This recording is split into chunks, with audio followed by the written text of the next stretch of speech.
let's get things cooking again. Okay, so when we last left off, we were in this little sewer system type deal. We spoke to a Cthulhu-like god, some kind of eldritch creature. There's a bunch of passageways with seals on them. And, there are ways to interact with them. However,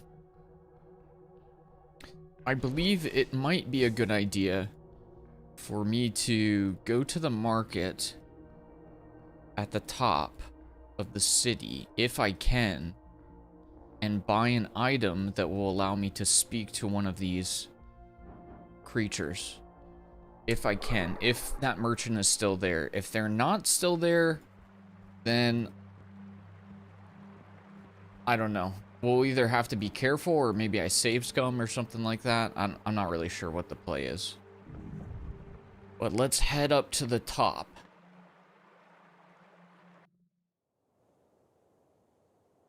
I agree, a definitive edition would be awesome. It would be awesome. Okay, cool. So she is still here. Just having, and if you could get some, like, you know, even half decent voice actors, oh, it'd be so good.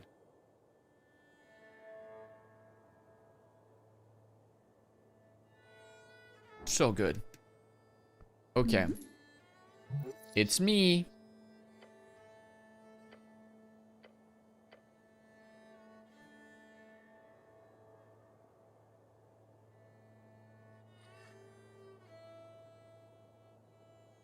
Wait, so I can't even get the Afridi bottle anymore? Or what about... Oh, comprehend languages is purchasable. Okay, so that one's not going to be doable. I think that there's an Afridi down in that dungeon. And if we had enough money, we could possibly capture it in a bottle and maybe have another companion. But, let's go get... comprehend languages, and then let's head back down because we can at least go talk to that demon or whatever it is down there and see what they're up to.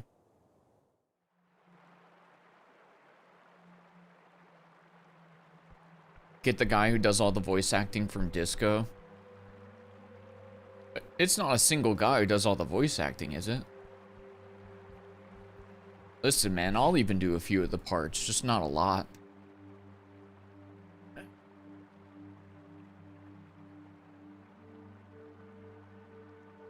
I'll do it for free. Just as long as it's not a lot.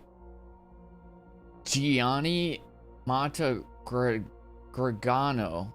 Bro, why does that sound racist? Why does that sound racist against Italians? Like you made up that name to get a reservation at Olive Garden. Giovanni Gobblebleemblow. Like, okay, man, you didn't even try to make up a fake person. You didn't even try. Nice try, guy. Okay, so we can wrap up some of these quests, too. I believe we had a couple quests that we could lock in. Yeah, so first of all, the Ebb, a central plot. It is what the game is named after, the Esoteric Ebb.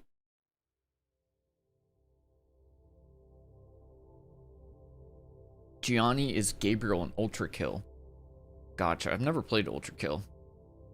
Heard good things.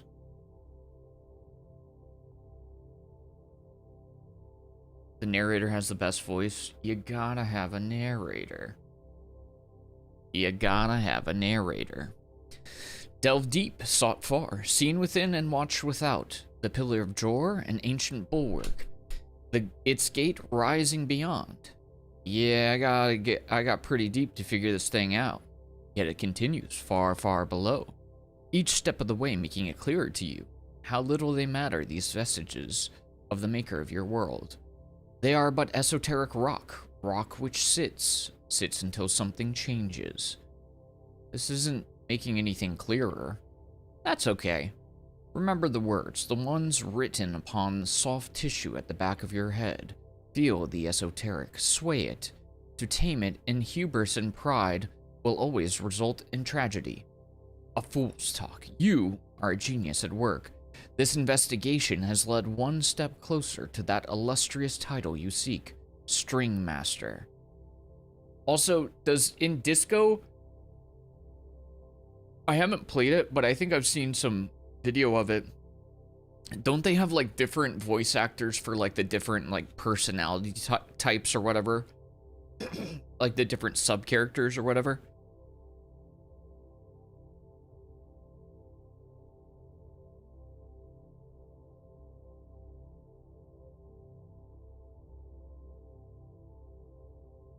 PG3's narrator played a character in Divinity OS2.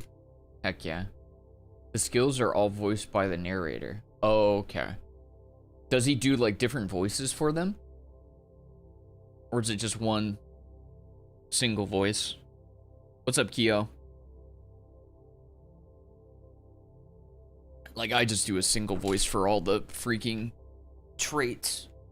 Because I can't be asked with all that.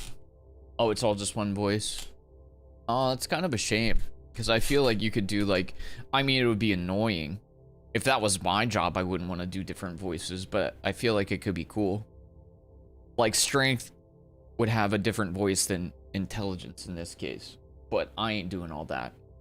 I ain't doing all that. I'm already trying to do different voices for the actual characters, let alone personality traits. What's up, Once Upon a Time?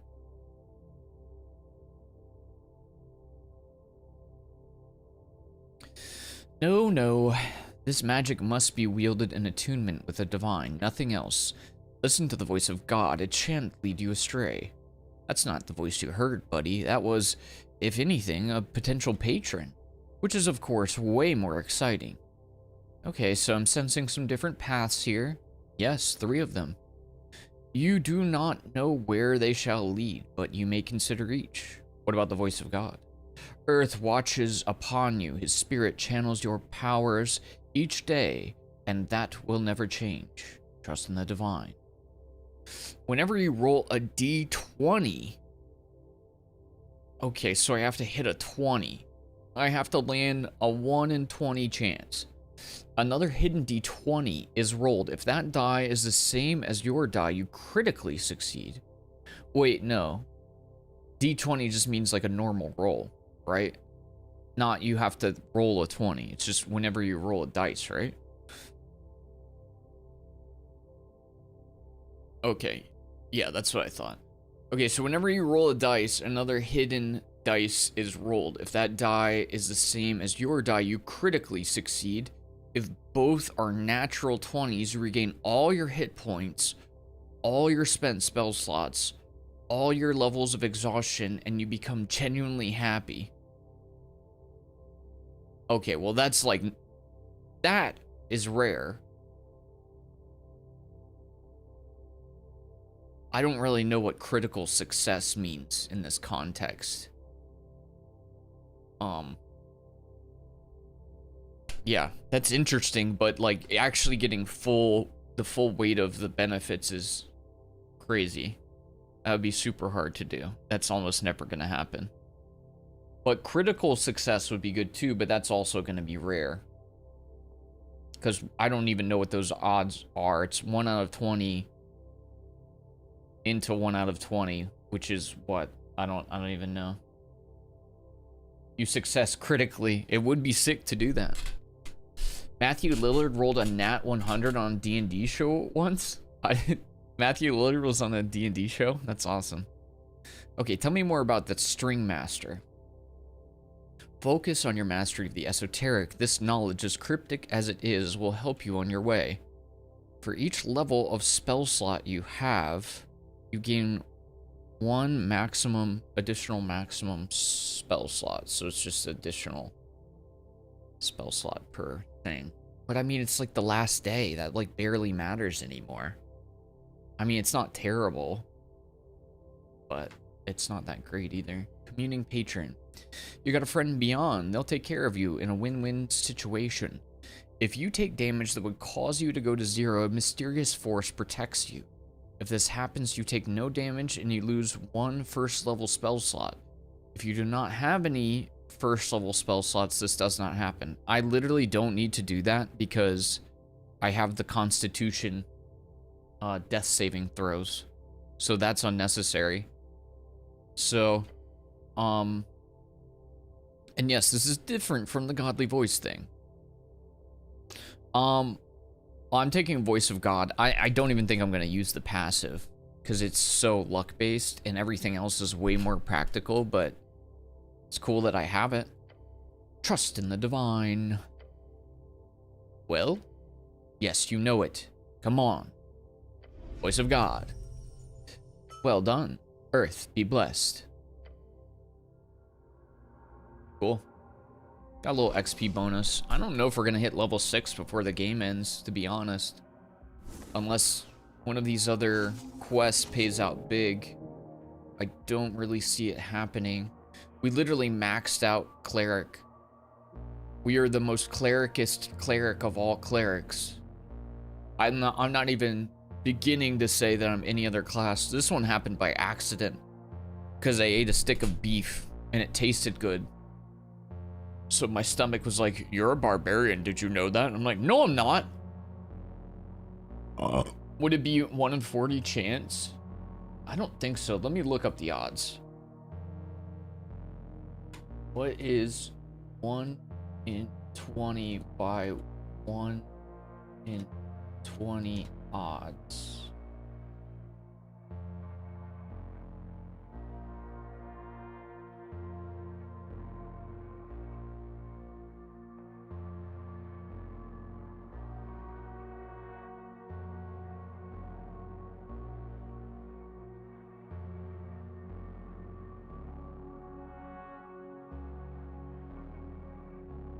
Oh, so it would be...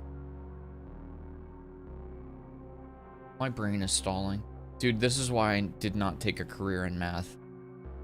Am I doing this correctly?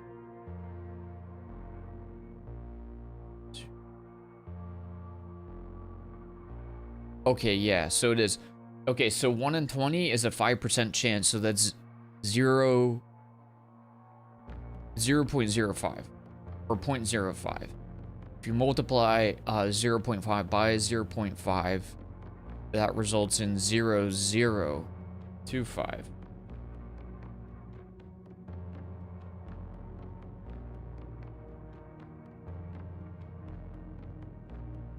I think. Does it sound correct? It sounds incorrect. That sounds exceedingly low. But I guess that's right.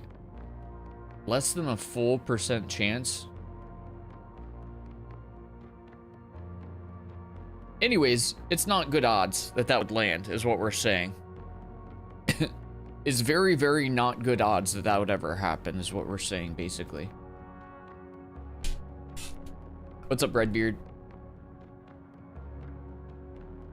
Matthew Lillard loves D&D. Well, I love Matthew Lillard, so take that. You friggin' Scooby-Doo ass bitch.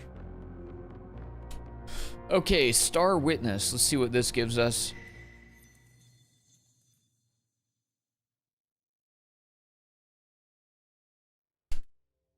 Be aggressive. Push over the line, destroying each worthless monster in the way. That's how you get ahead in life. Aggressive competence with a stoic demeanor. That's how I always do it, every time. As the adrenaline wears off, as the world comes back into perfect regular clarity after such a deeply euphoric fight, you're standing here realizing you're on top. This is where you're supposed to be, the most competent man around. One capable of slaying a damn troll. Yes, you are. This taste of pure, near-instant, blood-misted death has got you hooked. You need more. More? More fights. More near-death experiences. More romance. Romance! Romance! Knights chasing down tyrannical dragons. Damsels being carried to safety. Empires falling and kingdoms rising. Men with goodness in their hearts bearing the burden of reigniting spirits, breaking darkness, and smashing evil. You finally reach that point. The point of actually feeling like a professional cleric. So all I need to do in order to feel like I'm good at my job is kill an extremely dangerous and now extinct gigantic monster? Yes. Well, in that case, how long is the average life expectancy for a cleric? Irrelevant. Of course, I won't ask again. Thank you, sir. The romantic ideal of heroism, knights, and kings is fascist propaganda used to elicit unrealistic aesthetic ideals for young men, radicalizing them toward nationalist agendas. I don't even understand what that means, so I'm just going to click the finally button. Feels like you might have been leaning in the wrong direction here. The goal isn't to break yourself for some illusionary audience. It's not? Oh yeah. Risk assessment, baby. The larger that creature is, the more you should be getting paid. Not in troves or loot. That shit's a nice bonus, but you gotta get this on paper before you dive in. If you're ever fighting a troll again, you'll be doing so for a maximized hourly rate, with every possible gruesome death calculated into that final price. Your life on the line? That pouch is getting fat. Them's the rules. I've heard about clerics who go into freelancing. Could be cool. Could be real cool. Clerics are in high demand, especially these days. Clerics with your esoteric know-how? Invaluable. I do like getting paid a livable wage. Oh yes, the towers are infamous for their tight budgets after all. Gotta make a living somehow. Taking the gamble for pay is good, sure, but to actually live to tell the tale? For that, you'll need more than luck. You need the luck of the fool. What? I'm not stupid. Stupid is in the eye of the beholder. Every time you head down here, it's a gamble. Every time you take on a job, and there will surely be even more ruthless jobs than that troll in the future, you will roll the die. That die being a 50-50 chance of death and destruction. What did the red one call it? Getting blood misted? Instantaneous smashing. That's it. That's what you're risking every time, so embrace it. Focus on being really, really lucky. You have survived long enough on gut and feeling and ultimately pointless gambles. It is time to calculate your odds properly. Calculati? What is that? As you can clearly evaluate, each time you take on a challenge, your outcomes are quite extreme. It appears you are just as likely to succeed in an unlikely and extreme manner as much as you commonly find yourself in a radical and rather terrible failure. I guess that's true. I don't know, whatever brain says. It is. Even by recognizing your personal skill level involved in any particular task, the overwhelming power of chance is evidently your clearest ally, and this is bad. Instead, let us lean upon the strings of balance, a tightly strung balance, one born out of the beautifully curved yet balanced bell. A bell curve? Yes. If you before had an equal chance of each outcome, which is quite volatile, this would instead allow you to take control of the outcome, aligning each attempt around the center, the average. This would reliably increase your odds at succeeding at tasks that you are equipped to handle, while dramatically decreasing your failure rate at those you are not. I think I understand. Obviously, it's quite rudimentary, I guess. Of course, this would impact both you and your opponents. Drawer strings are universal, after all. Alright, tell me about luck of the fool.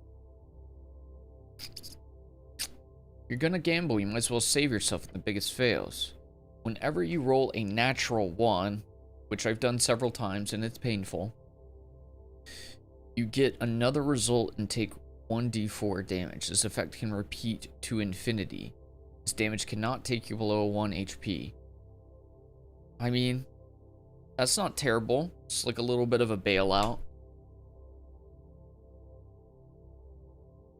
I love how dexterity is, for some reason, the laissez-faire free market capitalist. It goes along with the free striders.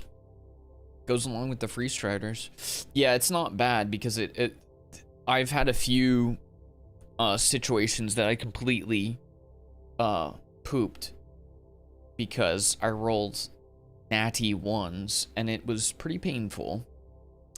Alright, what about dungeoneering reflexes? You've dodged enough shit to get down here. In the future, you'll be ready for anything. Whenever you roll 10 or below, add an extra proficiency to the roll. That's not terrible. Professional cleric. This is it. You feel it. Finally, you are competent. You cannot critically fail. Huh.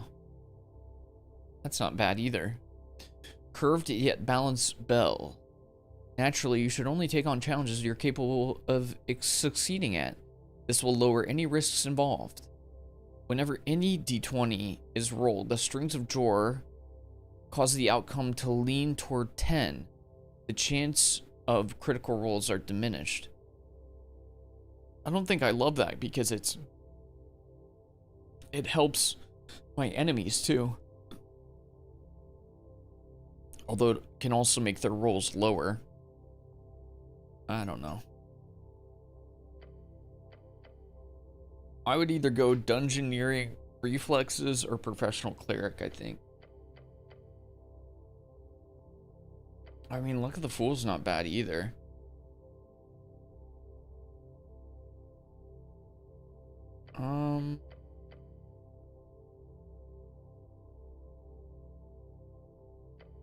Well, is dungeoneering, I don't know, if you roll 10 or below.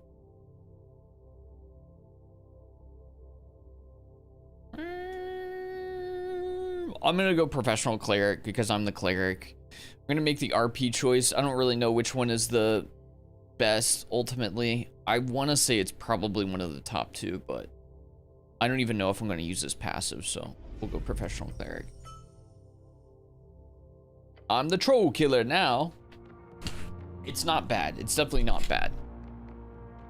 Making it so you can't critically fail is definitely an okay situation. Now the problem here is that I forgot that I need to like pray to change my spells out. And also yeah, let's, I don't know if there's a shrine in here. Wait, did you leave a dagger behind?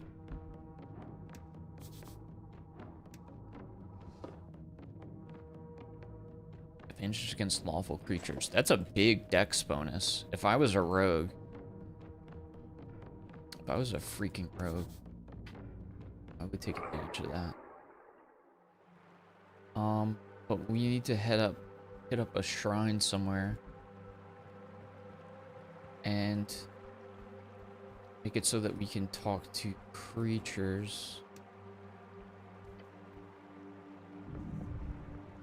Let's go to city below. I think that's the right call.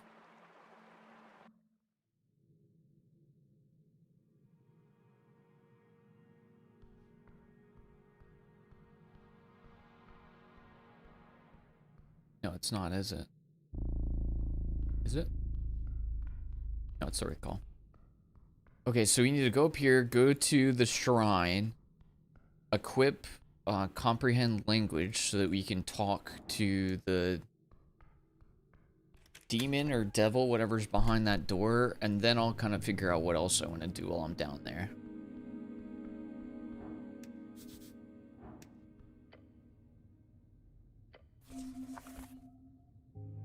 Speak with plants, speak with the dead.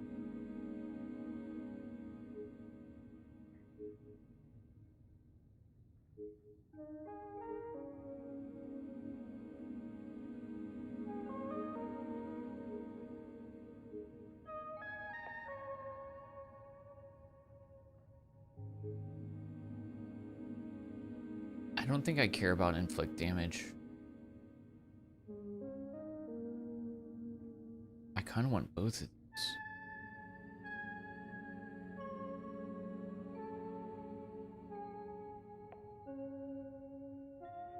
Okay, we're gonna go with these.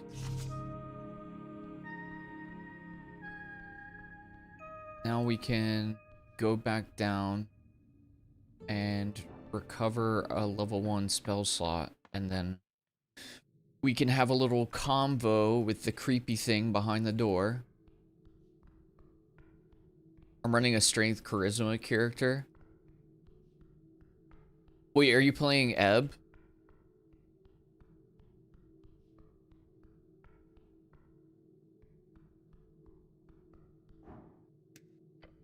This game's kind of freaking sweet. It's kind of a good game.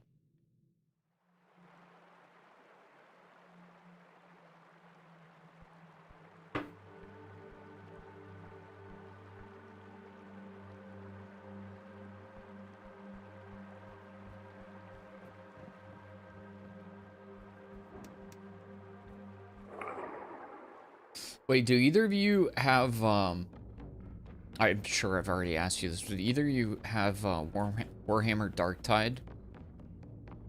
Because I think I want to pick that up on stream at some point. Since I've gotten myself back into horde shooters.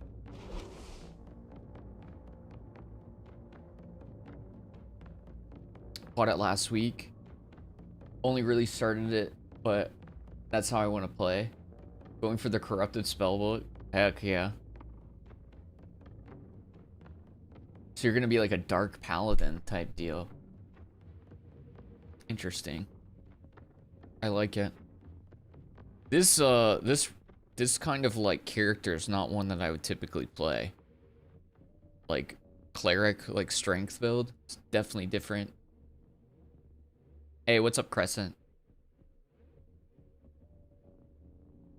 I don't know if I'll play it this weekend, Redbeard, but I will I might put it on the what's it called? The potential variety list. I don't know. I think a lot of people are going to want to play Toxic Commando. Yeah, we probably should play Toxic Commando also, because if I finish leveling up a class in Toxic Commando, I can give away another key for that. But yeah, I do want to play more Darktide, so. YouTube Crescent. Okay. So let's go ahead and do that. And now let's talk to this little freaking demon back here.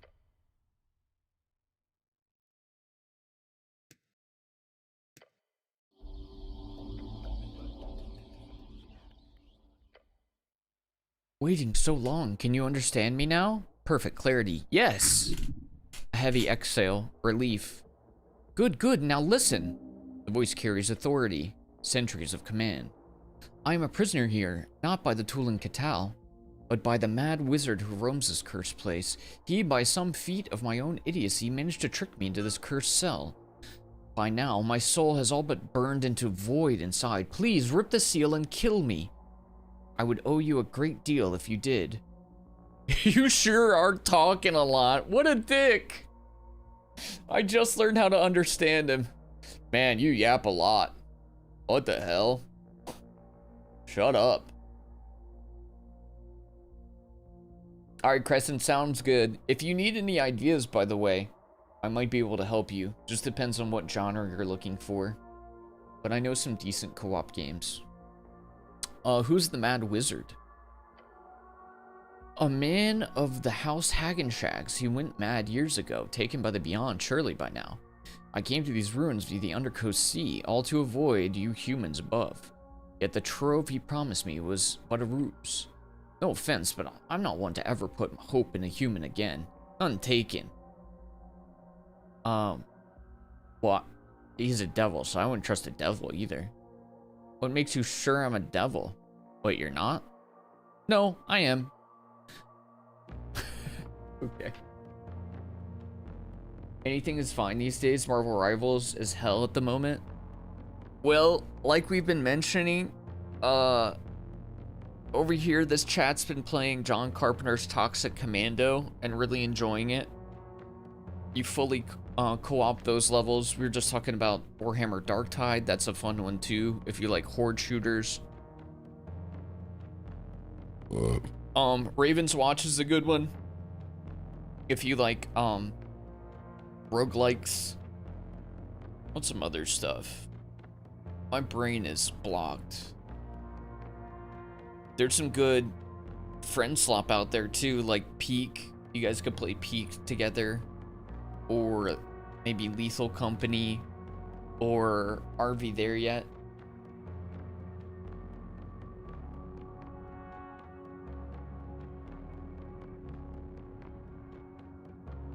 But I've been massively into horde well, John Carpenter friggin' got me into horde shooters. So who are you? I am a soldier. Let's see if we can get him to tell us more about his backstory. Well, that ain't gonna do it. That ain't gonna do it. Here's an idea. Tell him something about yourself and see if you get something in return. Hey, so I'm very lonely and sometimes have nightmares about being alone. Can you tell me more about your life? The voice remains silent. Snell looks at you with an intrigued expression. It tears many eyes look away, all of them. That is an interesting thing for you to tell me. I would prefer not, though. But thank you. Shit. Hold on, let me see if we can re-roll this. Let's do a re-roll. There it is. There it is. Just go for the leverage. Yeah, but smooth. Hey, so I want to make sure you are... Make sure who you are before I let you out. If you're someone interesting, I might be more likely to rip the seal. The voice is silent for a while until it eventually lets out a groan. Fine, I can see your intrigue. I will tell you, but it is not as interesting as you could imagine. Oh? I am Lesionis, a pike holder. It is akin to a sergeant in your terms. I was in Gorgorian's initial invasion. Initial invasion? Of Jor, yes. I fought throughout each of the invasions, or as you call it, the Gate War. And I never fell, through hundreds of years of constant battle. I lived through his fall. His generals all have been ruined or destroyed over the millennia. If you believe the Blood City Council, however, I lived. I lived through it all. And now I'm here, stuck in this foul, damned, quite annoying Iron Gate, entirely due to my own fault. The Mad Wizard? Indeed. Since the Coast War ended that messy brawl, I have been following rumors of various artifacts stolen by our human arcanists. Those artifacts were hidden, scattered, and sometimes handed down to these freestriders, sometimes buried in hidden troves. One such trove is rumored to be found in the ruins of Toln-Katel, where your city of Norvik now stands. So I snuck in from the Urth to find my contact, this Hagenshags. A mistake, of course, but my hubris caused me to underestimate the little man. That, along with some unluck on my part, caused me to get stuck here. For now, I would be happy to lose my physical body and to be reborn in Blood Bay City. Please, rip the seal. If we ever meet again, I promise I am in your debt, human. Helping a devil is not always a bad idea, even if they are naturally evil. I don't see why not. He doesn't seem that worse than your average top rank on this part of the coast. So, just to clarify, what do you want? Freedom. Simple and direct. Break the seal, let my spirit fly. I will return to Gorgorian's corpse as I should have years ago. You want to return to a corpse? Does this sound insane? A little. I see. Okay. Will you kill me? Yeah. Let's break the seal. Thank you. Break the seal, set me free. You grab the paper, it tears easily. Too easily. The seal shatters, light erupts. Not flame, not smoke. It's spirit. Heading seawards. Into your mind. Don't let it in. Uh-oh. Oh, that's not good. Help! Oh, that's not good. Ow! The spirit slams into you. Your soul burns. Infernal energy rips through you. Pain. Oh, fuck! Cleric! I'm okay. Wonderful. Thank you, human. Then you hear a faint cackling laugh. A whisper, fading into nothing. The door now stands cold, empty. The devil is gone. I didn't just doom someone, did I? It is possible. The angel offers no comfort. Snell steps up, taps you on the back. I wouldn't worry about it. Now, can we go? Okay. Fair enough. Oh, freak, it's dusk. We gotta hurry. I want to open these seals and stuff, but we can't frick around. We gotta haul.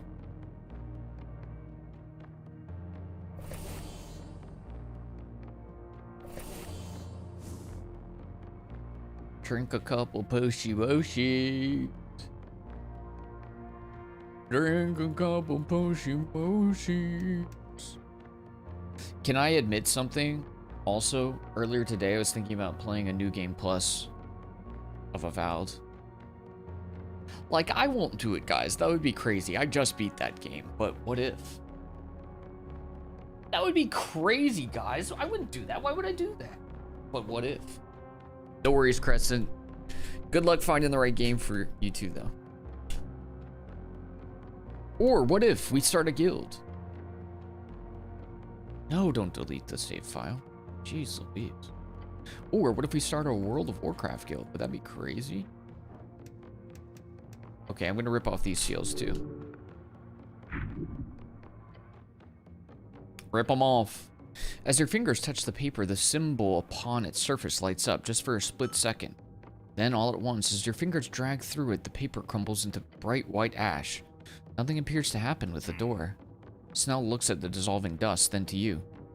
I hope you know what you're doing. She will rest. She deserves it. A sprinkle of golden dust falls from her many, many eyes.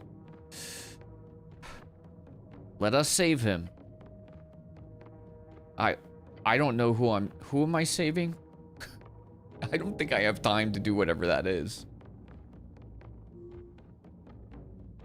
I gotta go to the freaking pillar. Tomorrow's election day. I gotta get inside that freaking pillar, dude.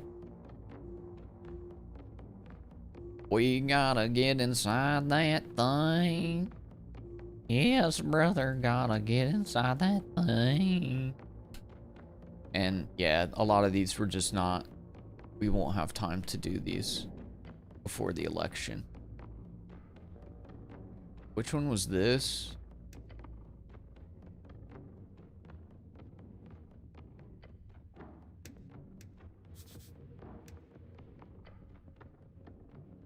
Become gamer.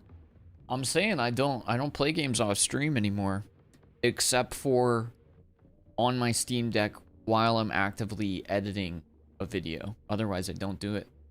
I'm sticking by it. You reach for the paper. Your fingers brush the crude drawing. The moment you touch it, pain. Esoteric energy surges through your arm like lightning. Damn! But your hand cannot stop now. It is already in your hand. Push through the pain. Come on, you're strong, boy. Come on now. Yes! Grit your teeth. Ignore it. Your palm flat against the seal. The energy fights back, burning, searing. But you hold. You hold! Paper begins to crack. Glowing lines split across its surface. And the paper crumbles to ash.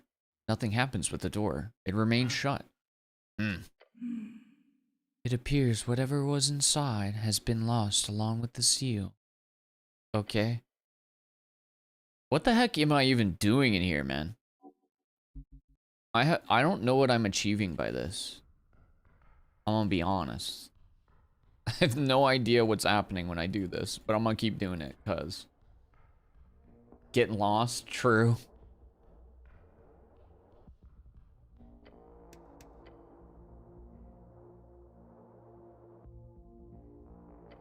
Okay. Uno más.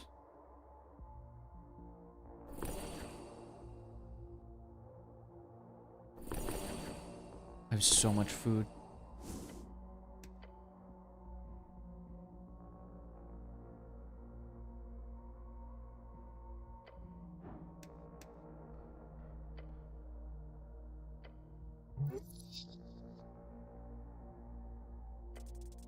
The metal burns. Why did I put my ear to the door?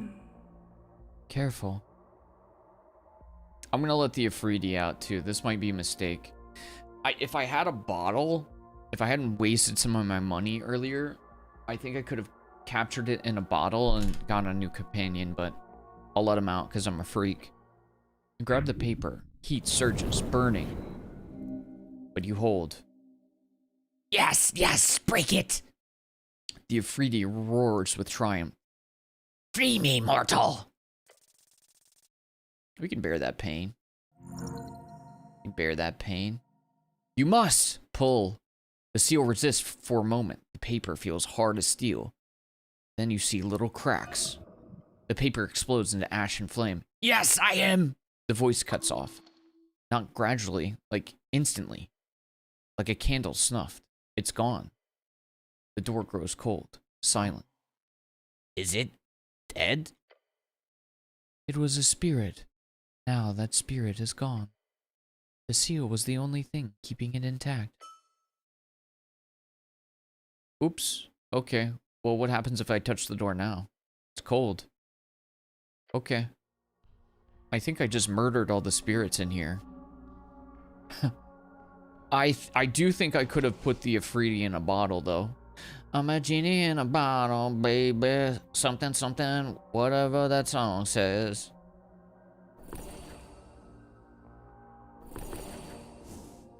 Okay, well, now that we've done that, I thought that was gonna end up being, I thought there was gonna be more going on. I thought we were gonna get into fights with these spirits or something.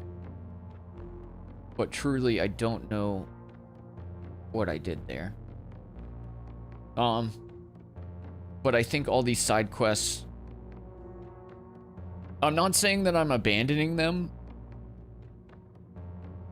but we need to get inside the pillar.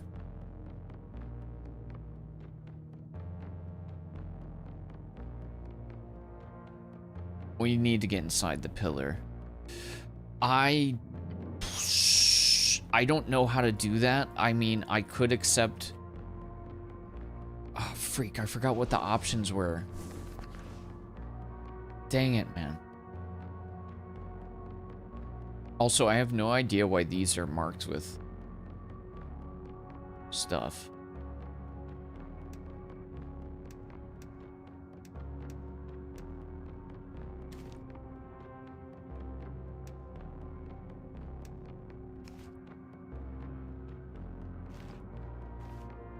Oh, this is just like different stuff.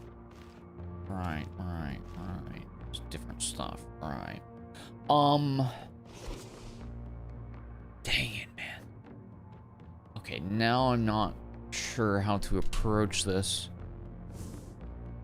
Because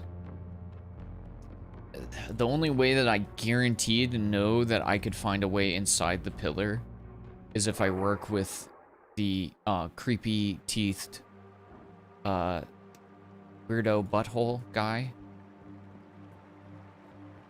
And I don't think I want to do that. Do you have more info maybe on how I can get in?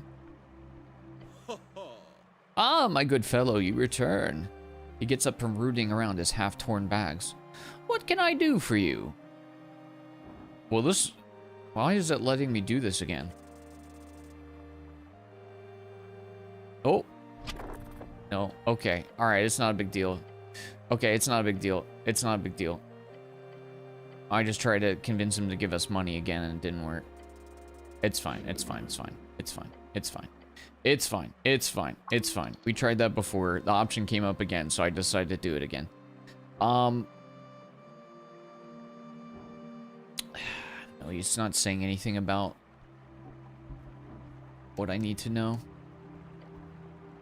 What's up, Woofy?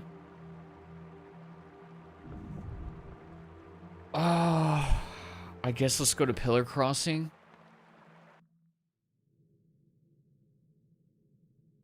No, this isn't where I should have gone. Nope, that was dumb. Yep, that was dumb. Now we're wasting some time, and guess what we don't have? So someone inside this thing, huh? Yes, it appears so. You'll have to be real careful if you want to follow into a gate like this, but you can do it. Wait, I can enter it by myself?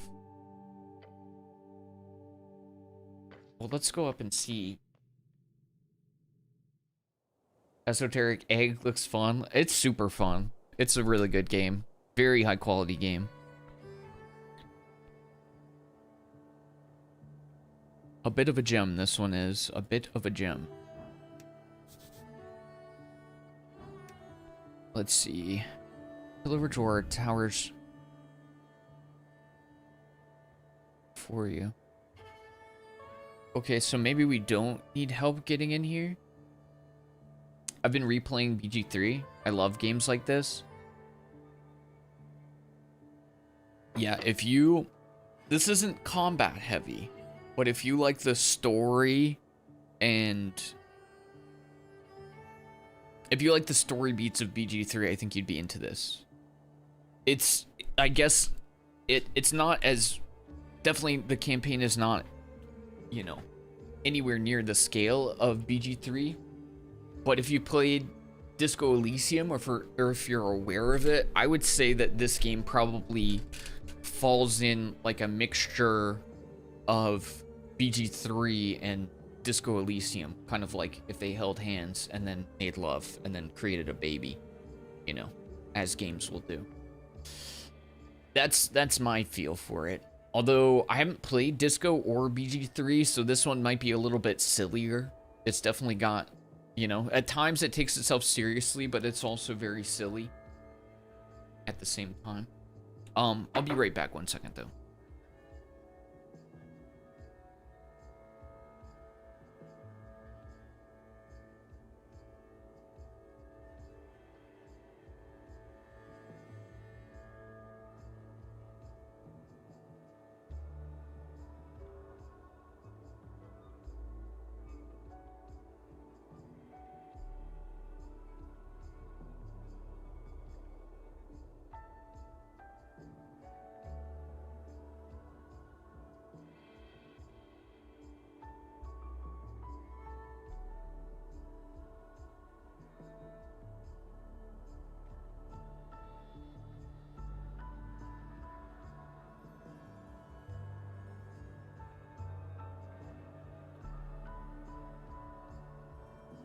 Also, I will say, for anybody who has watched this playthrough, my playthrough isn't, and I wouldn't be able to, be a full, it's not going to be a full playthrough, if that makes sense. At least based on the way this game is structured, I don't think you can do all the things in every single playthrough. It's not one of those games where you're just like, oh, let me finish every single side quest. You know, there's plenty of interactions that I can't have based on my stats. There's things that would happen or wouldn't happen on my playthrough. And mine is only one very specific character and playthrough, and yeah, there's a lot of different stuff that can pop up. It's definitely a multiple play game if you want to see more parts of the story.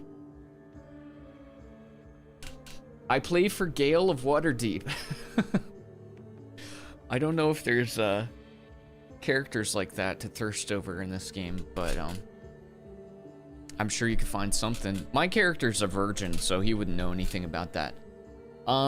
Let's see if we can start to get ready to enter the pillar. We might need help for this, though. Standing here at the pillar, you realize your goal is close. The quest is near finished, but you do not have the method to enter this esoteric relic, not yet.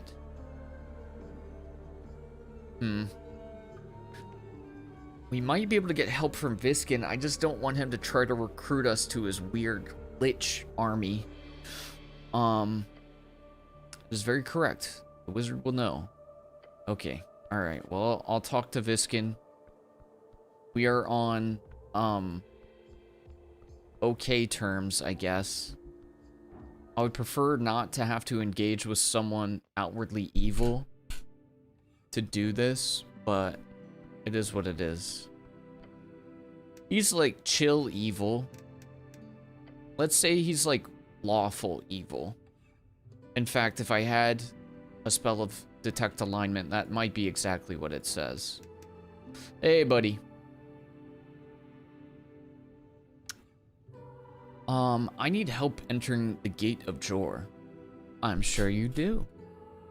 Well, great. Can you help me? Why not? He says it with such gusto. Give him a thumbs up. Pale Man slowly lifts his hand to return the gesture. This is no major secret, however, the method is quite difficult. To enter the Pillar of Jor through the crack left in the gate, you will need astral projection. The 9th level spell? Indeed. Wouldn't that just project your spirit? Normally, yes. However, entering a Gate of Jor with said spirit causes your physical being to follow. This is documented by the Tulin, the snail folk who laid the groundwork for this type of research. Well, I'm stupid. I can only cast level 3 spells. Undoubtedly. Well, can you cast a spell without a spell scroll? I cannot. No. Do you know anyone who does? No. Well, then what the freak do I do, guy? A spell scroll, cleric. A spell scroll of astral projection. An extremely powerful item. No doubt. However, it would not be so strange for one to be found in the halls beneath us.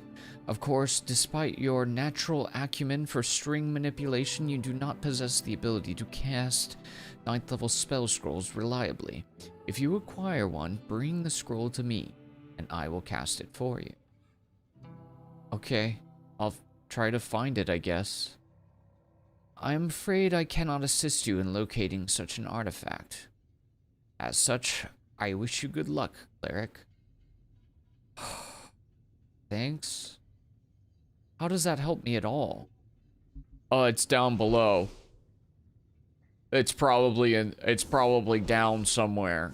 Okay.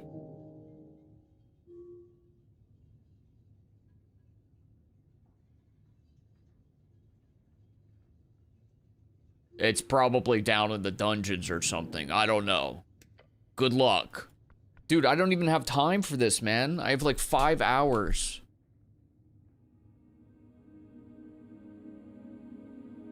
Ah, freak.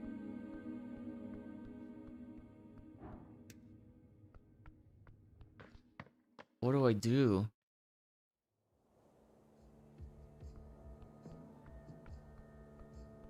Wait, can I get this egg? Let me get this egg.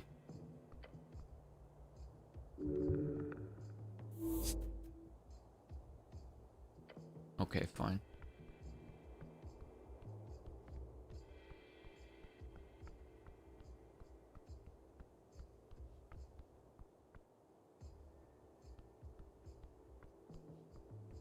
Oh man. Oh, what about the Sphinx? You probably can't help me, right?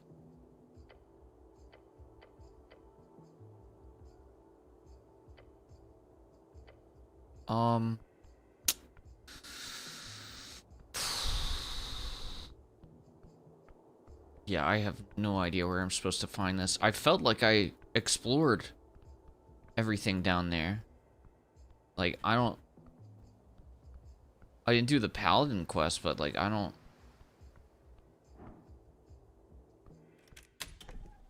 know who I could ask.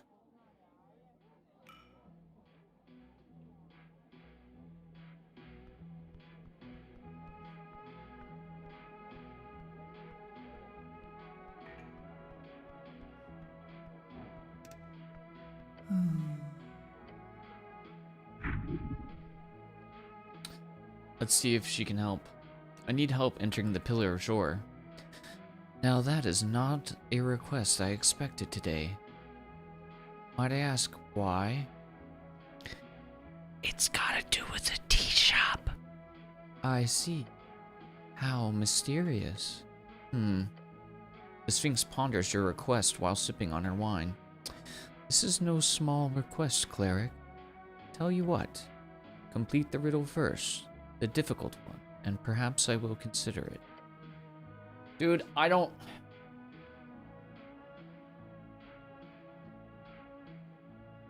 know how to do that.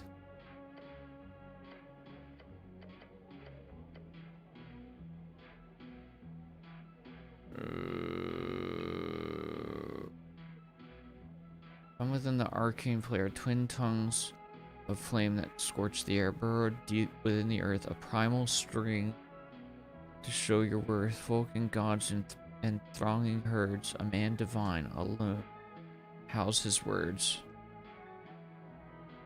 I mean,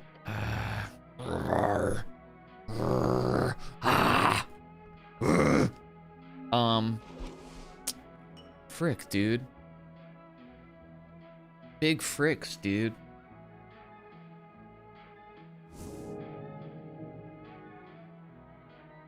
Yeah, I'm not too sure about this one.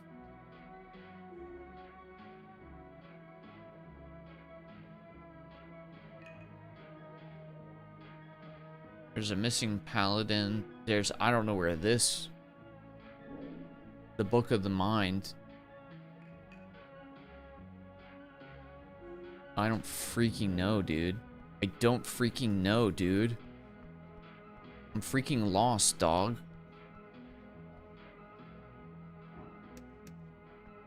Oh, wait. Who is this? Alphos. I don't think it can help me. I don't think anyone here can help me. There's no way you can, right? No. Oh, man. Okay, I really don't know about this one. You got any thoughts, buddy? Let's get on with it.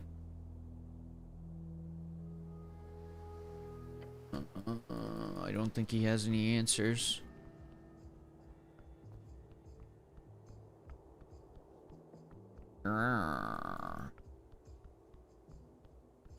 Wait, what is this? How do you get there? Look at that.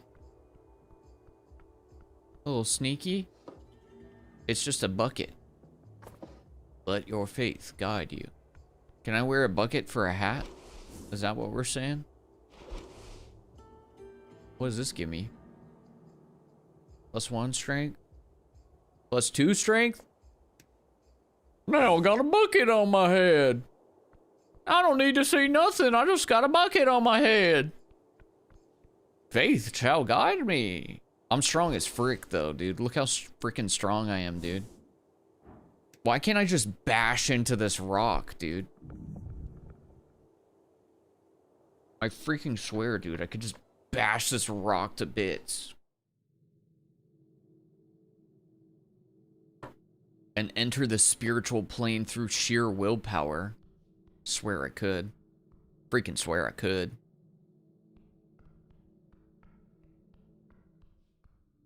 I remember somebody saying something about something, but I don't remember what something is. I think I defended your honor. Is that cool? I defeated a troll. A troll? The hairy woman gives you a wicked smile. I say you're lying, but I don't think you're up for that. This will help.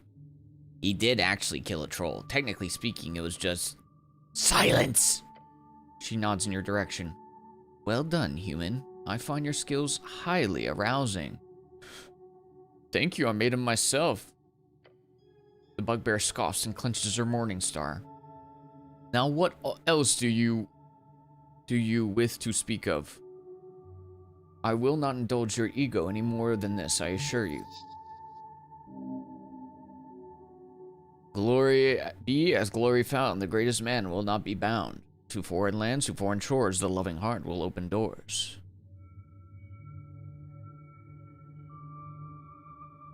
I found the man in yellow, the one who charmed you. You did? The bugbear lifts her chin and looks down on you. Is he in the city below still? No, I found him captured by a troll. Oh, that is good. He deserves pain. Well, speaking of which, I punched him in the face. You did? She clears her throat, but it sounds more like a surprised growl. You did? I avenged your honor. The imposing, fluffy monster looks you up and down with a smirk. I must have misjudged you, human. Maybe you are a real man after all. Yes! Careful now, real smooth. Invite her to fight thugs in housing. That should work. Meek, I'm trying to score here. Yes, Meek is happy for Master. Meek did not know human need prove humanness. Very good, hairy woman, trust Master now. She give it up, she real easy. Yes, Master get inside, yes. Shh, Meek, shh. Oh, Meek sorry, Meek sorry. Meek thought you needed to score. Meek heard you heard talking earlier. Meek heard you say you want to pound Vag. Meek sorry, Meek only tried to help. Hope Master score very hard.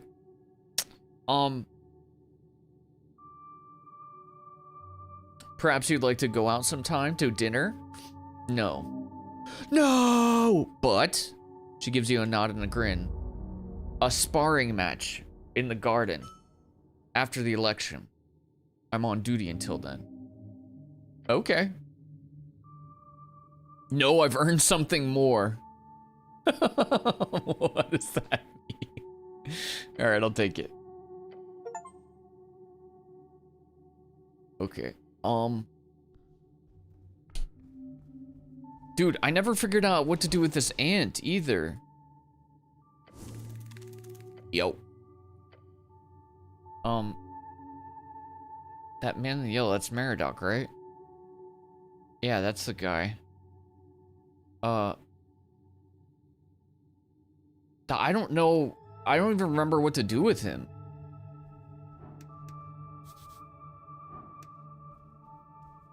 I do not remember what to do with him. I don't.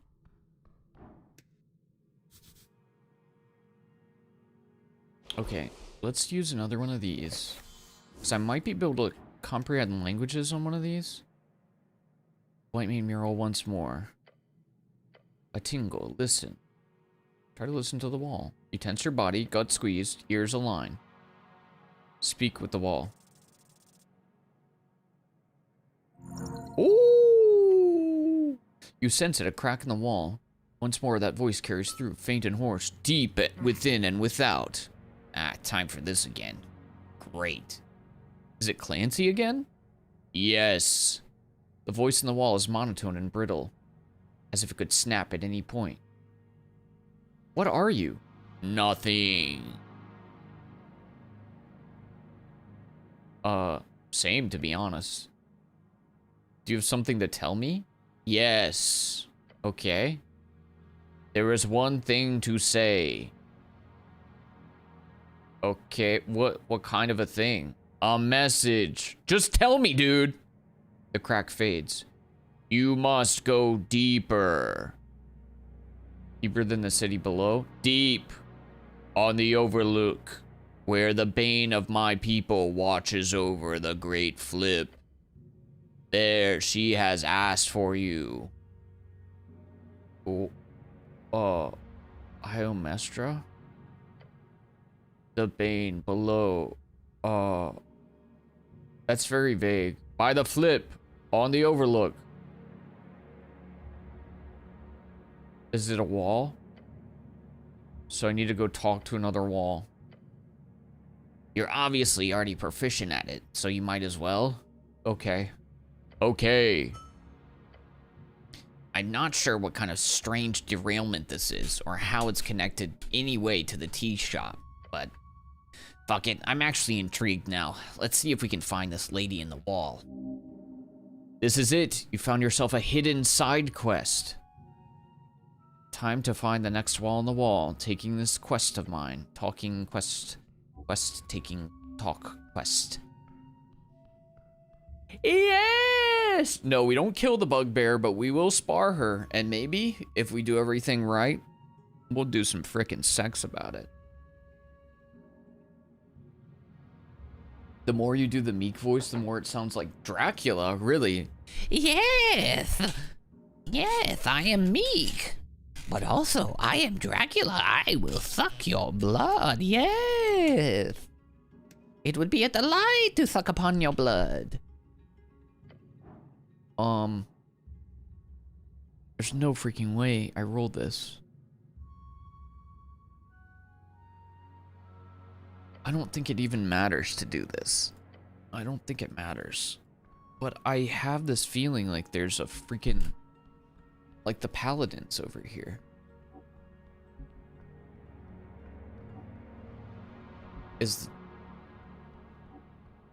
No. That's just a corpse.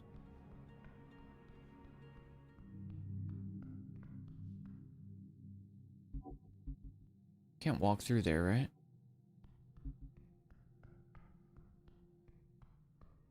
I don't hecking know, dude. I don't even know where I should go, dude.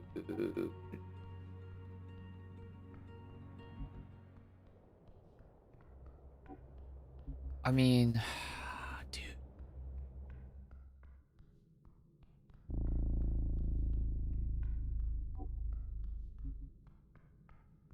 There shouldn't be any more traps or anything down here.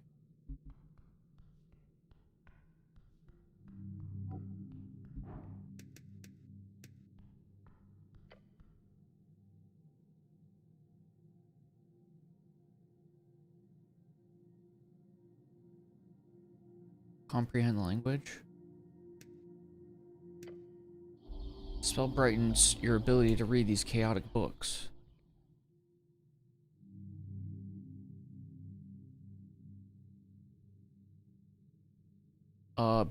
Meek didn't say anything yet.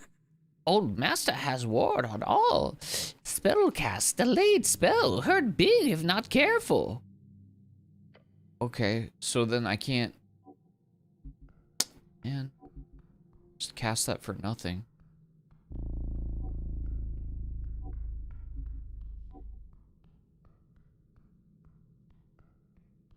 I don't freaking know, dude.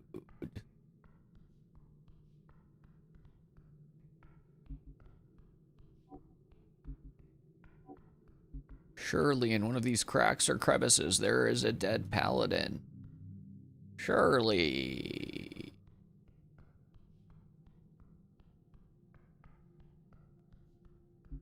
No, there's nothing down here.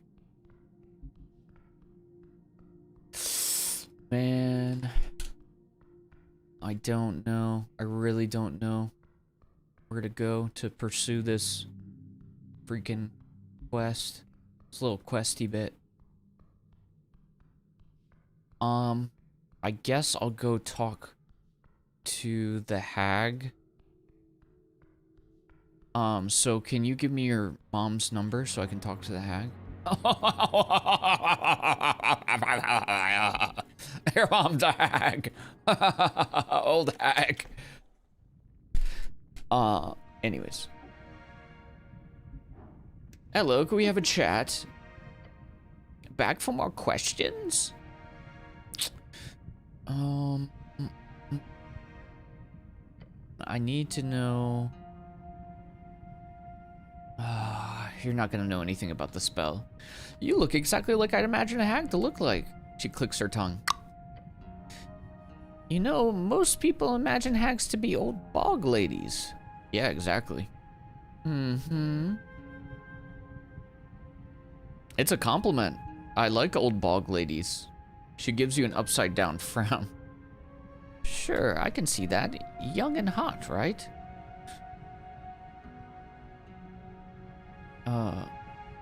Something like that. She shrugs. Mutters to herself, I suppose there's general obsession among mortals to value youth, since death is so oppressively looming on the horizon. Are you immortal? Functionally, sure. MHR was a dirty business. Her voice suddenly sounds much, much older. But now I'm free. A freelancer, a free strider. I'll live for a few centuries further, surely. The esoteric and wild and primal powers keeping hags together is not as well understood as liches or vampires or elves. Okay. This is not why I'm here. I don't know where to look for the freaking paladin, dude. I really don't. What just popped up on my questing tree?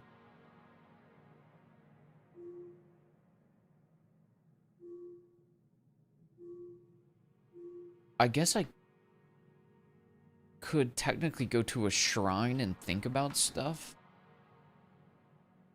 And pray for a way forward. But I don't know. Where the freak am I supposed to find everything?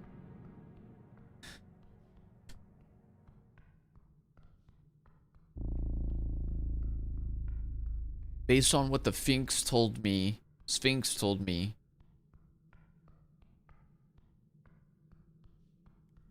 I don't need to interact with that guy. The Sphinx, based on what the Sphinx told me, it sounded like she was alluding to me finding the paladin in her riddle. Kind of. But I don't freaking know, man. I really don't freaking know. I really don't freaking know, man. The hag in BG3. We love a good hag.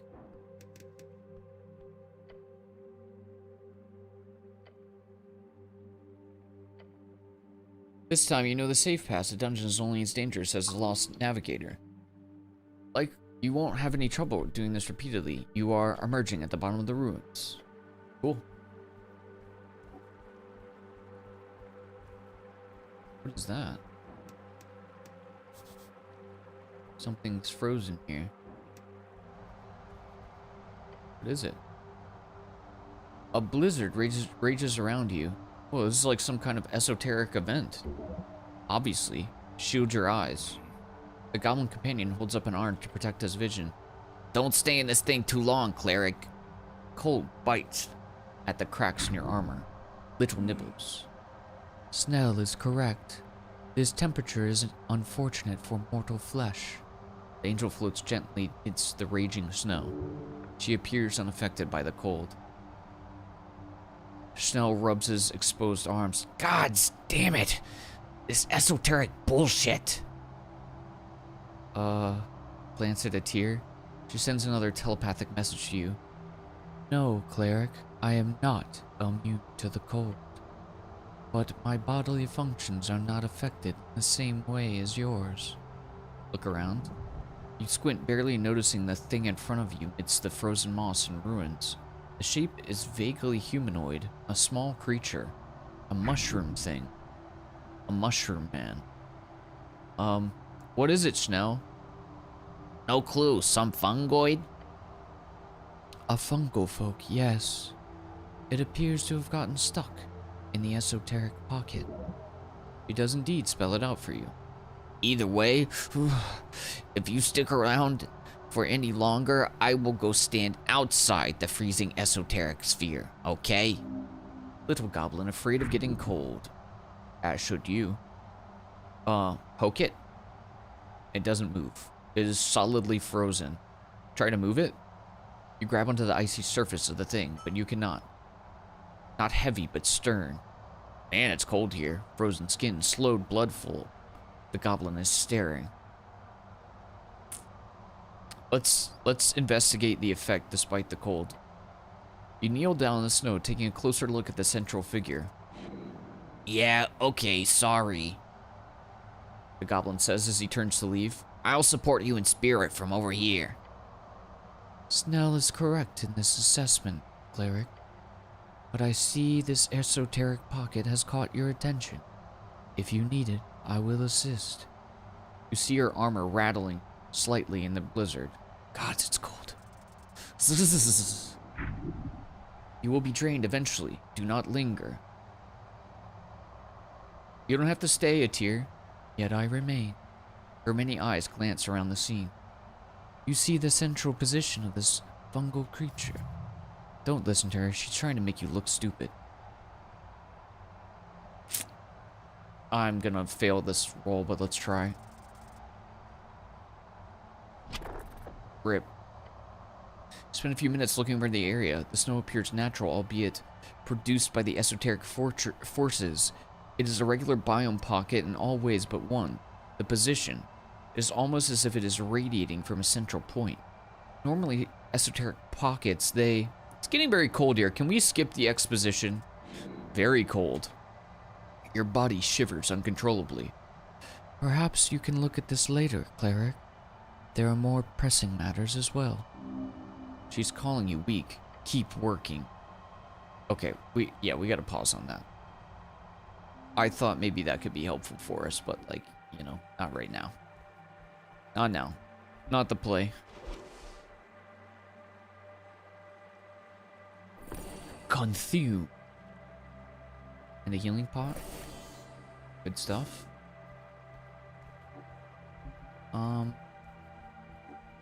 Anything else around here? 1 second, I'll be right back.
Okay.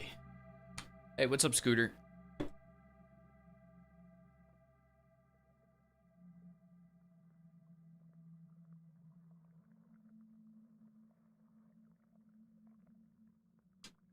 Scooter, what are you gaming on right now?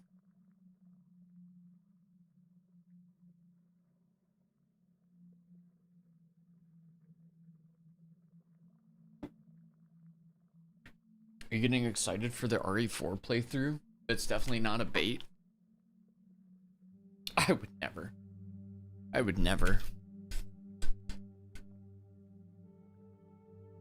Yo, I just noticed this. Why does she have the flowers on her plate mail that look suspiciously like nipples?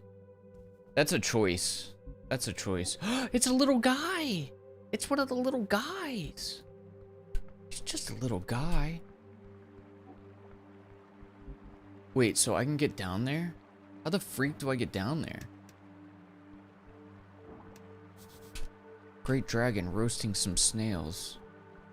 How the freak could I even get down there?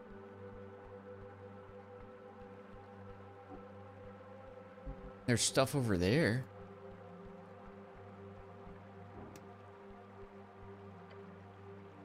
You step out on the ledge. The vast undersea chasm greets you. It is a teal mist. Its teal mist looks inviting. Look beyond the mist. You can see far, but not far enough. Look at the wall beneath you. On it, you see a colorful depiction of a battle. Snails versus a dragon. Fire. Lovely artwork. Must be esoterically scratched in or something if it survived all this time in this musty place. Can you... it be as it is? Listening? I see you. This probably ain't gonna work, but let's try it. Oop. Overwhelming. A force, like, not unlike a hot iron brand meets your senses. Bright, unruly, unreal. Arrgh. Then it grows soft. Don't fall down. He will not. He is in control. It is whelming. A great connection. You answer. Get closer. Kneel down and touch the stone. You feel it twist beneath you, turning wide, swallowing, consuming every flake of skin off your surface. All of it, to have you melt away into the stone. This is it. The lowest point of architectural infrastructure, ontological megatonical base. The lowest point of the city. This is where she watches. Greetings. Focus. Greetings, young one. Oh, that's a new voice. Beware. Powerful. I am no harm to you, Atir. Nor am I in any way opposition to your goals. Well, that's what a devil would say. Only with a contract in hand, with something to gain. I ask nothing of you, nothing but a word. Why should I believe you? You may do as you please. No, I can't. I'm bound to the laws of reality, usually. You are a semantic man. Most of your kind are. Arcanist? I am no arcanist. Interesting. But you look like one. Through the strings. I wish to see you close and near. For you are being watched by one such ignorant flame. Yet I know not why. By what? The voice turns into a vast wind soaring across the misty chasm. Then it forms once more into words, that feminine sigh seeping into your ears. I am Omestra, the second apprentice. I hold no sovereignty over these lands, nor do I wish to uphold any divine delusions. I am a ghost, trapped in stone, bound by duty. What's your duty? My duty is to this place, purely as a location. I am its shepherd, a custodian. I keep it from breaking apart, the splitting of its seams. That is all. Who trapped you here? I cannot say. You don't know? I do. Yet I cannot tell you more. What's it like being in a wall? It is nothing, mostly. My perception is not the same as yours, young. I need to strain to push myself in order to even have this regular conversation. I cannot do this often or readily. What did you want to tell me? In truth, I cannot tell you anything. Why?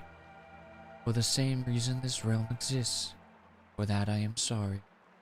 It is selfish of me to steal this ray from you. I hope you find it in your heart to forgive me. Your goblin companion is nervously looking around. Cleric.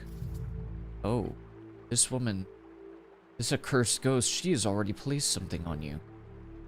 Are you threatening me? It is already done. Do not fret. Instead, listen. I see clearly the magnificent non-impact of your death. That is why you are being watched. You are one in a magnitude, most likely. A simple mortal with faint inclination for the esoteric. Those strings somehow align themselves with the ultimate split. The 50-50. If you truly are watched, and if you truly have this potential, seek two things. Number one, do not attempt to speak with me, or you will end in another fray.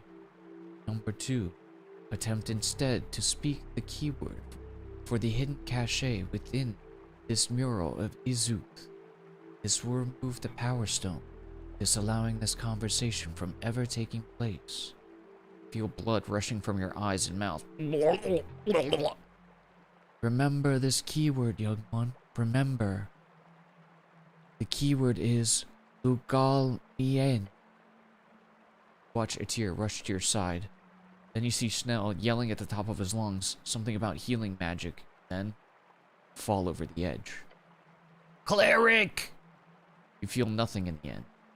Nothing but a feminine sigh. Reach the end. Your body is consumed by some ancient curse.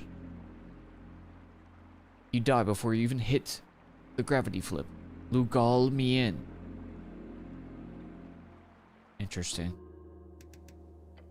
Okay, we dead. We dead is. We dead is. I guess we can't talk to her none. Or we die. Maybe we don't die if we pass the constitution check, but I'm not really sure.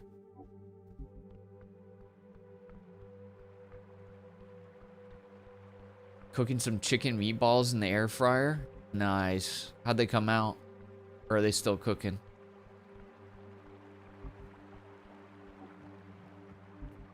I don't know what the freak else I could be doing down here. What's this? Fresh apple? Doing?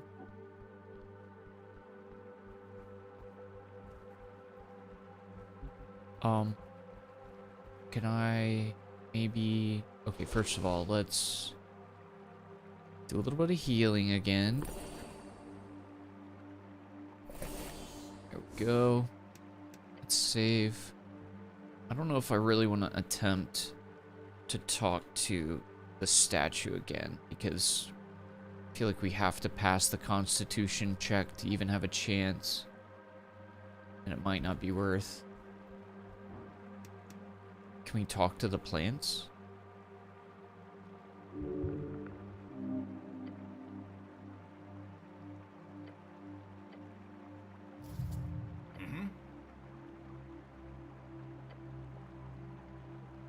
Yeah, let's see if we can talk to the plants. Trace the spyware in the air. Each string of primal energy focus upon this collective life before you. It writhes, the writhing becomes a sound. The sound becomes words. It speaks, you listen. Prishindad, who comes to step on our rooted being? Oh shit, right. Speaking with plants, cool. I'll let you do the talking though, Mr. Druid. I am the cleric. Yeah, something like that. The writhing mess of roots lets out a low groan. Analda Yefi Duelda Dal. Slowly the spell appears to attune you to the primal essence of this life form. We hold. You speak. We find interest. We answer. Can I have that cool helmet? Helm. Yeah, the thing sticking out of that corpse, the one you've got in your grip. Helm is not needed. It begins to carefully slip off the helmet. The corpse's broken head. You may have. Thank you. This will be very useful. What are you voting in the election? We voice our concerns over moisture. So agrarian? The pouring keeps us filled, but the wetness is causing Earth to drift. In time, there will be less soil for us to inhabit. This must be handled through care and substantial conciliatory consideration. You should get some type of plant election going on down here. That would probably help. Yes, okay. What's it like down here? Fresh, damp, filled. Many come, few behold. Those who do not know, respect. Sounds like a root syndicate in the making. I defeated the troll over there. Did you see that? Yes. We felt. We cheered. We are grateful. The freezing, breaking, slashing, stomping. It is gone. We cheer. Are you good or evil? We are. We are. Can you tell me anything about these ruins? Inside, the trifler, the beast of many eyes who lives in the pipes. Beware, it is a warning. Beware. Good to be prepared. Meek knows, beast of many eyes. Yes, bad, very bad. Master, be careful, yes. Okay. Bye-bye, roots. Wait, I forgot to say hi to Questlove. Dude, what do I do here? What are we doing, dude? What are we freaking doing, dude?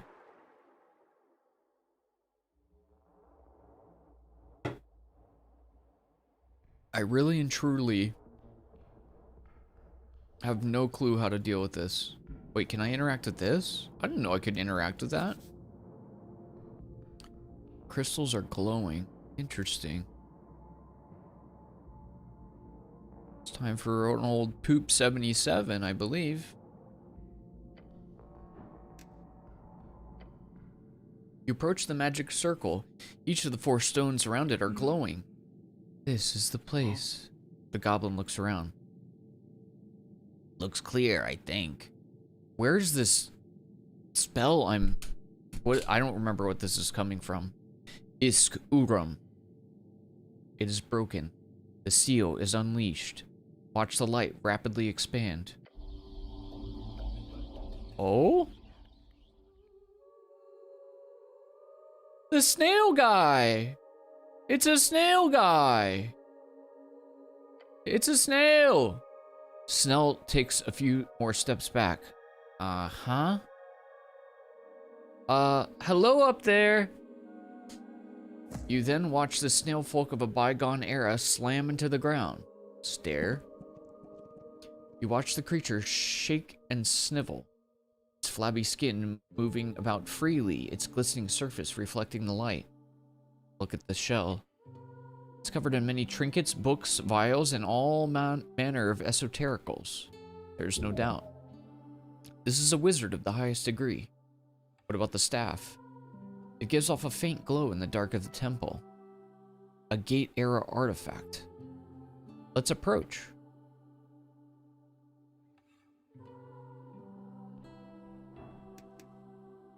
Hello, man.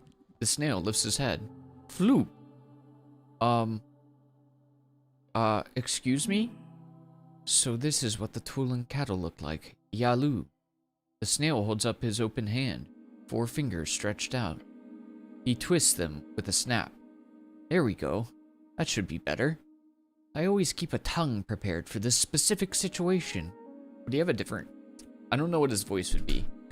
I'm gonna be honest, I'm getting lazier with doing the voices the longer this drags on. And nothing as awkward as dealing with foreign dignitaries when you've run out of drawer slots. I am Isk Urum, cord puller of the Tulan Empire, master of the path, servant of Jor, lord researcher and diplomat of peace. He lowers his soft head all the way to the ground. I am the cleric. By Jor, do not worry, Mr. Orang Cleric. I am not poisonous, nor do I hold any ill will. He's just a friendly little guy. You didn't even mention that. How is he? Apologies, I cannot help it. What? The snail is inside you. That's not the kind of phrasing I'd use, but yes. Snail squints and stares at you both. Hold on, is this some kind of a wizard thing? Green One, you do not appear to be as loud on the strings as your iron-head friend here. The snail leans upon his staff. I cannot help but hear everything you think, Cleric. It was Cleric, was it not? It is. And greetings, Tulin. Ah, a celestial, grand. Your spirits sure do come in all shapes and sizes. What a fascinating meeting we have here. Now The snail man looks around, leaning on his staff. My mind has seemed to slip a bit. Couldn't care for some exposition? Be careful what you think. What's the last thing you remember? His eyes retract to close to the base as he mutters. Oh no. I was on trial. For what? I doomed us all to the flames of Izuth. It was entirely my fault. What did you do? I made a deal with the Red One. He mutters to himself, trying to remember. It's difficult to read his body language for obvious reasons. Esuth, the great dragon of Elysium, our band. I was the diplomat who enacted the plan of peace. We invited the dragon for an exchange of knowledge. Truth is, I was greedy. I wanted those strange draconic techniques, the power words. I was not alone in my hubris, nor did I set this plan in motion myself. But it was me who put it in motion. What happened? Please stop. The snail man looks pointedly around the room. Or at least you think he does. It's more of a gurgling sound. I am personally responsible for the deaths of approximately 50,000 to 100,000 of my kin. The destruction of the Tulin Katal. Yes, that is what it was. Esuth went back on his word. He uses unorthodox magic to disrupt our many mages. Then he burned the entire city. The towers fell, the screams, the heat. So like, the thing that ruined all the basis of Norvik, yes. The goblin also stares at the snail man. So how'd you survive? Oh, the same way the rest did. We were, as they say, lucky. We were not close enough to his anti-magic. I could resist his stunning shriek. We fled downwards, as Ezuth claimed our city as his new throne, fled even deeper. A few thousand of us, the ones who remained, we hid in this place. It is where we kept our foulest prisoners. It became a base in which we organized resistance. Although some were not so keen to work with someone like me, a traitor. How long were you down here? Months. It did not take long for a divide to build. And what did you do? Debate, mostly. One camp were for leaving entirely. Another wanted to turn to Jor for guidance. I ended up wanting to leave with my wonderful Toot. Toot. Toot?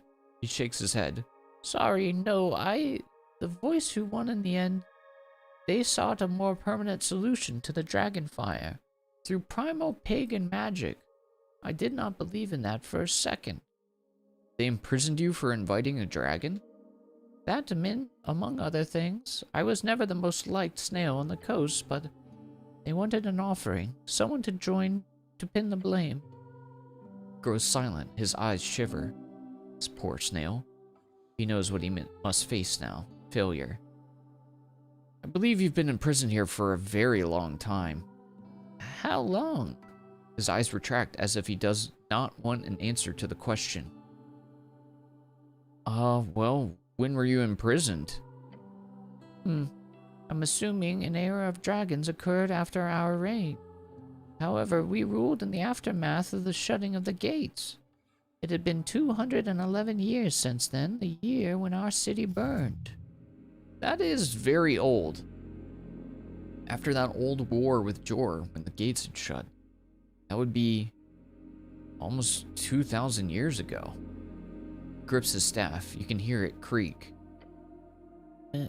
Millennia? I was in stasis for a millennia? Sorry.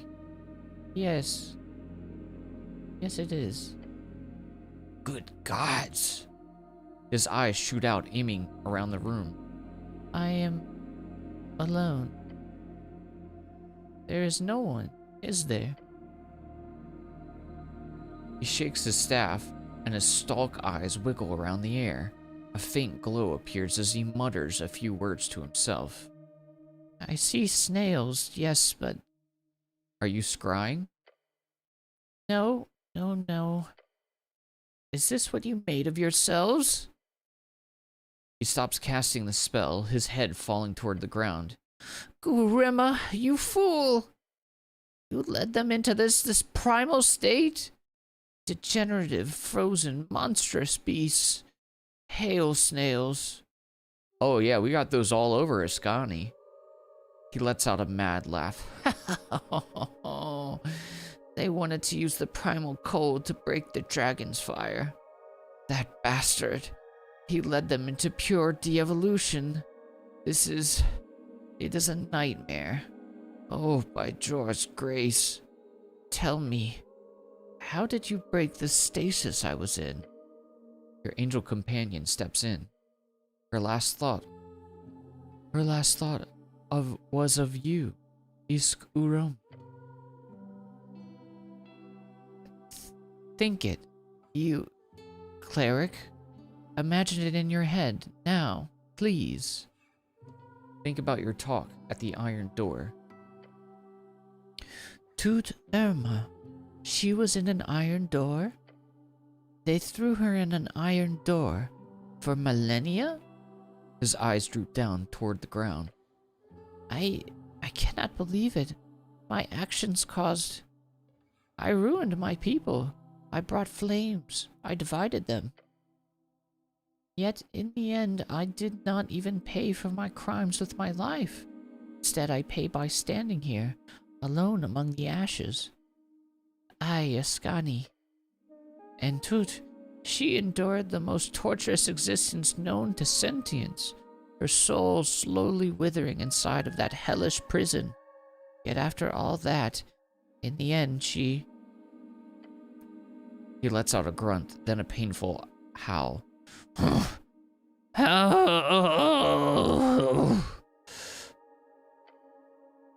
He roars a deep, bubbling scream, causing his glistening flesh to vibrate. You stare at the snail.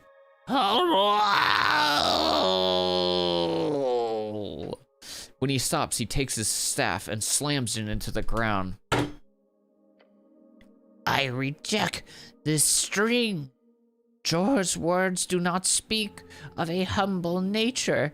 He broke off this world to make his own path. I will do exactly the same.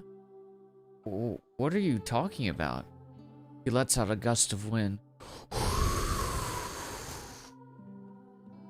I can fix this. What? Yeah, what? Fix what?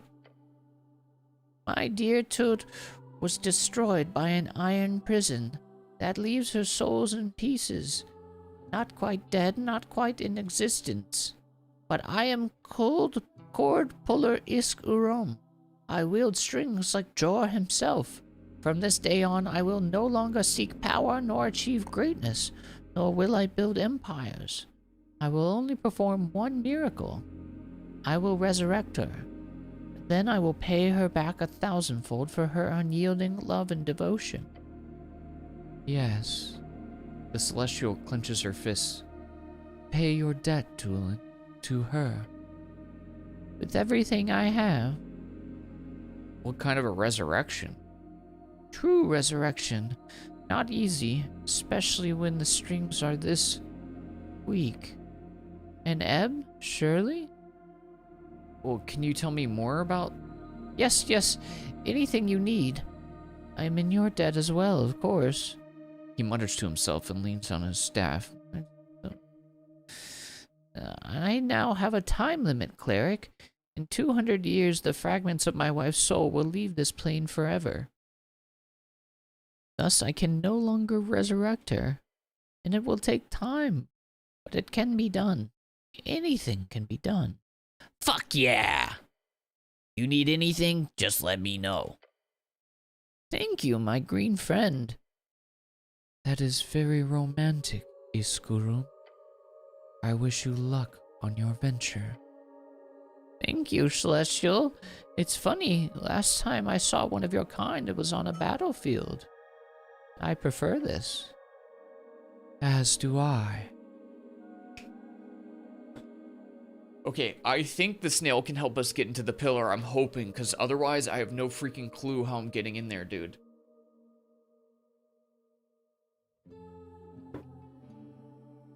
Not a single freaking clue, dude. What's up, penis?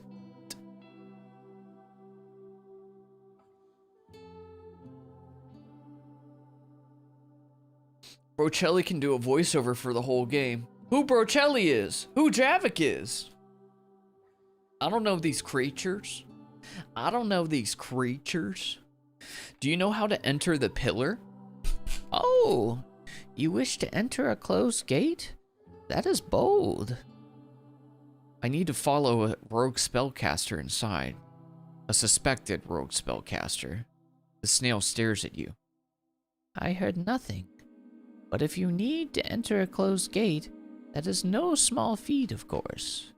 But is it possible? Very much so. What lies beyond is not so much a mystery as it is a question of shape, tunnels, paths, cracks in the veil around Dror's realm. To enter it is as simple as having a key, a blessed passing or forcing your way with a powerful spell. Gate, astral projection, wish, they can all break through.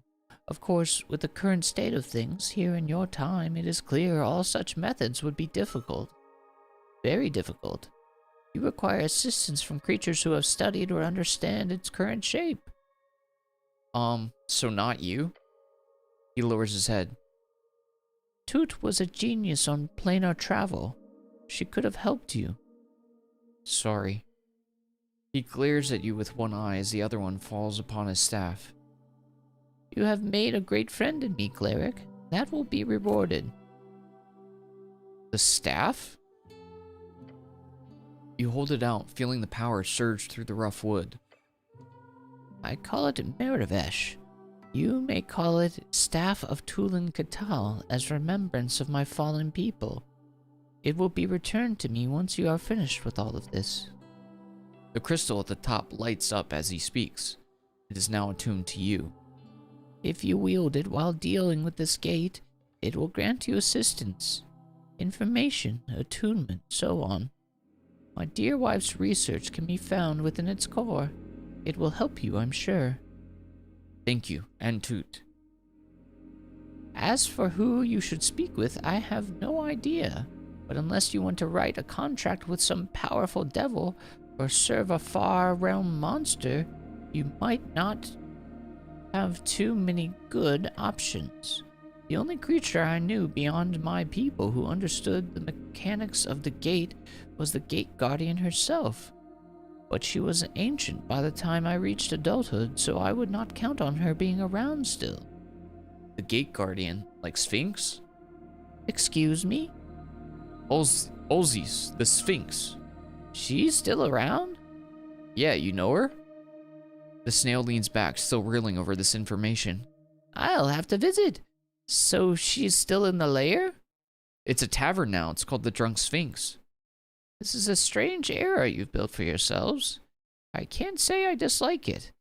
In that case, I highly recommend you go speak with Olzis.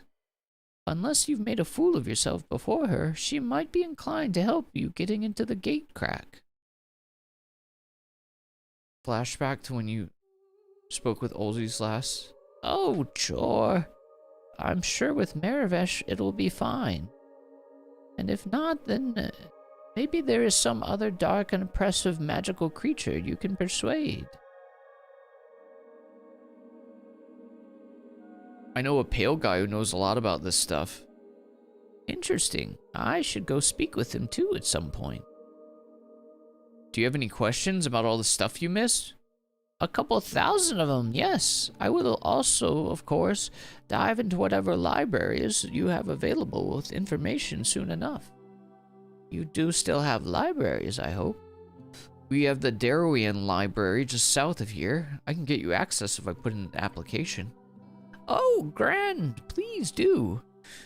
Is that your local government? Darrow? Technically speaking. I see. I also need to ask, what is this south? South? Yes? South is south. Ah. This must be some common knowledge. Please elaborate. It's a direction, downwards on the map.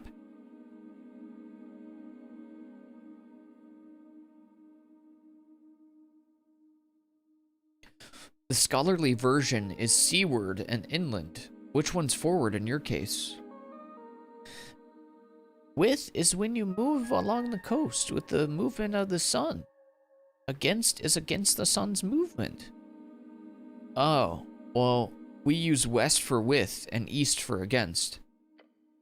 I see. Do you know the etymological origin of these words? I find your use of them quite fascinating, especially the fact that my tongue spell does not localize them. Imagine a map. Interesting. That you base your directions on a map is very different from our way of navigation. Later, I will very much love to pore over your findings and documents, especially over those maps.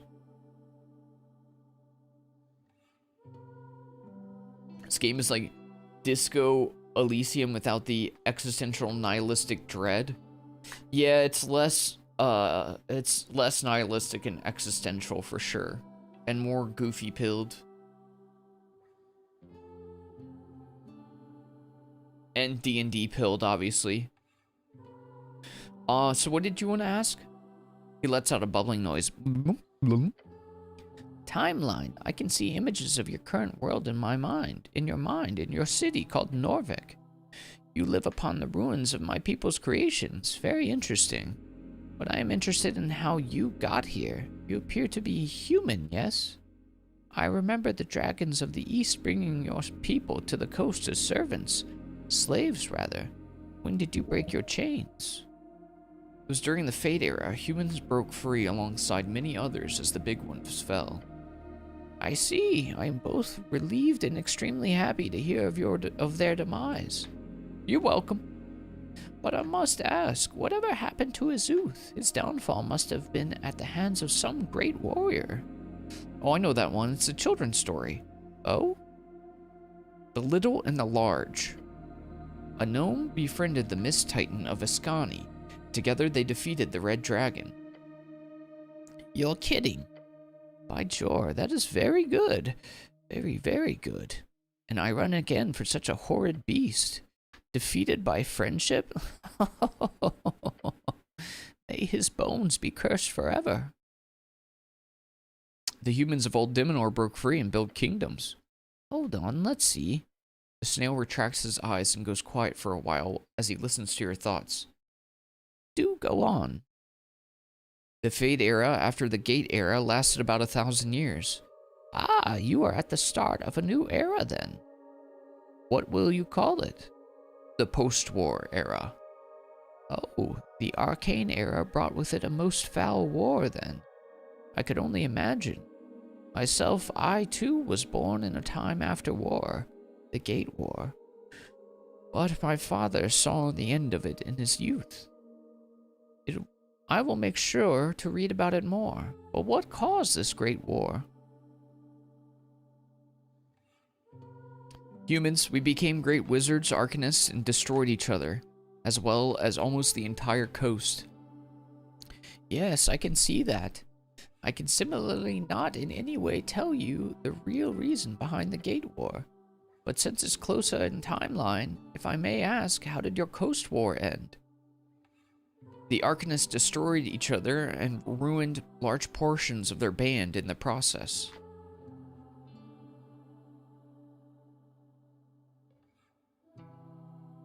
That is fascinating. It's understandable that there is no clear answer to such a complex conflict. As per usual, the victor will write the notes on history, however, so I will be sure to read with critical stalk. Stalk? He means eyes. And your people then, they fled the Arcanists during the war? I seem to get that impression from the images I keep seeing. I hope he can't see me naked. Nothing too personal so far, thank Jor. Some esoterically attuned people cannot help themselves. It's honestly quite dangerous at times. My old rival used to run into my laboratory and think very loud and grimy things. The most heinous scenarios you could imagine. That's hilarious. You're quite the frayed fellow, aren't you? Well, you're forked. His eye stalks glare at you in silence. Case in point. So you're... Oh. Not what I... Did not mean to do that. Frick.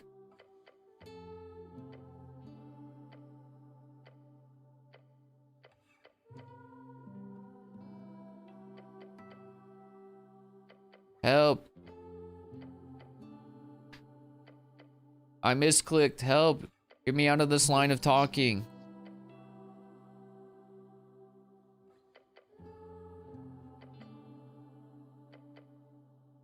So you're a wizard? Or can you teach me magic? Oh, teaching, that is not my specialty. If you have questions, I can always share my knowledge. But beyond that, I'm afraid I can only offer some spell scrolls. How do I learn high-tier magic? Time and effort, cleric. I remember when we caught a batch of students about to rush out into the wild to burn some fake creature with fireballs. They said they needed the experience. The wisdom of Jor teaches us otherwise. Repeated exercise does build muscle memory, yes. However, true experience is bought from novelty. Be interesting. Your future and high-tier magic will be born from that. Okay, thanks, buddy. I want to know about your spell scrolls.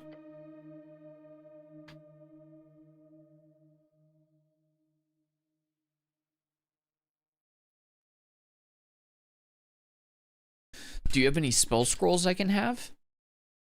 Oh, only a dozen or so. They're deep in my shell. Any that you're interested in? I can dig in and get one for you. He retracts one of his arms into his shell. Ew. What? A scroll of astral projection would be huge. You have particular tastes. That is not a spell you are even able to cast, not without great unreliability. So is that a no? Of course not. Enjoy! Okay, that's promising.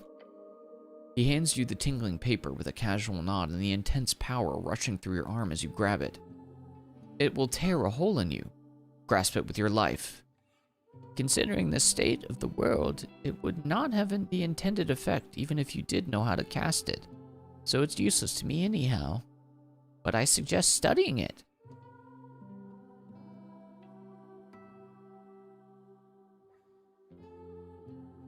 What about Aura of Vitality? That's an oldie. I never was too good at it myself, but it saved my life a number of times. What about Protection from Evil and Good? It is indeed. Sadly, I do not have many divine spell scrolls, so that is a no. Detect Secrets? Of course. That one is very useful. Anything else? The snailman stares at you for a few seconds. No, you seem to have thought of all I am able to hand you, except... Except what? It shrugs while slowly retracting its entire head slowly.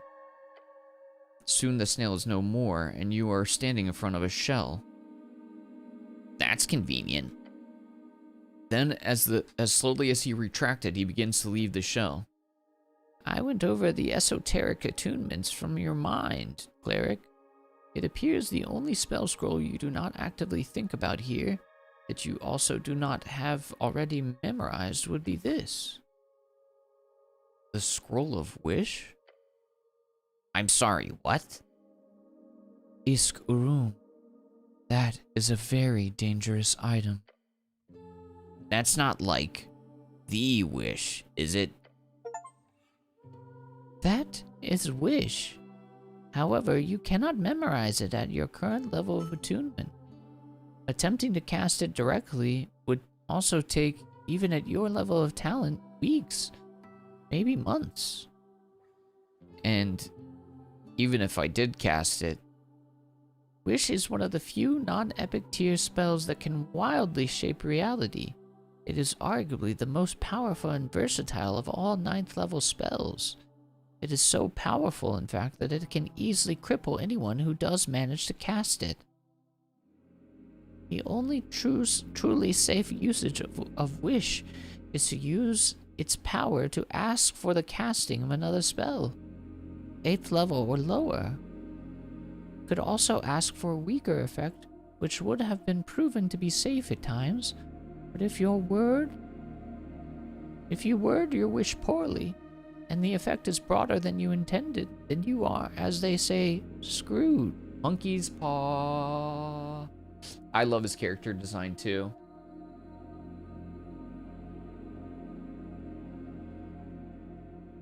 Yeah, I can see how Wish would be super strong. It seems like it's basically do anything. That sounds awesome. The Snailman lets out a blubbering sigh. Oh, I received that spell scroll from a Jin I fought alongside during the war. It was a reminder to stay humble, for those who use it for personal gain, use it as a shortcut to greatness, always end up in ashes. I did not always listen to such ideals, but when it comes to that spell, I have respect for it. One of my teachers, the great Ritlos, used its power to shatter the hearts and souls of 100 ice devils. In the process, her entire being turned into a permanent esoteric pocket. I am giving this spell scroll not to use, cleric, but as a reminder of your mortality.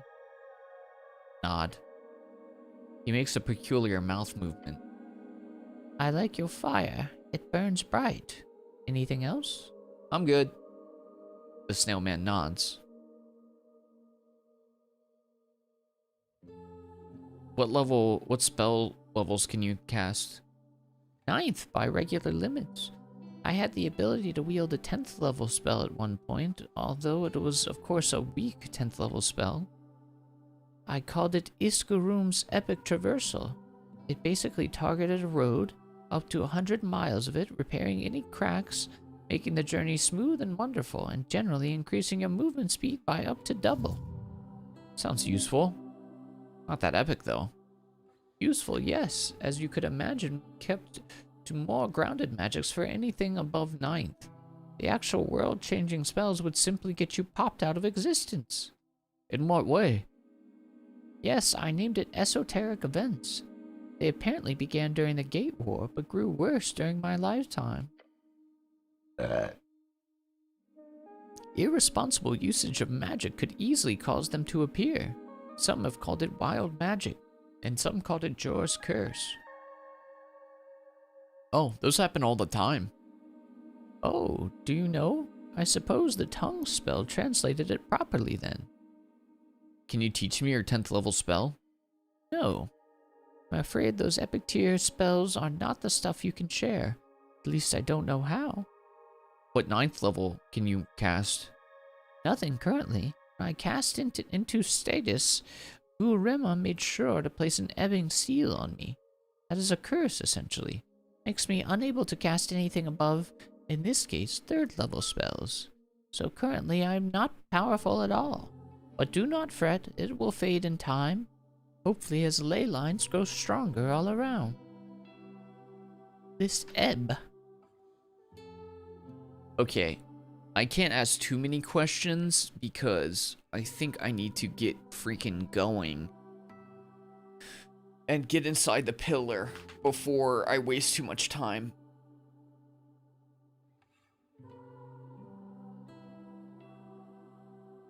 So I would like to ask him more questions, but I do think we're pushing it. I think we need to get inside the pillar. But first, what are you voting? The what? We have our first election soon. You should vote. Voting? Hold on. Do you select your leaders through election? Yeah, we're starting to now. Fascinating. Is this an elective system for landowners or mages or? Literally everyone. Pretty much everyone gets to vote. You just need to live here. Huh. You've shocked him. I did not expect something like that. Such a liberal paradise. Well, I am not one to judge these futuristic ideas. I must investigate. Tell me more. What do you vote for? Kings? Governments? Parties with different ideologies on how to run the city of Norvik. Parties? How glib. Lib indeed. What does that mean? Personally, I don't vote for any party. I'm apolitical, which means I win no matter what. That's amazing. I had to get that in because it gives me an XP bonus. He lets out a blubbering noise. Listening to all that, I would say that I would actually vote for the Arcanists. Seems like they would be the most esoterically attuned party, which fits my ideals. However, in my experience, a group of wizards working together tends to end up being quite the mess, but my heart still leans in that direction. I'll have to go see for myself when it is time for that election. He lets out more blubbering noises. He has a fair reason to laugh at it. It will most likely be a messy process. His eyes behold you knowingly. Okay, buddy, thanks so much. Thanks so much, but I do need to keep it moving. I would inquire as to many more things, but every time I do, it takes up more of my time. And we are on limited time now, given that the election, I believe, is tomorrow. And, I need to figure out how to get inside this pillar. I really got to get inside.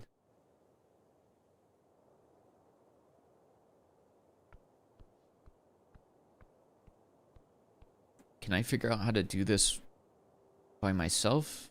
Or do I need to take it to the wizard?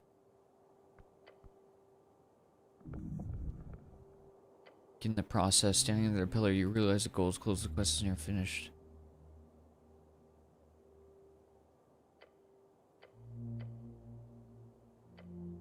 Well, can I not use the staff that I have?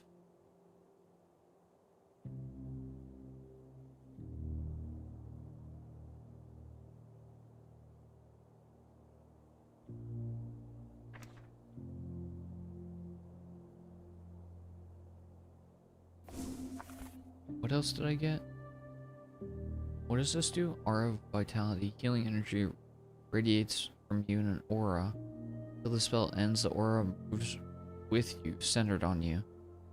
Each round, you and all allies. Dang. That's really strong. That's really strong.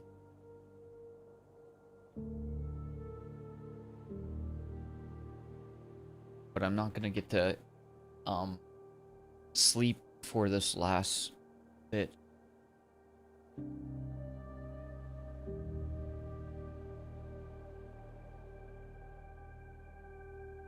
That is really, really strong. Okay. Yeah, what happens if I equip this? Can I do something with it?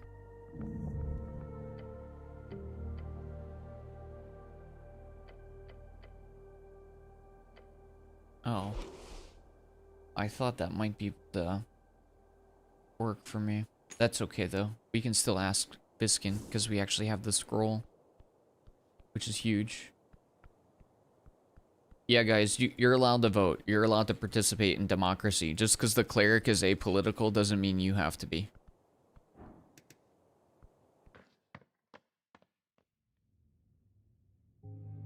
But he's super apolitical. What's up, Dog Stroker? You up late petting some dogs?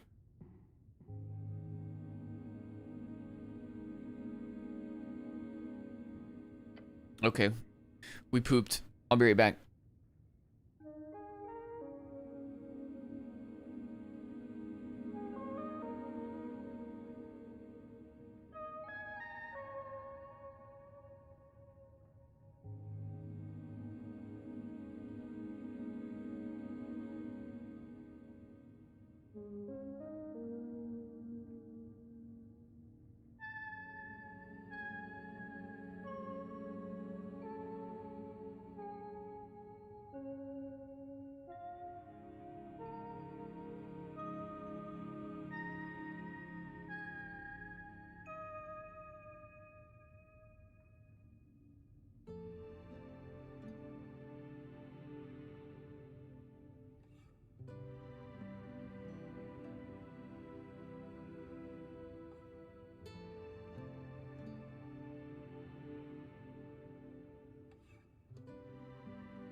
Alright, I'm back.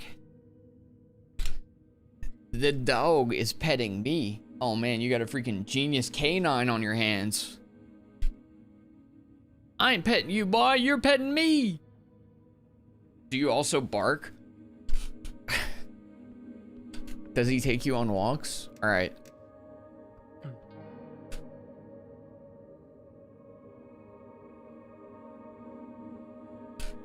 need help entering the Gate of Jor. Have you acquired a spell scroll of astral projection? Grabs a scroll with deliberate movements and reverence. Wonderful. You are full of surprises, cleric. Pale man opens it, taking a few glances over this ancient text. A scroll of Tulin Katal. This will do fine. He puts it away and gives you a slight smile. There is an illusory wall in here, over by my book collection, he says, and gestures toward the shelves on the western wall.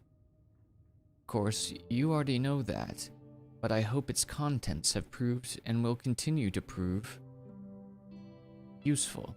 Oh, thanks. You're welcome. When you are ready, call for me at the pillar. I will cast it on you and any party members you wish to bring into the darkness. Nod. Should I even tell about the Scroll of Wish? I'm curious what it'll say. A Scroll of Wish. He looks up from his desk. Oh boy, that was a fast reaction. I'll show it to him, why not? He only glances at it. Do not cast this, cleric. Why? Wish is a spell designed to cause irreparable damage. It tears through the material, ripping it, at best, into nothing. I will not cast it for you. You cannot cast it for yourself. I'm assuming you found it below. Yeah, I got it from a snail man. Nice guy. Understandable.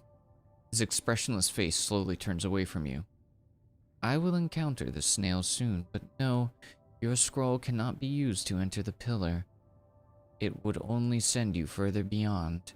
Even the replication of a lesser spell, a resurrection perhaps, would cause untold horrors. So even if you do figure out how to use it, do not. Keep it close, however. One day it will surely be a handy tool for destruction, if the odds outweighs the endless potential suffering. Oh, okay. That's all he has to say. Okay, thanks, buddy. So you're saying there was a fake wall? A false wall over here? Where? This is a fake wall? Aw.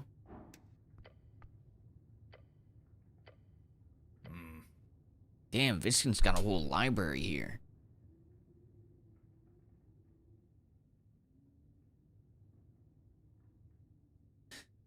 We do have slightly more important stuff to handle than reading, at least right now, cleric. Couple of minutes won't hurt, I guess. Okay, I thought that he said there was an illusionary wall. Illusory.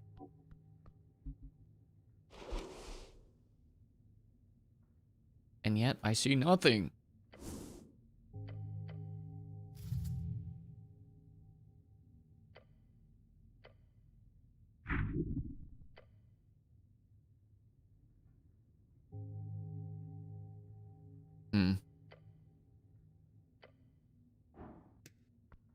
Okay. Oh, he can cast astral projection. He can. I was just curious about the illusory wall. It sounded like there was like a hidden wall by the bookshelf, but I think he said that I just go up here and I can call for him. I think.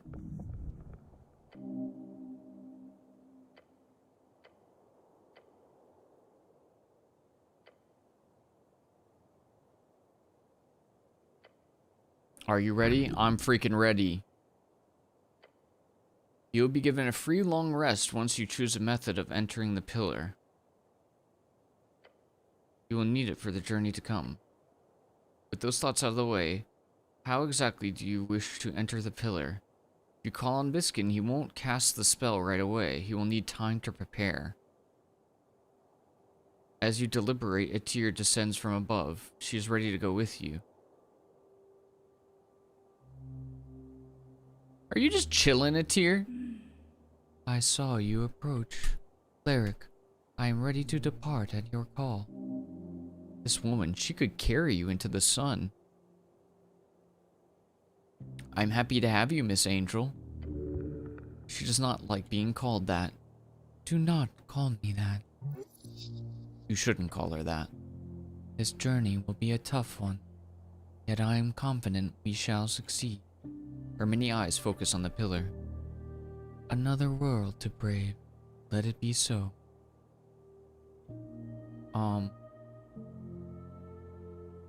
I guess let's call Viskin over. It is time then. You sound more and more like him. Time for you to call on the wizard. Hope he doesn't ask for a return favor. He most likely will. It is time then. Viskin. Etir. Biskin. Schnell. Viskin. Cleric. Biskin, yes! Biskin, yes! Viskin stares at the moss sprouting from your scarf. Mimic. Schnell. No. I just... Focus. Etir? Yes, cleric. I am here. You're worried. The pale man takes out the spell scroll. Give me a moment. It will take time for me to initiate the casting. Magic such as this will need to be handled carefully, especially in these times. Of course, otherwise something bad could happen. An esoteric mess. Well, no. The worst that could happen would be the spell fails and fizzles. The strings are weak, cleric. What does that sound? What was that sound?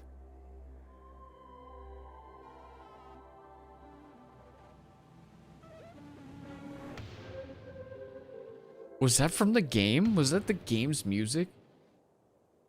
Where did that double bass come from?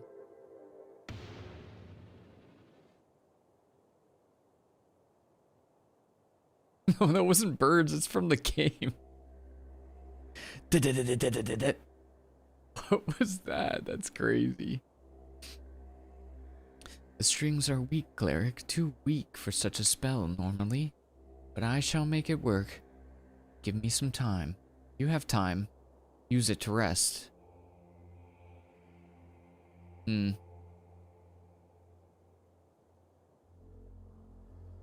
still into this whole helping mortals thing, Etir? I am assisting your investigation in all non-city environments, yes. This includes the far realm and its many spatial formations. So you're not worried? You get no answer. Yes, cleric, there are many unaccounted questions about this type of journey.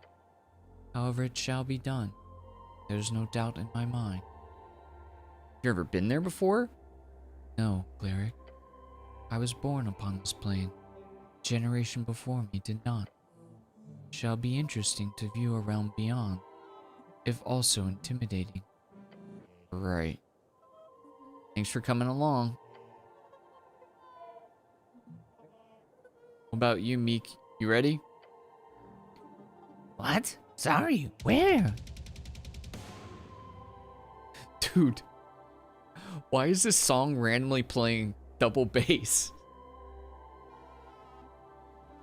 Why is there double bass in this song?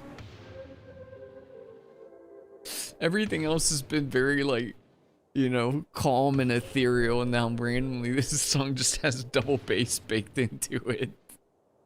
What are we doing? We're heading into the beyond, Meek. And Meek has clearly not been paying attention to current events. No. Yes. Is it danger for Meek? Potentially. That is scary, but okay. Meek will guide cleric past any trap. Yes. There is trap and beyond, right? Potentially. Yes. Great. Meek will help. Yes. Ugh, gods. I need to sit down. Do not worry, Schnell. There are surely no folk-made traps in that place. Only beasts of the far realm. Great. Thanks. I'd like to unsubscribe from Far Realm Facts for now, please. I am not a subscription service, Schnell.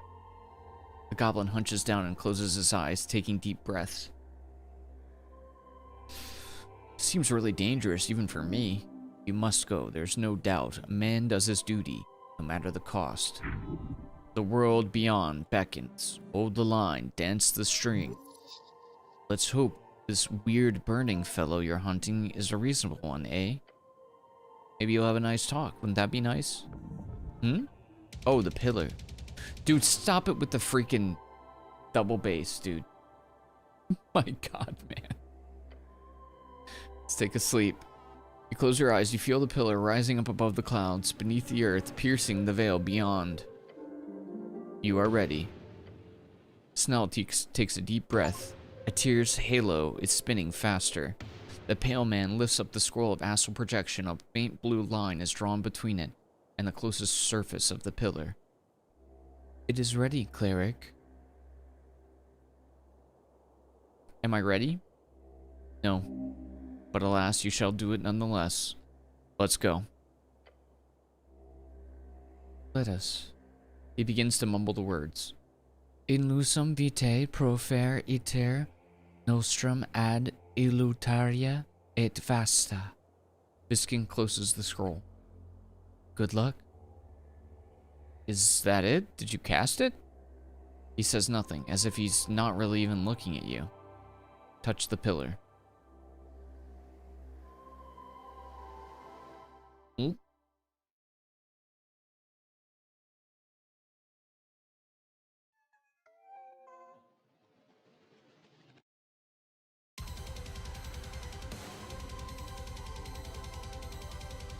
There's that double bass.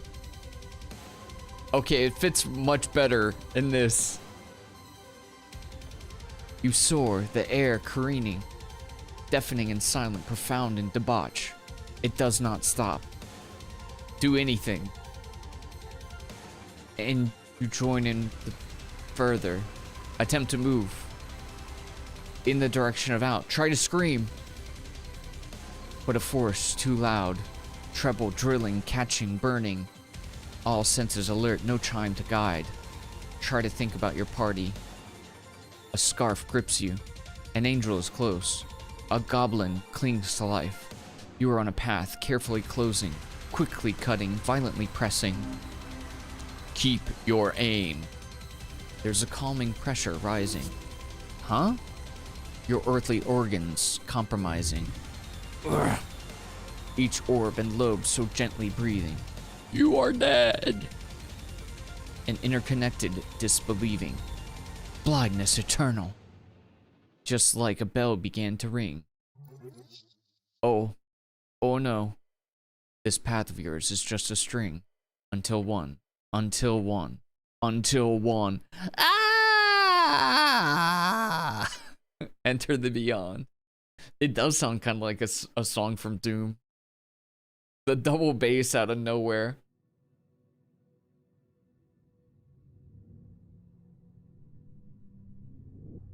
Makes more sense when we actually start flying.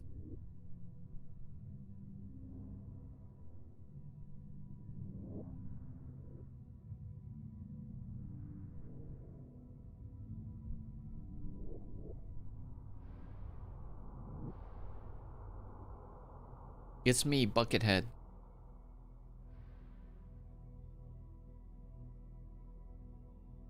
Roaring of the pillar is endless. Look around. There is nothing. Look below. Water? No. It is an esoteric substance. What about me? You are whole, but shaken. What did Master do? No. Yes. This is... Your scarf crawls back into itself and does not say more. You must begin. Where am I? George Crossroad.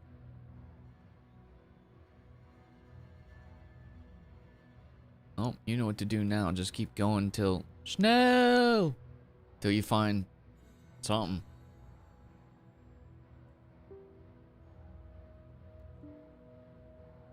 A tear.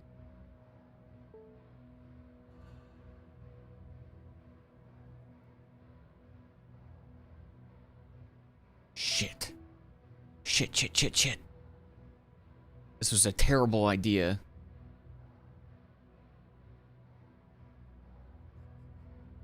We'll find something eventually.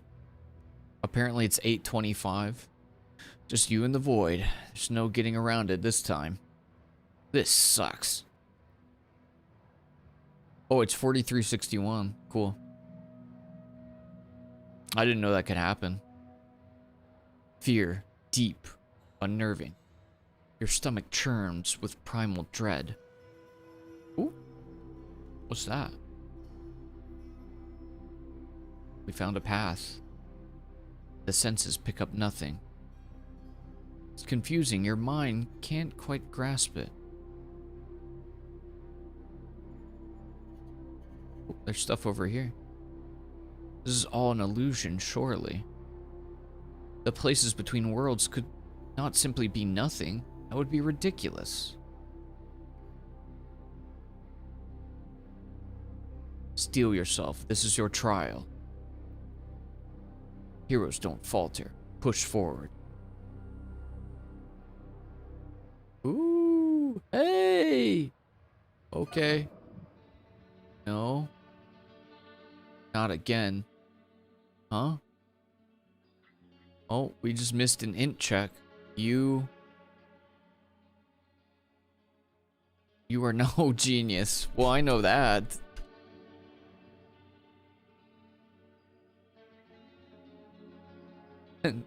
Never tried to be a genius.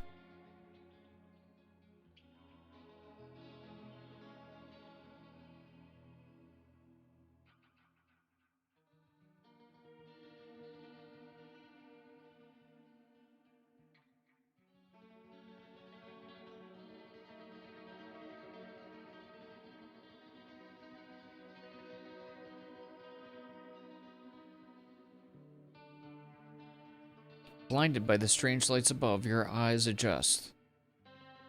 You peer onwards. In the darkness, you see a pillar of light. Something beckons you forth.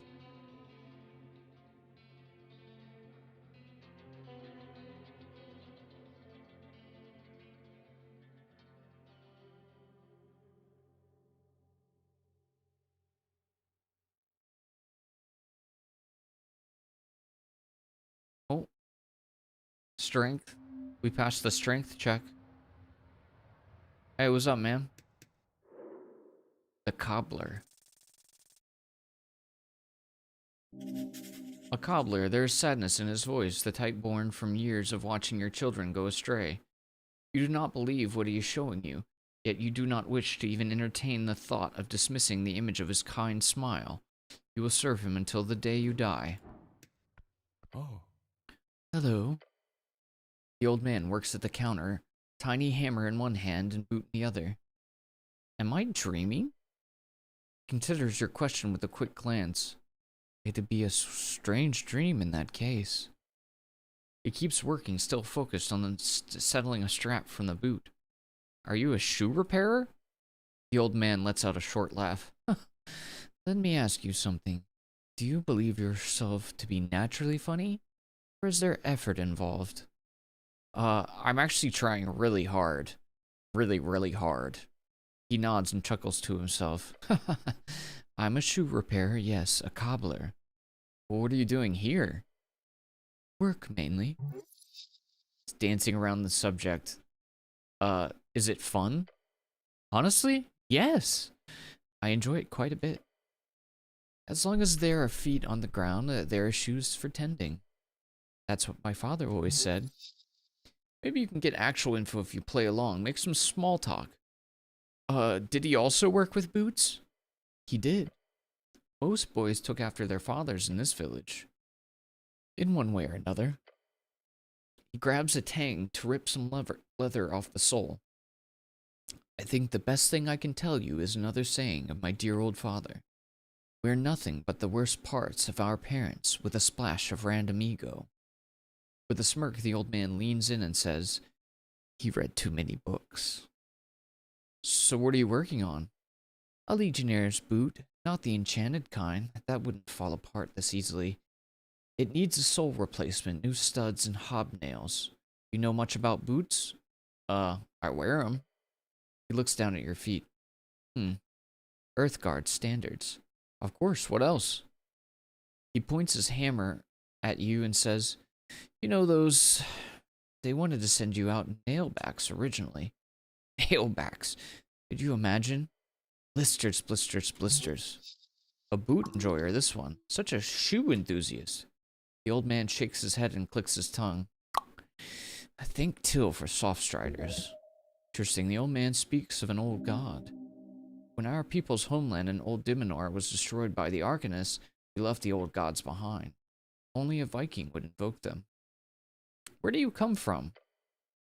Not from money, nor greatness of any kind. If I had to extract some source, one point of origin for myself, that would be just a small, unfortunate village on the coast. Grab some fresh nails from a bucket under the workbench. I was born to do this, he says, and hammers one of them into the bottom of the boot. Good, fair, and decent service. Who you voting for? He keeps working and doesn't answer your question for a while. Then he mutters out, there's no perfect choice, is there? Indeed, that's the true path for apolitical people like ourselves. Remember, the purposeful lack of choice is a choice in and of itself. Only the truly ignorant can claim to be without bias. You do not seem ignorant to me. Oh, you'd be surprised. So, who are you? Hey, what's up, Ramrod? Newt, Singh, son of Tok. That is my name. It's a good name. Keeps working on the boot. Why are you in the beyond, Newt? Oh, I died. I've been here for years. Okay. Everything here is not so material. You included if you stay too long. He holds up the boot, looking at its bottom with one eye closed. It's a tunnel.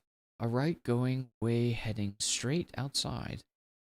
I've been left behind for a bit longer, though. Just a bit longer. You're stuck here? I like to see it as an unpaid vacation. The old man places down his boot and hammer. Ragnar? Cleric? He is not evil, nor are his hands clean. I cannot speak with him myself, sadly, so I ask of you, please, please, handle it with heart and grace. A rumbling terror beyond. Handle what? The one you are looking for. Go to him, before it's too late. The old man points to his left. His furrowed brow speaks of decades of heavy, heavy responsibility. Ignore this ghost. You've got work to do. What should I do? I don't know. He turns around and taps you on the shoulder. His hand, it is warm. Great power. But I know you will.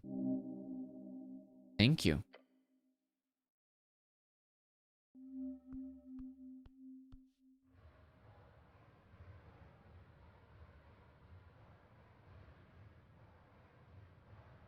Didn't you say to go to the left?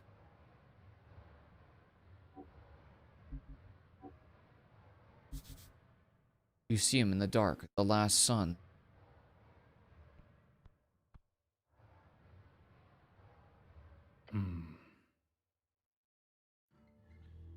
Greetings, brother. Stare at him. He bows before you. My name is Gorm Skaldemand, loyal servant of Urth. Wait, is this the Lost Paladin? I need your help. You see the writhing corruption upon his arm. It causes him to shake. Lord Gorm, touched by the void. He appears sane enough somehow. I would ask why you are wearing a bucket over your head.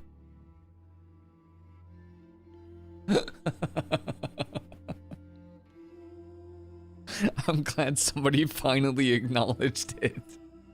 I've had a bucket on for the past couple of hours. You don't like my helmet? It's not the first time I've seen an Earthguard wearing a bucket in jest. However, it feels a bit surreal to see it in this place. This strange, strange place.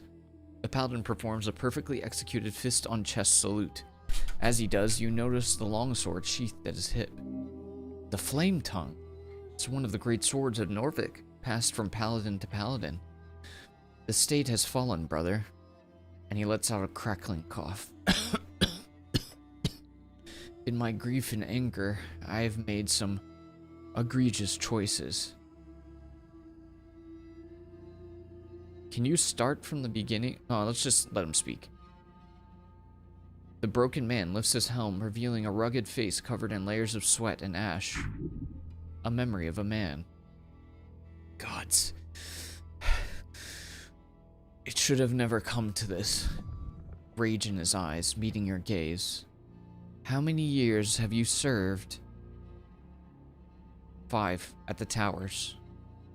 Then you know well the particulars of Earthguard politics. Akasam was struck by a feeble mind spell over 3 years ago. What? He is hidden away in his palace manor for all this time. The Lord Patriarch? Yes. The city is now a headless chicken run by our cabal of magistrates. On a cursed evening 3 years ago, the leader of Norvik was as good as assassinated. They decided to keep it a secret. Their reasoning was simple. It was for the security of our city. Without Urth, we have no protocol on the transfer of power.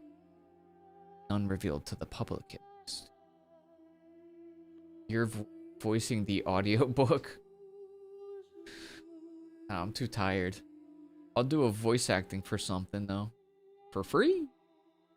Ramrod, thank you for the 30 streak. Appreciate you, buddy. Thanks for hanging out. Have you seen Lord Akasam? I have. I was one of the few to be granted an audience about a year ago. Our Lord Patriarch is lost in his own mind. No restorative magic takes. None we are able to muster, at least. Hold on, are you sure the Lord Patriarch isn't just old? That's what most people think. That reasoning is why no one questions his absence. However, Akasam was a shrewd man, and a halo one at that. He would eventually be taken by age, of course, but not like this. This was sudden and total and eclipsing in his mind. Foul magic at work. Who knows about this? Few. The magistrates were some of the patriarchs. All of them sworn party officials, including me, despite my lower status as a paladin. It's a tightly guarded secret. They are sworn. They cannot speak, even with this evil going on. And none of them have told people? They cannot, nor can I. Why do they keep it a secret? They said it was considered dangerous for him to falter after serving for so long. Better to hold up a puppet until the election. Or that is what they decided. I was not in that particular smoky room. Who cast the spell? Enemies of the state. They broke into his manor at night. Then they got away. The magistrates pointed to cultists. I went looking. I was unable to find any proof of such activities. Well, why are you even telling me this? Why are you here, brother? I believe those two questions have the same answer. What do you mean about the transfer of power not being revealed? It was kept hidden. He left a will. Of course, he left a will. Yes, he did. Urth's legacy, his instructions. The magistrates and the Lord Patriarch were provided with guidelines for the eventual death of Akasam. How did you see these guidelines? I found them in Akasam's chamber when I was allowed to visit him. It was as if the old man was guiding me to them, even in his feebled state. Tell me, now. He grabs his corrupted arm to stop the twitching. Then he speaks in a regal tone. Upon the death, or at the behest of his lordship, Akasam, a provisional government will be declared. He closes his eyes, reciting words as if they were scratched on the back of his eyelids. This government shall 2 years to oversee an electoral process, at the end of which a permanent government chosen by the people shall be enacted. This provisional government shall be headed by 2 individuals, with shared responsibility and power to provide full suffrage to all citizens of Norvik. The first individual shall be elected by all active clerical patriarchs within 7 days. The second individual shall be elected by all active guild union leaders within 7 days. He opens his eyes. 1 cleric, 1 Asgalist. Asgalist and a cleric? Urth's legacy. If either of the provisional electoral processes fail, the individual will be chosen via random lottery at the end of those 7 days. Sounds fair. The instructions included more details, of course, but this is what Urth wanted from us. Brother, this is what Akasam wanted. He was going to step down, to retire, to enact his final will of our glorious God. Oh, shit. That is why they feeble-minded him. They could not let Urth's will pass. They could not let go of the power. That is one hell of an accusation. Yes, brother, a charge most serious. Know this, I read Urth's legacy, his last will, over a year ago.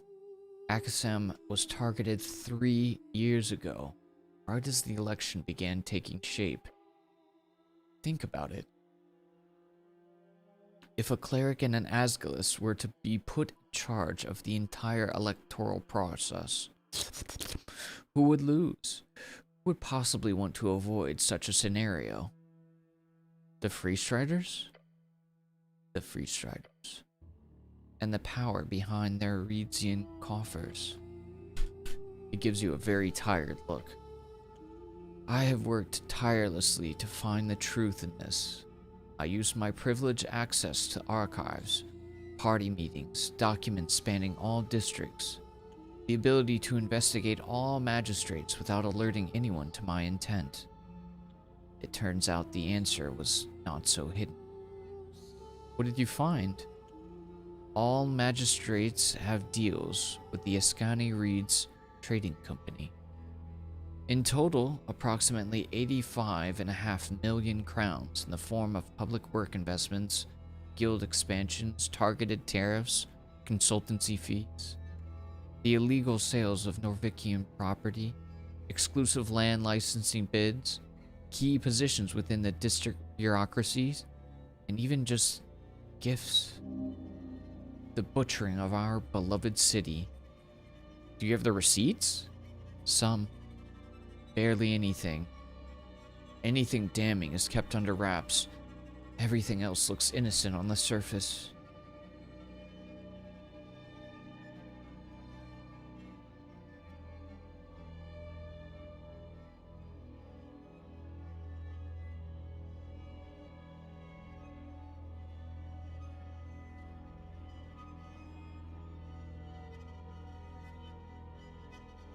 I mean, they are creating opportunities for foreign investments. Let's see what he says to that. Oh, they absolutely are. Except those investments go straight into their own pockets. Public goods are being snatched up by the highest bidder, and none of the proceeds go to the Earthfolk. Is that good, as you say? Prosperity is created from the top down. Oh, trickle-down economics, you say?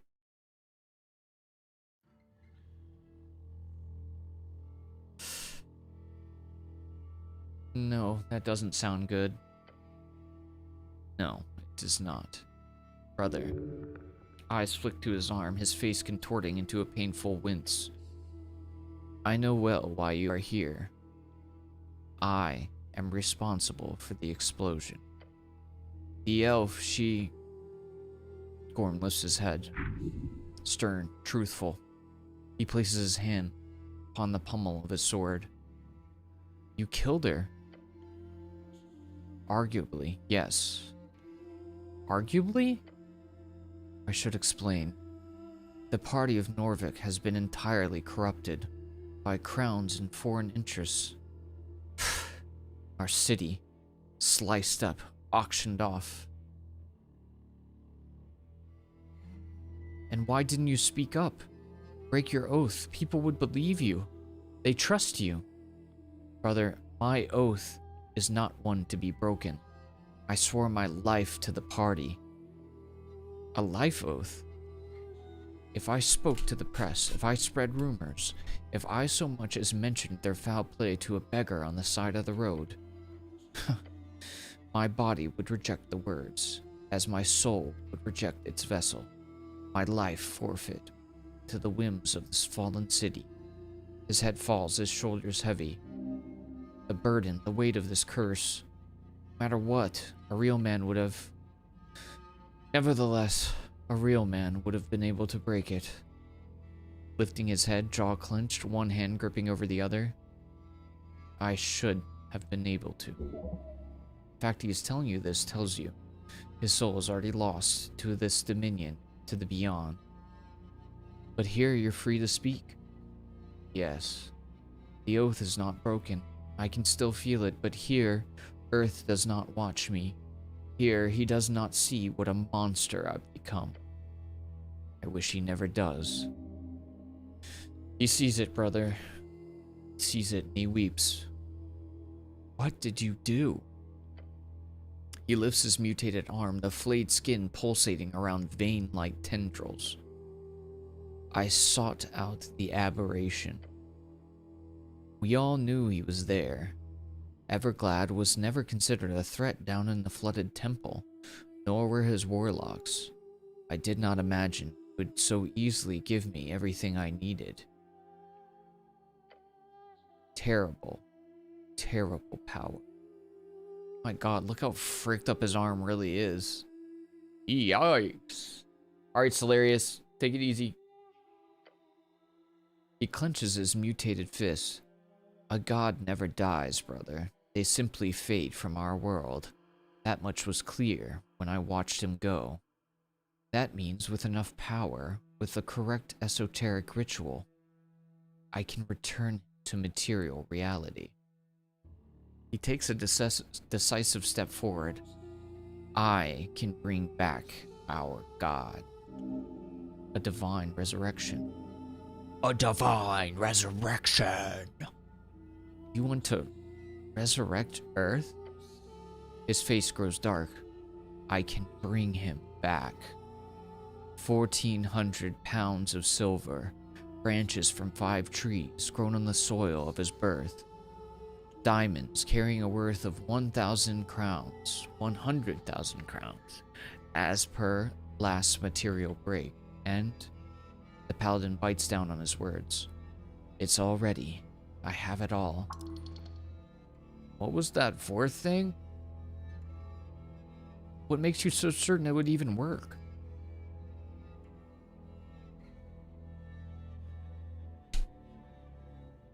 A vision, brother. I know this is far-fetched, but here in this beyond, there are no limits to spellcasting. The rules are different, wilder. There's an esoteric freedom. I have seen into the depths of this place, in all this time I've spent here. I know I ask much of you, brother. I ask for your faith, faith in this spell and in me, but I swear, Urth is here, somewhere, close. I can feel him watching me, giving me these visions. You realize what you sound like, right? Yes, I am aware. I both look and sound like a raving cultist. He flexes his mutated hand with another wince. So I have given my body and soul. Why not my dignity as well? What's the spell called? I do not care to name it. It does not deserve one. But this is what he wants, not revel in it.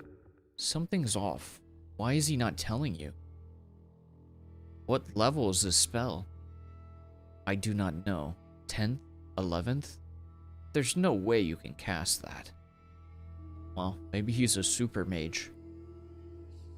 When are you casting it? I've been casting it for days, brother. It's near completion. How did you learn it?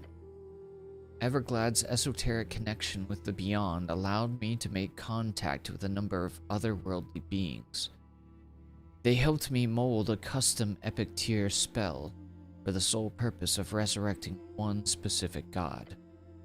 While my appearance has been tainted by the far realm influence, the spell is no foul magic, nor is it in any way influenced by Everglad. This is divine magic at its most powerful. Where did you get these components? The branches I secured myself by visiting the Cursed Lands. The diamonds and silver secured via Ilum. The elves? They paid for your spell? They did. In full. And what did they wish for in return? The same thing they always wish for. Our eradication. The Ilum wishes to stop Freestriders from getting a foothold in the scan. They believe the Earth folk to be weak without them. Easy prey. They are wrong. But I played into their assumptions. To them, I was a rogue paladin wanting revenge on my people, one who needed funding to establish a network of dissidents. After a few favors, they gladly provided me with the silver, the diamonds, along with an agent to plant the necklace of fireballs. You brought the necklace of fireballs into the city? Yes. I signed the paper to get it through customs without inspection. Then it landed in the hands of an elf. Pinja Athene. Their warden of outreach told me she was a traitor. He raises his eyebrows, caught by what you say. A warden? Whatever he told you, you may discard. Never trust an elf. But I should trust you? Trust yourself. Trust others to do as they do. He looks off into the void. The elf did exactly as her masters ordered. She took the necklace from the shipment on Waterlane. Then she made sure the box was stored in the space underneath the temple, in Drummer's secret tunnel. The tea shop owner, yes, I visited a few times to make certain it was a good spot. Pinja Athena made sure that the crate with the hidden necklace was stored inside. It was supposed to stay there until the election, at which point you would remove it so it wouldn't explode, right? No, I'll let him speak. I think he was gonna let it explode. The paladin twitches as his hand appears to tense up. Say it, dude. Everglad whispered in my ear that morning. He told me the elf had set up a meeting with the Freestrider agent. I intervened. I entered that tea shop from Pillar Crossing, past the tunnel. I found her sitting in one of the booths. She had a necklace of fireballs in her grasp. The elf was planning on selling it to make an escape for herself. I don't blame her, but I could not let her take it. The possibility did not cross my mind. I cast Charm Person on her, though I had forgotten how elves ignore such effects. She reacted violently, threatened to blow us both up. Again, I do not blame her for this. Before I figured out what to say, I saw it in her eyes. She had already made up her mind. Fascism chose the path. I chose the end. Words leaving scorched, reanimated lips. They whisper, they beckon, they scream. I cast Misty Step, reaching the edge of the room before it hit the ground. She was incinerated instantaneously. Me, I made it out with seared flesh. He closes his eyes. She did not suffer for what little it's worth.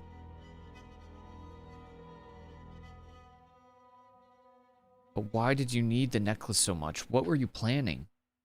The paladin looks at you with dead eyes. Your gut sinks. It conjoins and twirls along the eternal waters, words spoken by the gruff man, near breaking your resolve. There is a fourth component to the spell.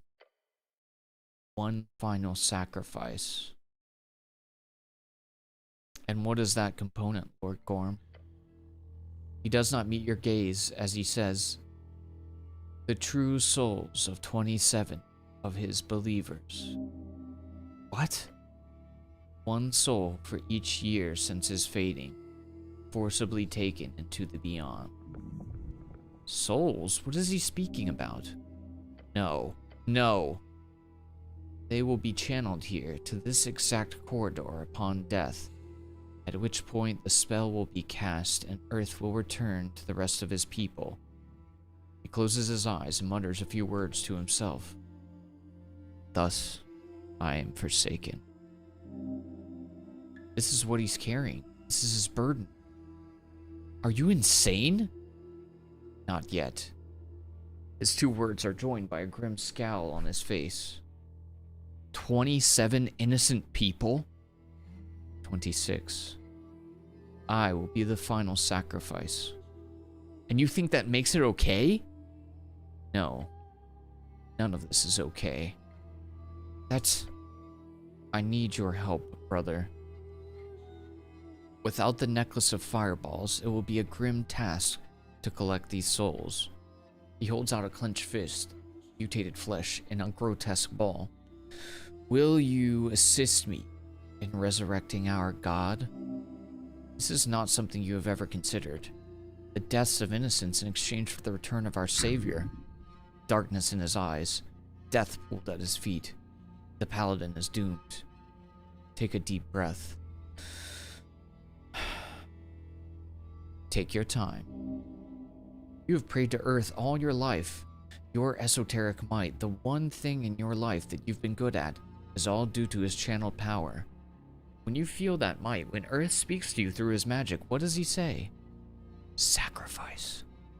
He asks you to sacrifice everything, to give until you have nothing left to give, until your bones hit the pavement, until you have given everything to safeguard every person in your city, no matter innocence or sin, to protect your people from those who wish to harm them. Why do you feel this is in need of protection here? You're not the only one who wants him back. Indeed, brother, Norvik will rejoice at his return.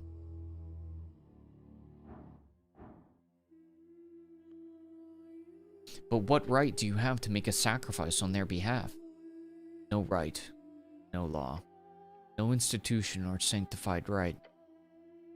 This is my accursed choice, my evil, imposed on the world. What happens after the spell goes off? Urth will return from the pillar. My corpse will lay before him, covered in the blood of innocents, put down by some heroic Earthguard member. Could Urth resurrect the dead people? No. The spell consumes the souls like any other costly region. All the people will see is their god returned at a most frightening time, saving them from a mad and corrupted paladin. Urth will heal those hurt. The one who slays me will be heralded as a true hero of the city, and I will be the monster. No one will ever know the truth of this ritual. Would people actually believe that? I cannot guarantee anything. No one can. The Earthfolk would rally around him in an instant. But what of the truth? Just hold on, there's still time to think this through. No, brother. You might not realize it, but this place does not conform to the time frame of our existence. To me, since the explosion, it has only been A few hours, at best. We do not have time. It must be done now. You are losing time. What's wrong with your arm? The paladin clenches his claw-like tendril. His flesh is constantly burning. I reached into the sap of the boundary tree.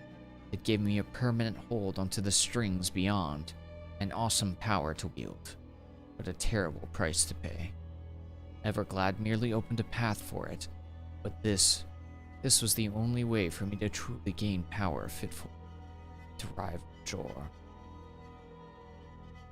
Even at the cost of my own flesh and soul. It's heretical. The elf didn't have to die then. No, she was another mistake. Why are you putting back on your helmet, dude? He shakes his head in regret. I could have let her escape.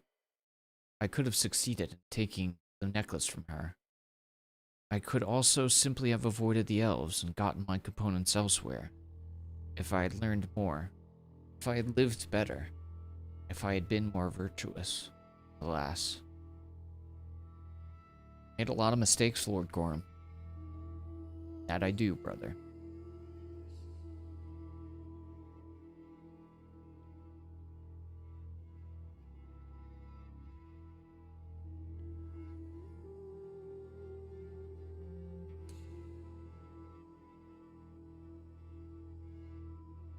I don't think he wants me to kill... Do you want me to kill 27 random people? No. Earth folk only. The spell does not consider their personal belief as much as their folk type. Any human living in Norvik will do. Please do your best to not to hurt anyone else. The goblin population of Tolstad especially will have to be avoided. Let us not shed their blood in vain. You like goblins? The paladin blinks in deliberation. The goblin genocide was before my time. To me, the goblins have always been a subjugated people. What they became and what they are today, I would value alongside dwarves. A healthy minority, albeit lazy and unorganized at times. They're not lazy, that's a stereotype. Not every goblin is. As a group, their behavior is, however, in comparison to humans, less conscientious on average. It's simply how they are. Like dwarves are stubborn and elves arrogant. It is in our blood. We are drawn to certain averages based on our folk type. What are humans then? He smiles. Korea. In every study, in every data set from scholars around the coast, from the archives burned by freestriders, humans are, on average and in comparison to every other folk type, simply the most avaricious. We cannot stop wanting more. It's in our blood. But I have ranted enough for a lifetime about this. You may believe whatever you wish, brother.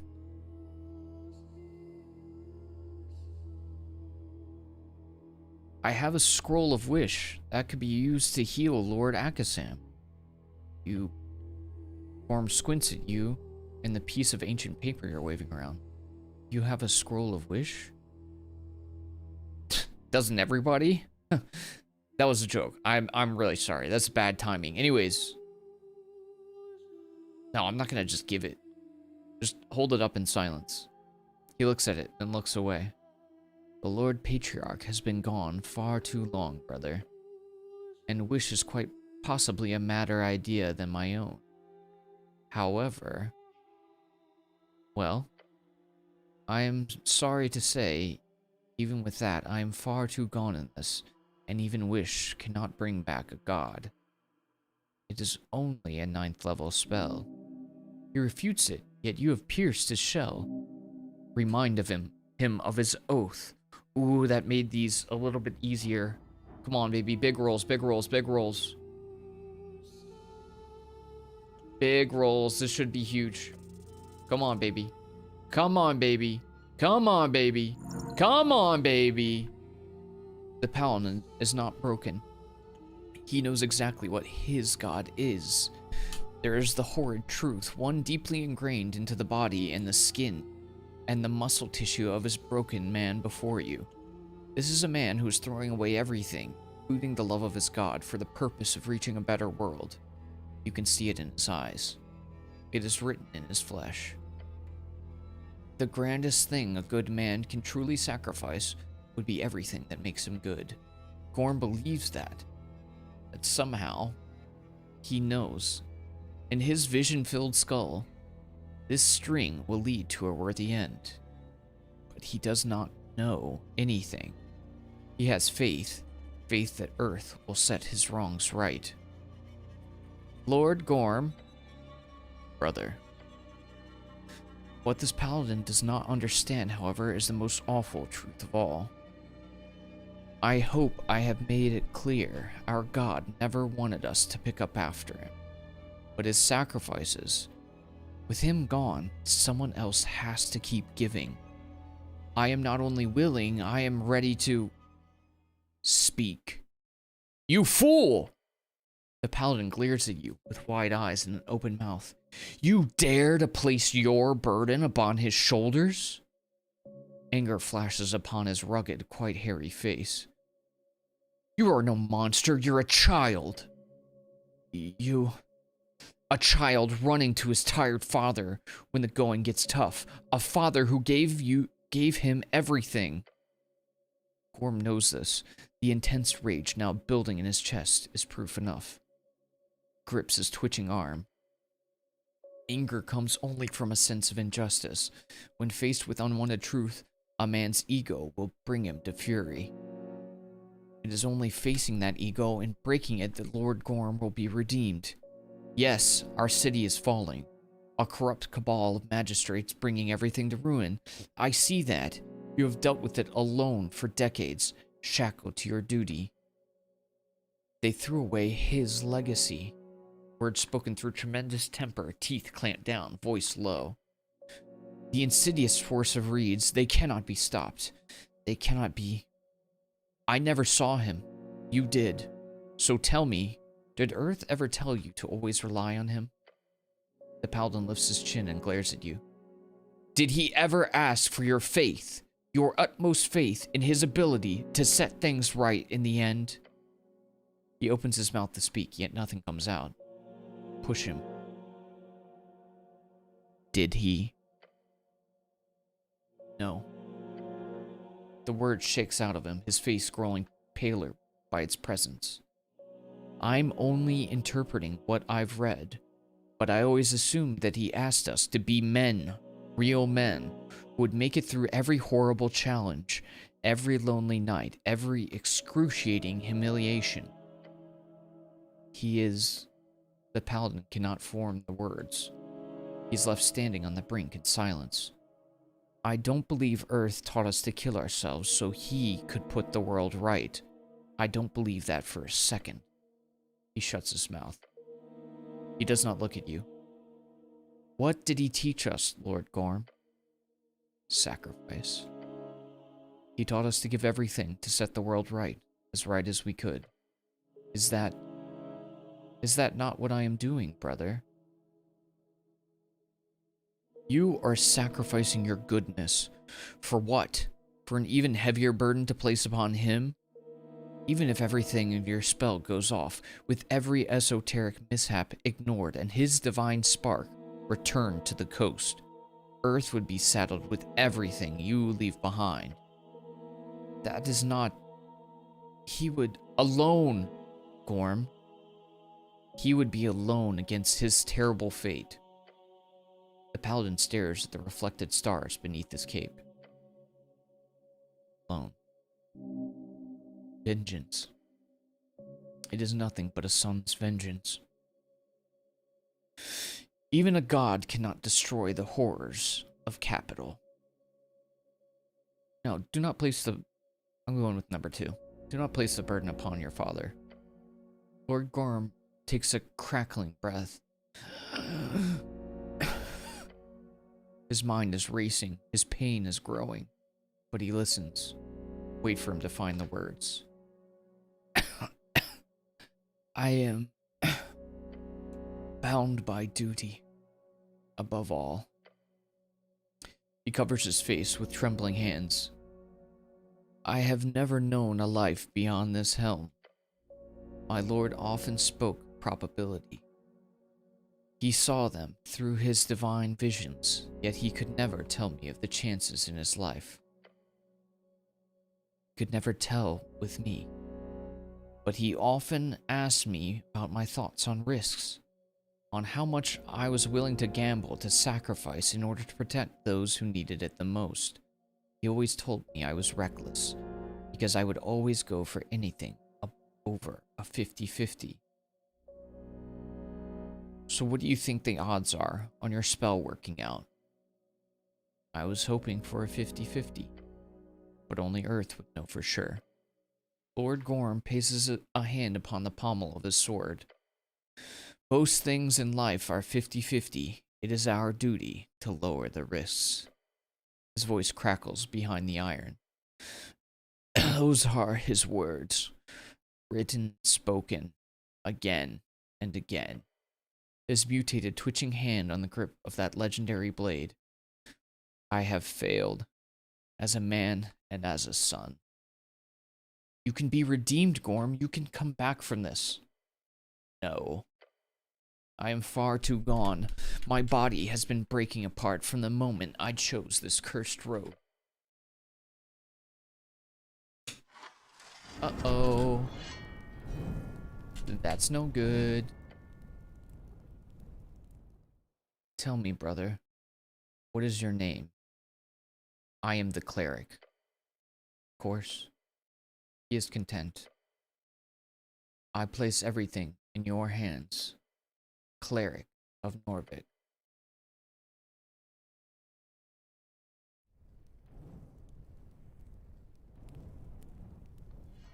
Oh, he gone seppuku.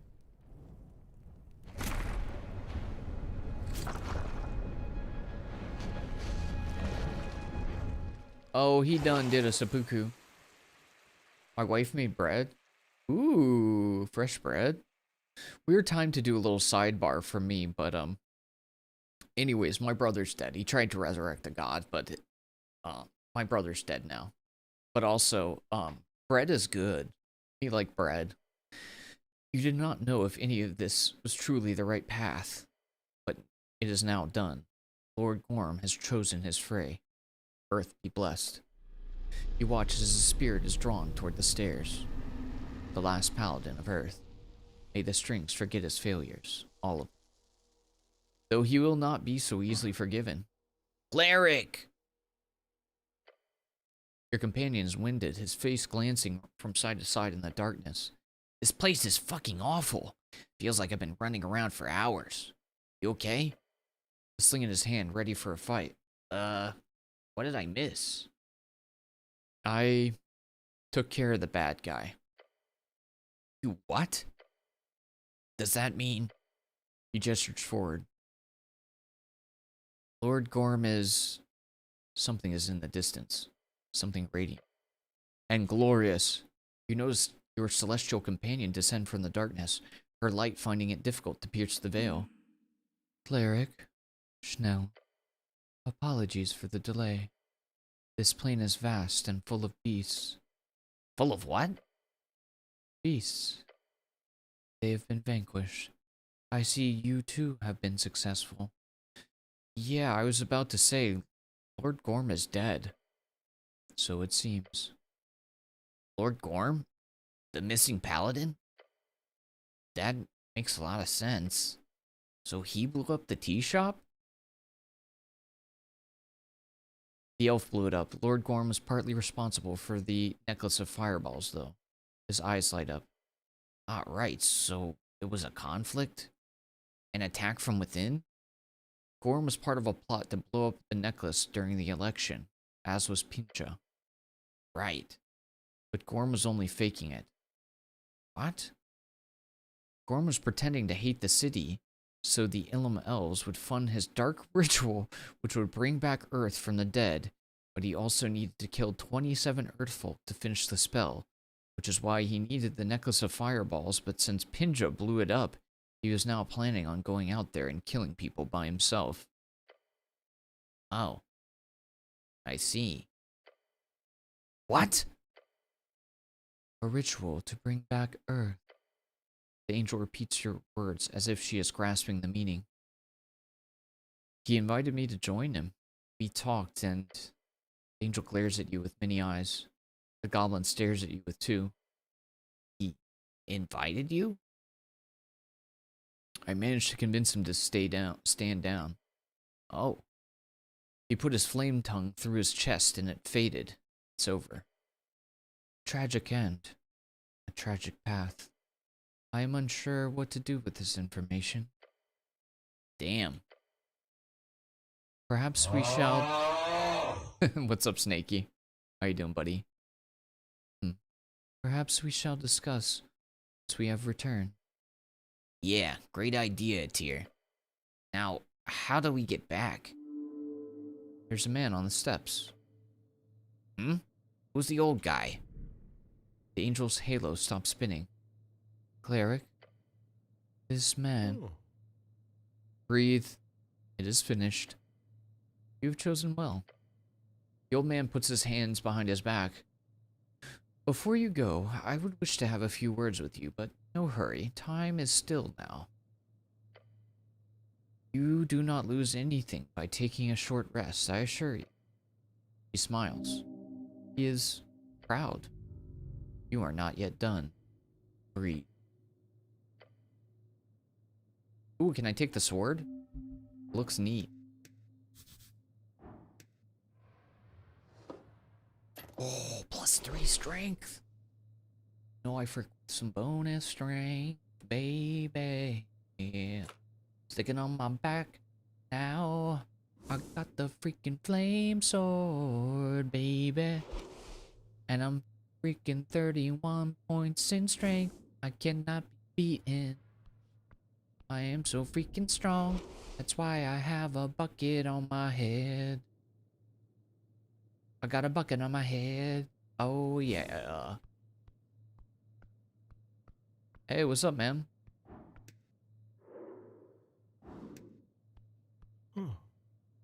The timid man greets you with the lowered head. Hello. Were you watching? I was. He meets your gaze. This road has been terrible. All due to my negligence. It's not his fault. It is Bess. Why is he talking like he's the one? Who are you really, Newt? You know this guy? He wipes some dust off his apron. I ran into him before. He's a cobbler. Right, a cobbler. I'm sure there's lots of shoe emergencies out here. He shakes his head. I'm afraid there's no good way to put this, but I shall make it clear for you. I swear on it. Well, you better explain it quickly. Not sure any of us could stay in this spooky hellscape for any longer than we have to. You are very correct, Schnell, he says with a smile. This place is bad for a man. Brings him to face both his heart and even fouler things. Then he looks over to a Tyr. You seem to handle it just as well as expected. She looks at him in silence.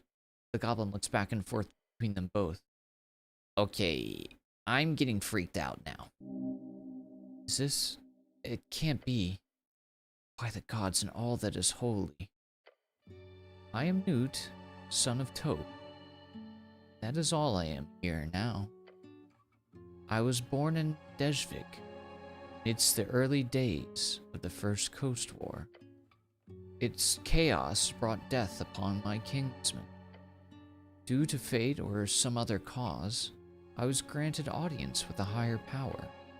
An audience which left me with a channel of strings. All I knew at the time was the inescapable risk of staying in those lands.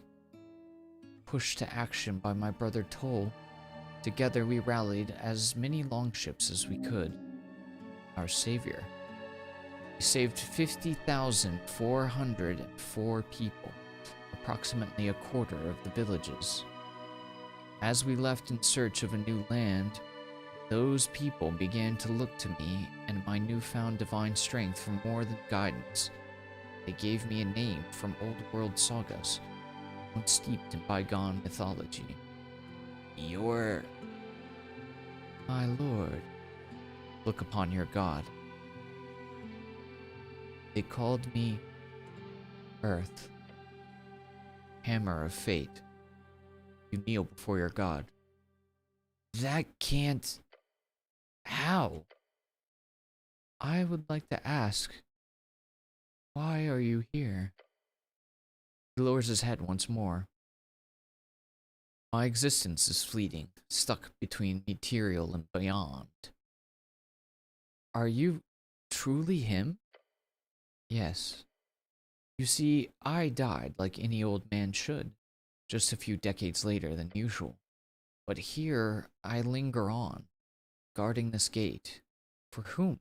What purpose? Who knows? It's a bit silly, really. Toll would have loved to see it.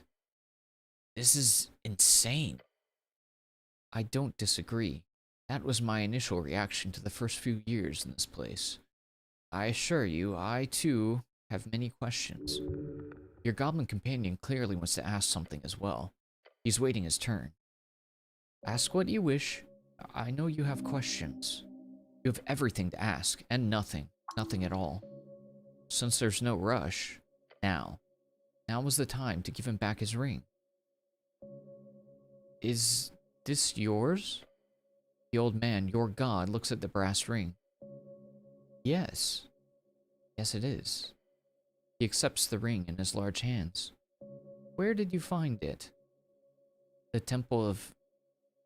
Your temple. Ah.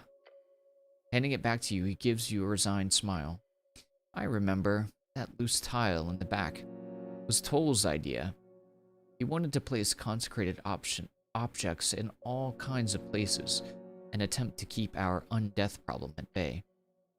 It seemed to have worked out fine. Hold on, I removed it. Is that bad? I wouldn't worry. The divine force placed upon that object has long since faded. It's but a token now. Keep it. Toll's your brother? Yes, the old fool. Urth speaks with a sad smile. Haven't seen him pass through here. He must have died years ago. It's his epic final journey. But who knows? Time moves differently inland. Maybe he still walks the endless wastes as we speak, looking for Jor's key. Toll, right, like Toll's dad, Toll Square. I heard he was a real adventurer. He was, Schnell. He was. Your god looks out into the void. Toll always wanted to travel, to understand Jor, to sail and wander. He received his circumnavigation blessing not long after we founded Norvik. Yet he could never reach Jor's point. After a lifetime of adventure, he still wanted to know. That's why he set off. Toll's leaving, the national holiday. My brother figured out the secret to Jor would be unlocked in the wastes. Once he crossed really cold valley. Stop, I can't take you seriously. You can't drop that. That valley's really cold, dude. Dude, this valley's really cold. What should we name it? Oh, how about Really Cold Valley, dude? Which I later renamed Toll's Pass. My sending stopped reaching him. The last thing he told me in that final message was, "Fear not, brother. I always find my way home." Thus I hold out hope. A brand new DM would use. Can you see Norvik from here? Somewhat, yes. I have the ability to cast minor magic here, including a soft scrying.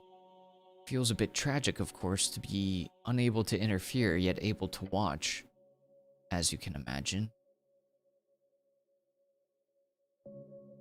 Have you watched me? Your god squats down, placing his palm towards the tower of light before him. The closer to the pillar, the more I can see, like your adventure to the city below, or your encounter with Gorgalash. You saw everything? Oh no, just glimpses. You know, the best parts. You see a smirk spread across his wrinkled face. I fought him, you know, all those years ago. Every time he would flee, regroup, and try something new. A smart one, that Gorgalash. A tough leader. A big leader, if you will. Right, that was his original title. Big Leader Gorgalash. He adjusts his glasses, reminiscing to the old void.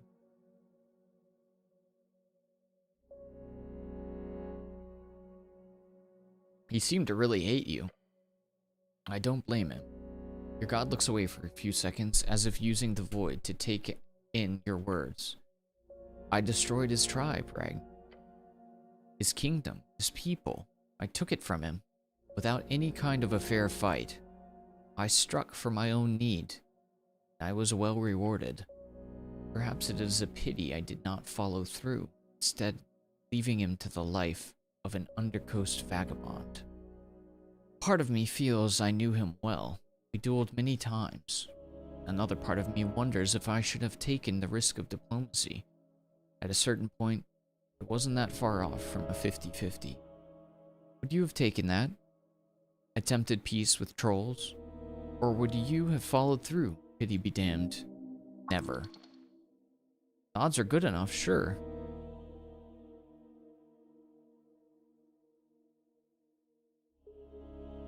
I don't know, dude. I'll be honest, neither did I. A deep sigh leaves him. I do not believe in a clear answer, not anymore. But I chose my path. Glances at Snell, who still looks stunned at watching you interact with your actual god.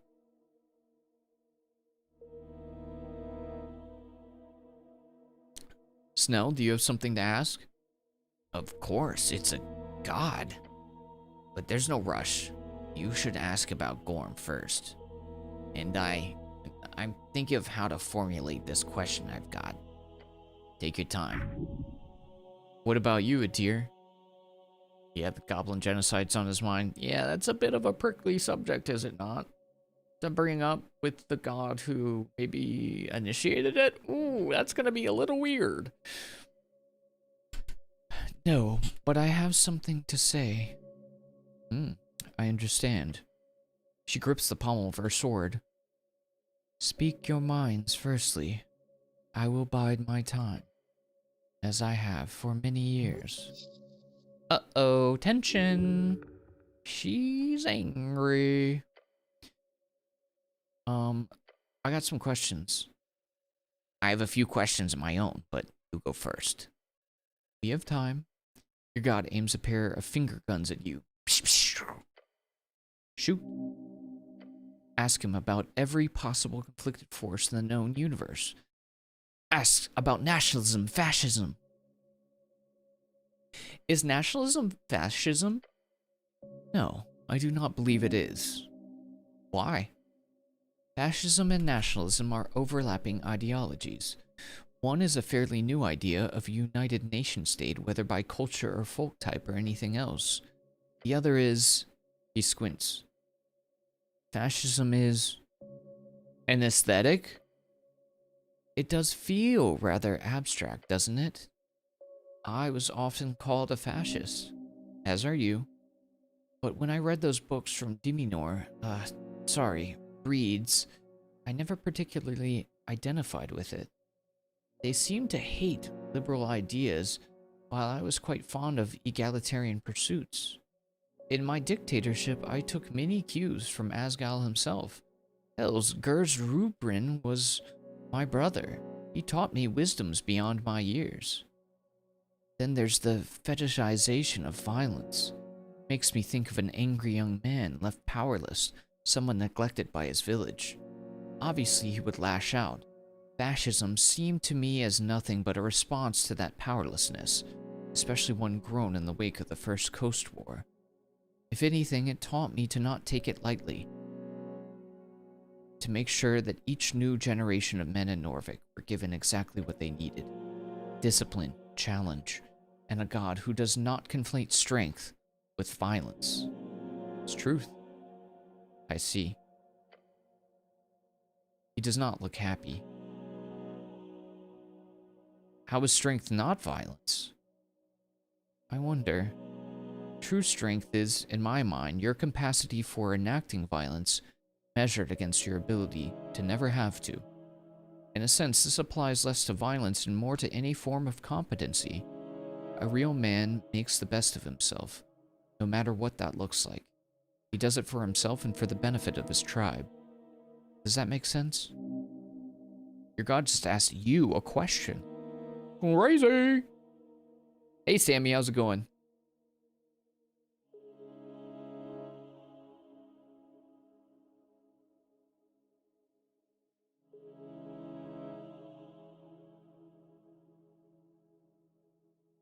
What if a man makes himself into a competent weapon and performs evil as that weapon?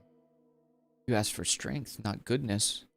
True strength is a tool. Real men come in all alignments. Take you, for example.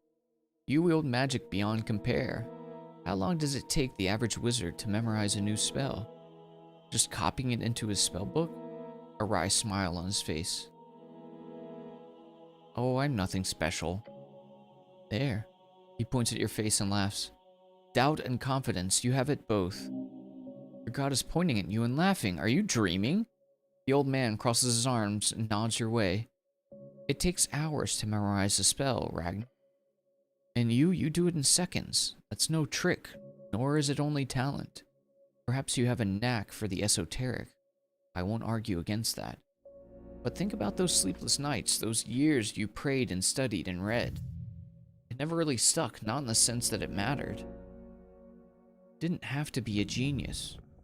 Did you actually understand any of it? It didn't matter if you didn't get it the same way some of the others did. He smiles. This is what you are now. This is your calling. This is exactly where your people need you. But glances over to a tear. My father, a man of many idioms, once told me, you don't have to be anything but the best of you. The rest, the village takes care of. The village takes care of that. Nod. This is making me think.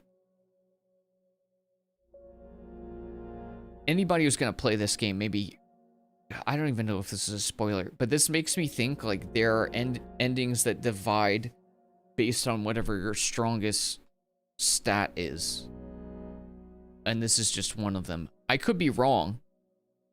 But we missed a skill check while we were in... We missed an intellect check while we were in the void. And then we passed a strength check. And then we ended up over here. So I wonder, I do wonder. Feels like there could be bigger branching paths, but I don't really know for sure. What does the red eye mean? You mean the symbol we used?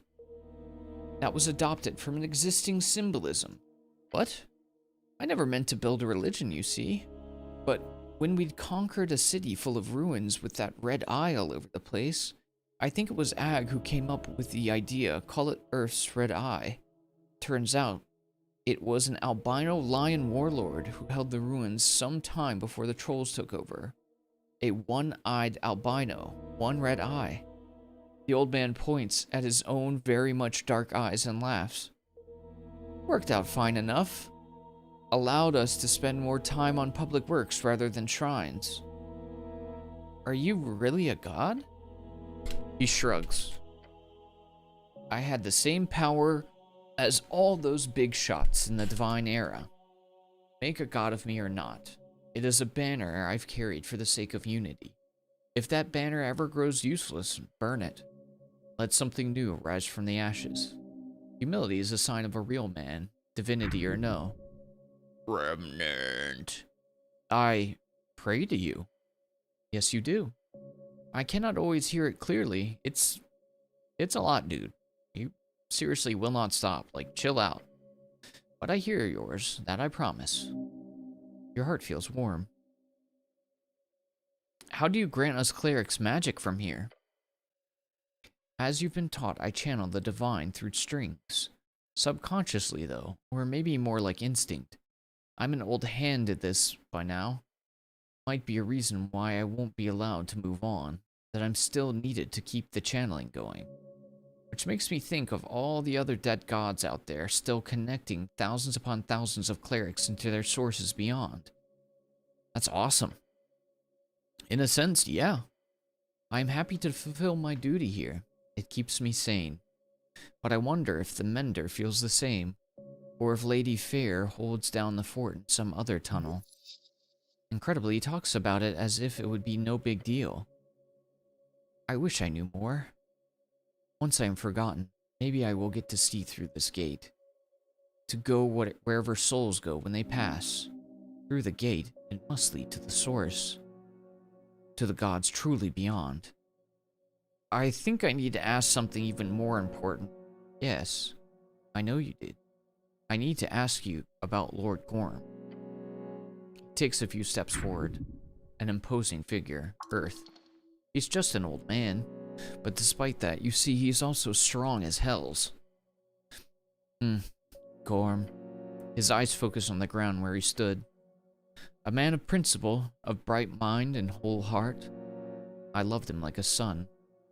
His face contorts into a deep frown. It broke my heart when I saw him descend in such a way. I cannot say where his mind was, but I know his heart was placed exactly where I had taught him. Selflessly, he would give himself up to any cause. Unfortunately, he proved my teachings terribly wrong. Why did he not speak with this discipline? And why didn't you stop him? I could not. I could not stop his channeled magic to my clerics and my paladin no matter what. I cannot even destroy myself. For whatever reason, my soul here is muffled. I could not communicate with him or anyone else on the material plane. Why would he lie? He's got nothing to lose here exactly. He was gonna kill 27 people. Yes, he was. It's important to remember one simple fact. Nothing he did was evil. Everything he did for an ideal of good. Just like I taught him. He turns around and gestures toward the stairs. Look how it ended. His bones hitting the pavement so furiously. I thought I knew everything at one point, as if I had somehow unlocked the truth of life itself. It was so simple. Your god turns back to you, his eyes tinged with red. Goodness alone will bring the world to evil. The words of an arcanist, I believe, but Gorm spoke the truth. About what? He wipes a tear from his cheek. My legacy. Norvik is under siege. There is a conspiracy of freestriders. The magistrates are bought, the Asgals are undermined. The Golden Horde seeks to occupy the clan lands within a decade or two. The Mender's cabal funnels riches to rebels in our lands. And my will, the plan I created to keep peace and transition into a democratic government, was suppressed. It's all true? All of it.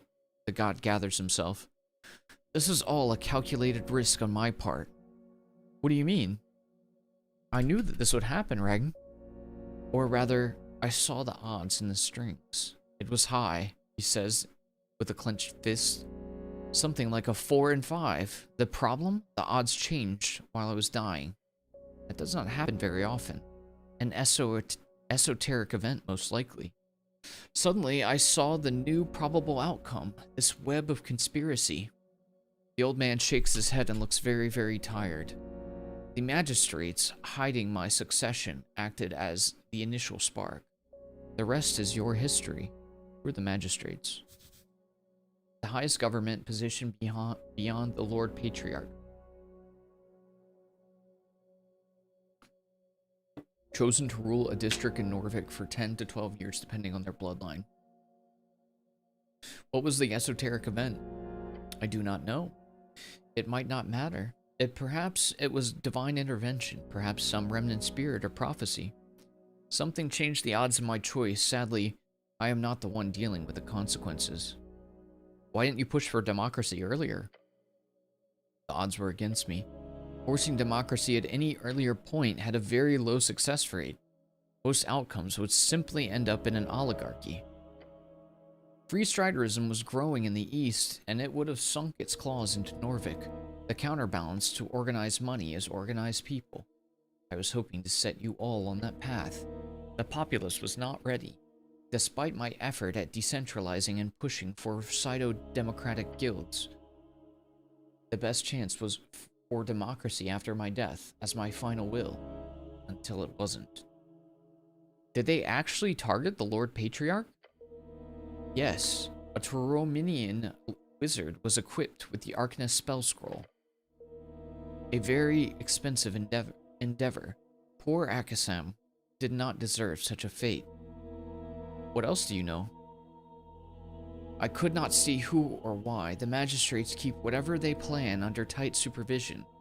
They all stuff lead into their walls. Their homes are impenetrable for me or any other scryer. Gorm's perspective is, however, most likely correct. They targeted Akasam to maintain their hold on power to avoid the transference demanded by my will. He had, just prior to the attack, been very adamant about enacting it properly. Would Lord Gorm's spell have worked? I do not know. I do not believe he knew either. How do you see the risk so clearly? I do not share that secret often during my days. Lord Gorm was one of the few I confided in with my struggle. A struggle? The one placed upon all us gods, he says while making air quotes. We can see outcomes in strings. Not always, not clearly, sometimes like a play in the mind, sometimes an assured vision, but always there are odds, a choice, a chance, a risk. When I worked at my father's shop, I would work on a shoe and see exactly how, 9 times out of 10, I would ruin the leather. As I grew better, my skill improving, the odds would change. Soon, I'd pick up a boot and see 2 in 5, then 1 in 4, then 1 in 10. Sometimes I'd still fail, but seldom. Over time, that simply turned into ever greater visions, along with greater power. It's a miraculous ability, or curse. It is not divine providence, it's just probabilities. That's why you left your homeland. Yes. When I took my people to the sea, we had a 50-50 chance of survival. When I saw Ascani, those odds went up. Every step of the way, I made decisions aimed at increasing those odds. For you. For Meek? I hear name. Is it safe for me?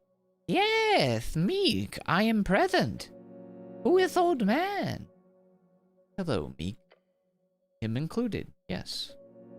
Old man, no Meek? Ooh, I am honored, yes. I am Meek. The fabric of your scarf shifts nervously. Us?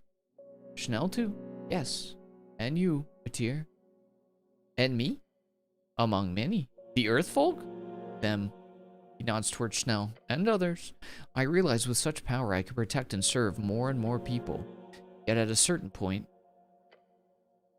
where does my tribe begin? Who do I define as the other? I had to choose. My choice was the Earth folk and the exiled dwarves, a united creed, bound by this great city we built. The old man looks to Atir. Her blank expression does not change, yet her eyes no longer spin. They just focus on Earth. I focused on increasing the odds for that creed to assure the security of Norvik and its ideals, no matter what. No matter what, huh? No matter what. For almost a century, that absolutism has been the source of immense life and pain. Just like Gorm. That comparison pains me, but I cannot deny it. It pains you? Snell takes a small step forward. At least you had a choice. The old man keeps his eyes on the goblin and places his hands behind his back. You're responsible for the genocide of my people. Yes. Yes?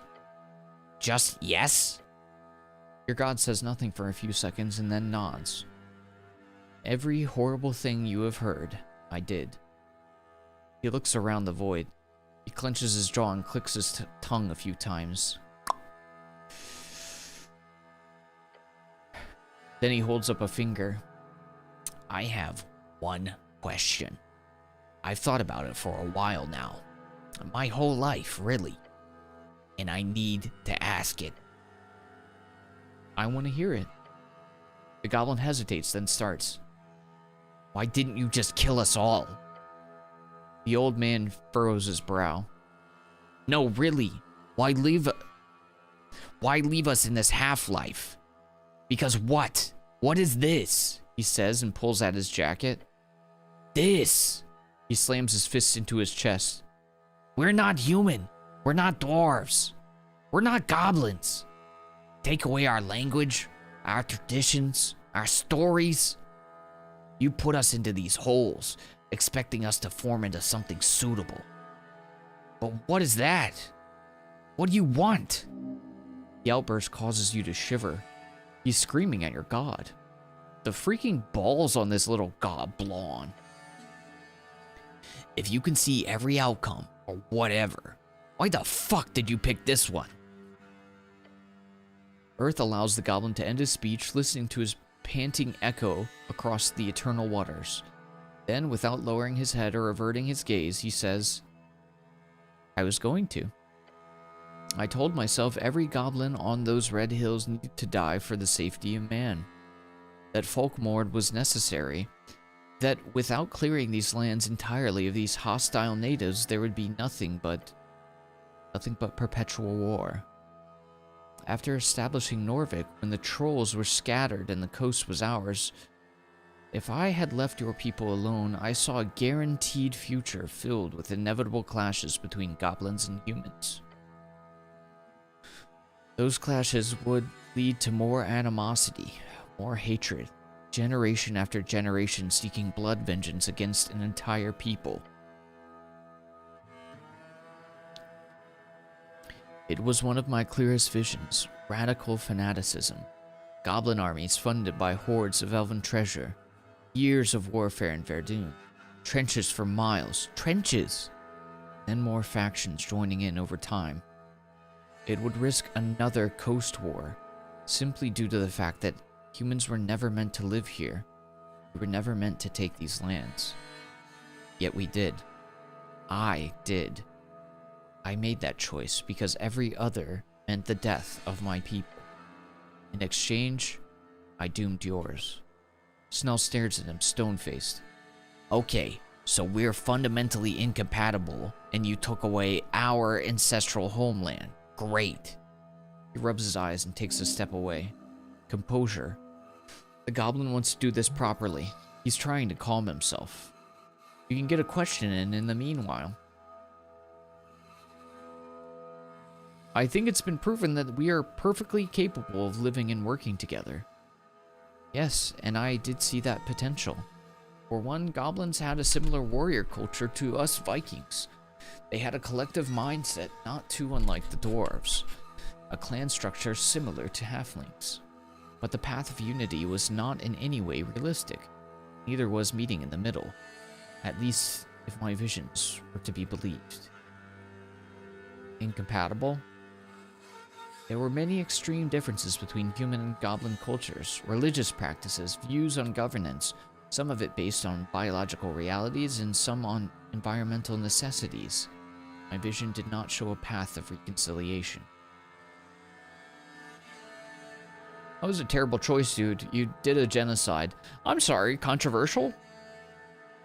Controversial much? Oh, genocide bad. I could talk about my perspective for 100 years, and you would still be correct in your assessment. It was terrible. Snell turns back around, glaring at your god. Why am I alive? Why did you spare those 3 tribes, Urth? Yes, The answer to that is simple. I gambled. Your god looks up at the stars. The Battle of Mor Gib, even, Western Verdun, on the 6th year of the campaign.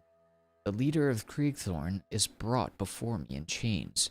He demands a duel to the death. His name is Kran. To restore his strength for a fair fight, I invite him to eat with me. This goblin speaks Dwarven, Diminorian, and even some Elvish. Over dinner, he explains exactly to me how they were superior in every way, and that the only reason we won was due to our luck. We had a god. Theirs died long ago. Tokig the Gambler. Would have been fun to see these two clash. I agreed with him. Then we discussed my options. Cran told me I was wise for killing them all. If I did not, he said, they would eventually reemerge and destroy mankind once I faded like Tokik did. That each of his sons dreamt of spilling human blood. Snell's eyes narrow as Urth speaks. So I asked him, what of his daughters? Did they dream of war and slaughter? Revenge? Cran told me no. Then he laughed at me and wondered aloud what a boring and peaceful life that would be. I spent the night explaining my visions to him. He in turn told me stories about Tokik the gambler.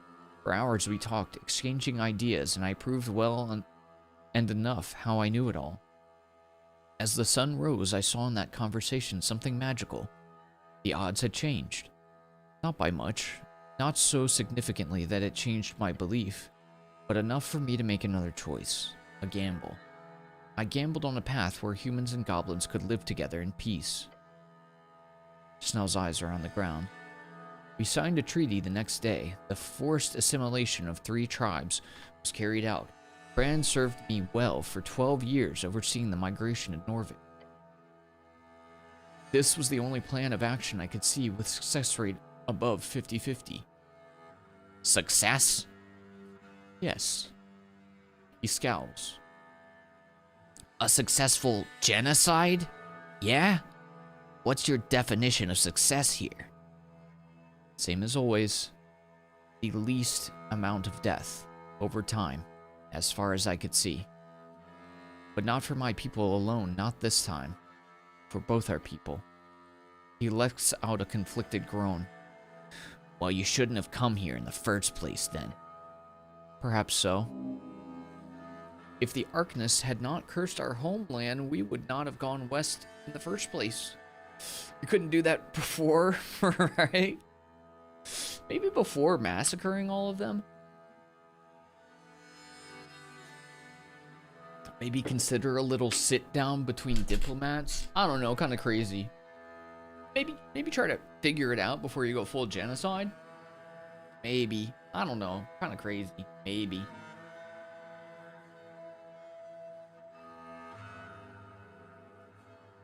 There were no other paths in your visions? No, there were many. All of them ending in the near guaranteed destruction of my people. You ask me what you are, Snell. Let me tell you. He walks forward towards her goblin companion. You are something entirely new. The goblin's expression goes from angry to despondent as he stares at the dead god's approach. You can never be goblin. You can never be human. You are in this mess because of me and my evil actions. The old man throws up his hands into the air, reaching for the stars. So hate me. Curse me. Then, go be a leader for your people. He lowers his arms and gives him a determined frown. They need you, Schnell, for the new era and beyond.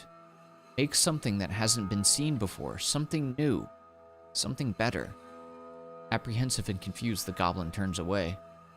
I don't exactly have a choice here. There's always a choice, Urth says while locking eyes with you. Some paths are just riskier than others. The goblin clicks his tongue. Something new. Divine calling. To have a god tell you to push for leadership. A holy message. Tokig would likely tell you to take the gamble. If you ever meet him, be sure to ask. The old god laughs. The goblin looks on with a complicated expression on his face. I'll think about it, Urth. The son need not dig the trenches of the father.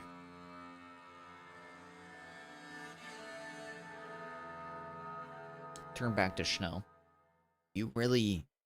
He stops himself from speaking at first, and then says, You really fucked up that assimilation. I know. If there's one thing I will apologize, it is that. I'm sorry. I was always terrible at statecraft.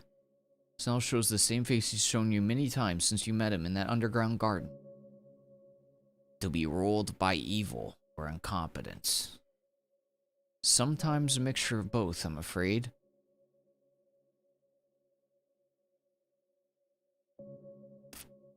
You can always do better. Agreed. Not me, though, because I'm dead, dude. I'm a ghost, you know? Like, I'm chilling. You guys do whatever you want. I'm gonna be out here in space. You see this bricks and stuff? And the floating light? Like, I'm good. You guys do what you gotta do. I'm gonna smoke a space doobie.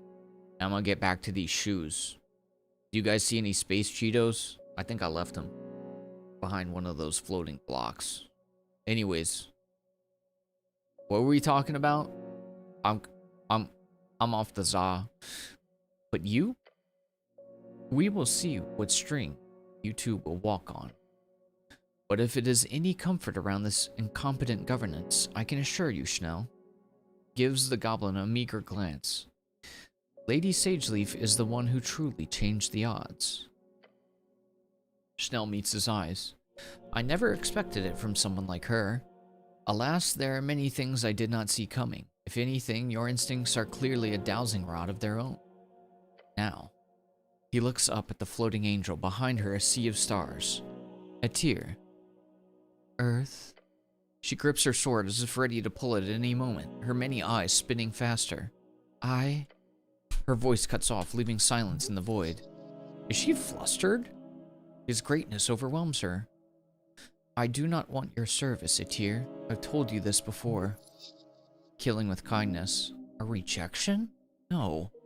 He wants better of her. An oath will not bind you to the earth. Nothing can. Nothing. She lifts her chin, her arms in a salutation, as if striking a pose in the air just for the sake of confidence.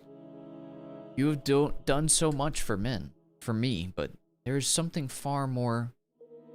I am lost. The intense telepathic words echo in your minds. You see Urth almost jolt, his head held high to meet the floating porcelain specter before him. I am lost upon this world. No honorable power, no avatar of goodness, no greatness of the choir. These remnants are children, playing at running the coast. No different than Arcanus, human and celestial alike. Even ancients have gone mad or faded. And you showed me there was a better way. You fool. Your god shows nothing but empathy on his expression as he spits the insult to his mind. You absolute buffoon. You cruci smirkalniku. He smiles. I deserve that, I'll admit. I did not expect to fade so soon. I should have prepared more. But don't think for a second I haven't seen you. You dive into Earthguard work to fill the void in your heart. A deep sadness falls upon his face. My dear girl. Look to the angel companion, then back to your god. He holds out his hands. You need to get involved in politics. Kura. You catch a glimpse of Schnell, his expression sharing exactly your own disorientation watching these two beings bicker.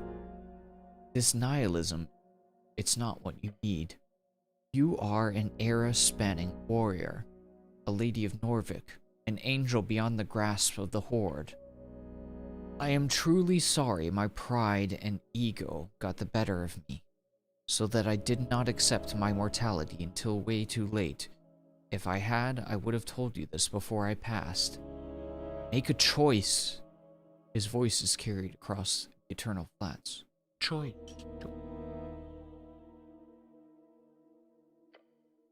Anything but this limbo.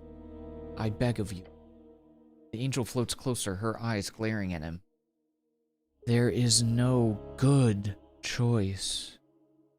Endless hesitation is the worst choice of them all, Tyr. And you've selected it for years. Every morning, every night. She lands upon the ground, her feet hitting the esoteric ground. Sometimes all presented choices are bad. In those cases, you might as well pick the most ambitious road. Aim at the highest mountain and see where it takes you. Her many eyes slow down to a crawl, focusing on the god. Am I wrong, Aetir?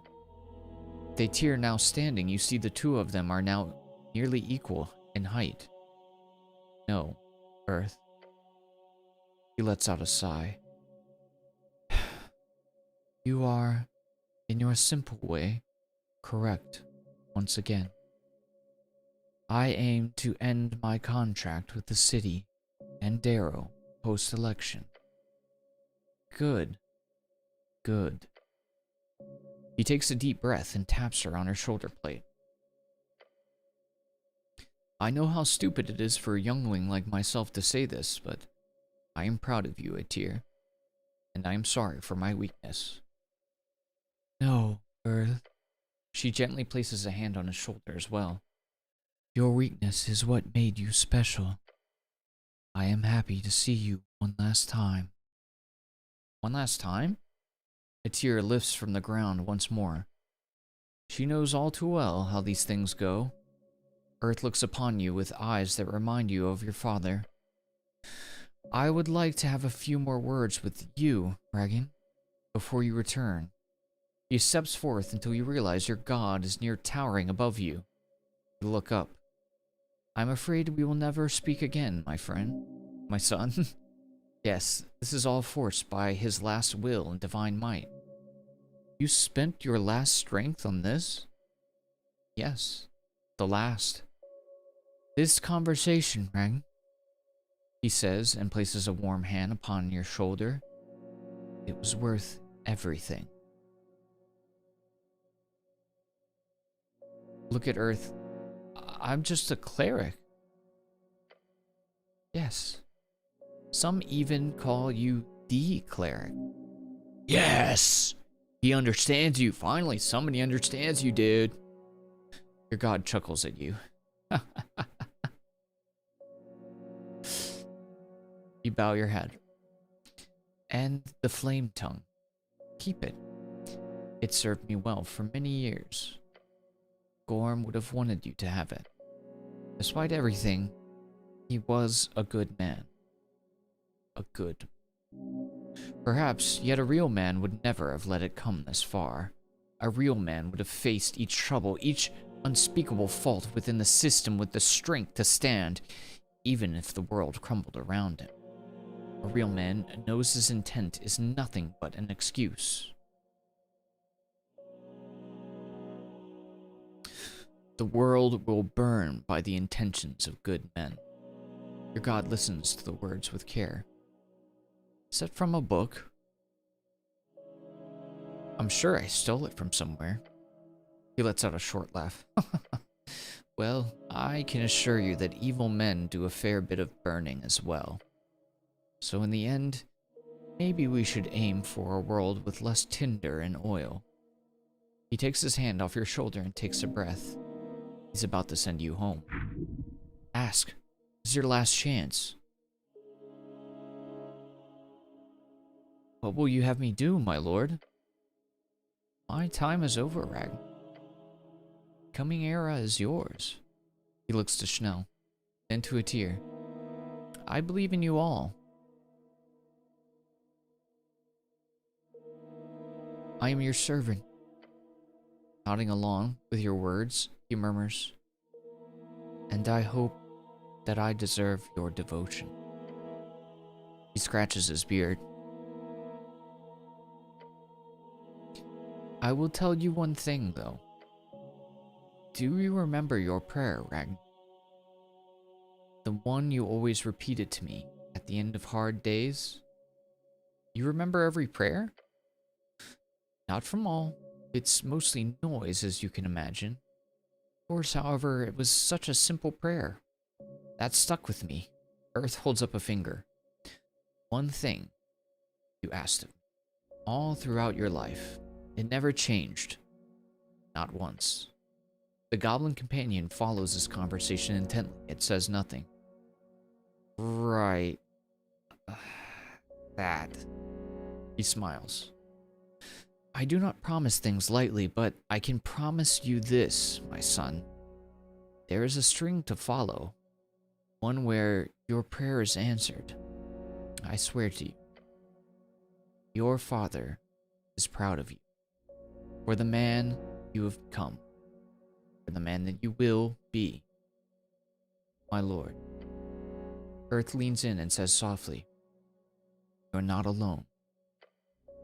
Then he takes a step back, his eyes shimmering in a faint glow. He looks down on the water.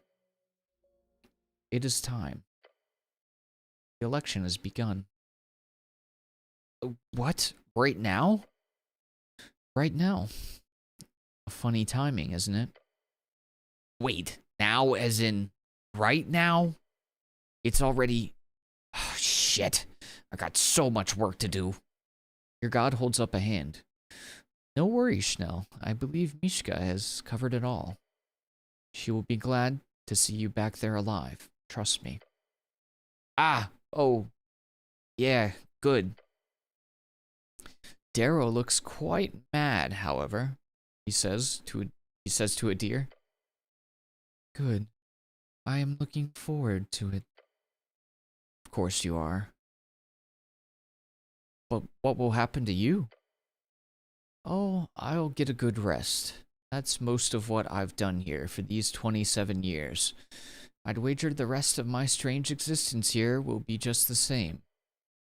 Your god shrugs.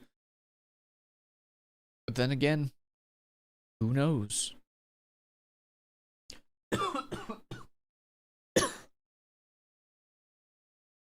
Wish us luck. Fortune follows the meek. That is, the man who carries a sword, but knows when to keep it sheathed. You call for me? I am a meek, yes. You said meek, and I respond. I am here. It is safe?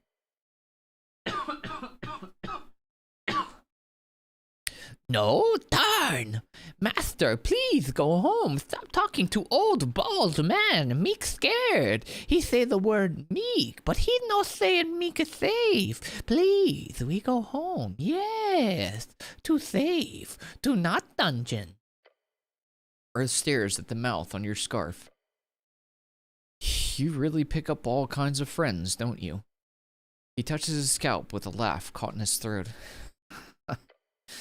Old bald man. So, how do we get home? Same tunnel you get your spells from. Just make it a little wider for you. I am... okay. We're ready.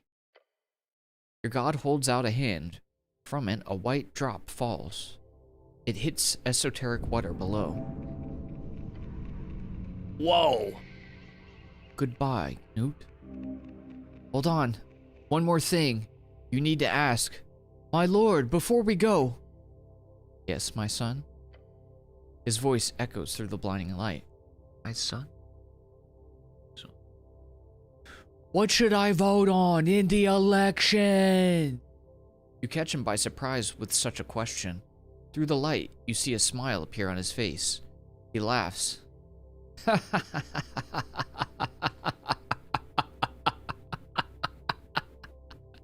Your god lets out a loud and boisterous laugh among the radiant power of his divinity. I think we both know you don't really care.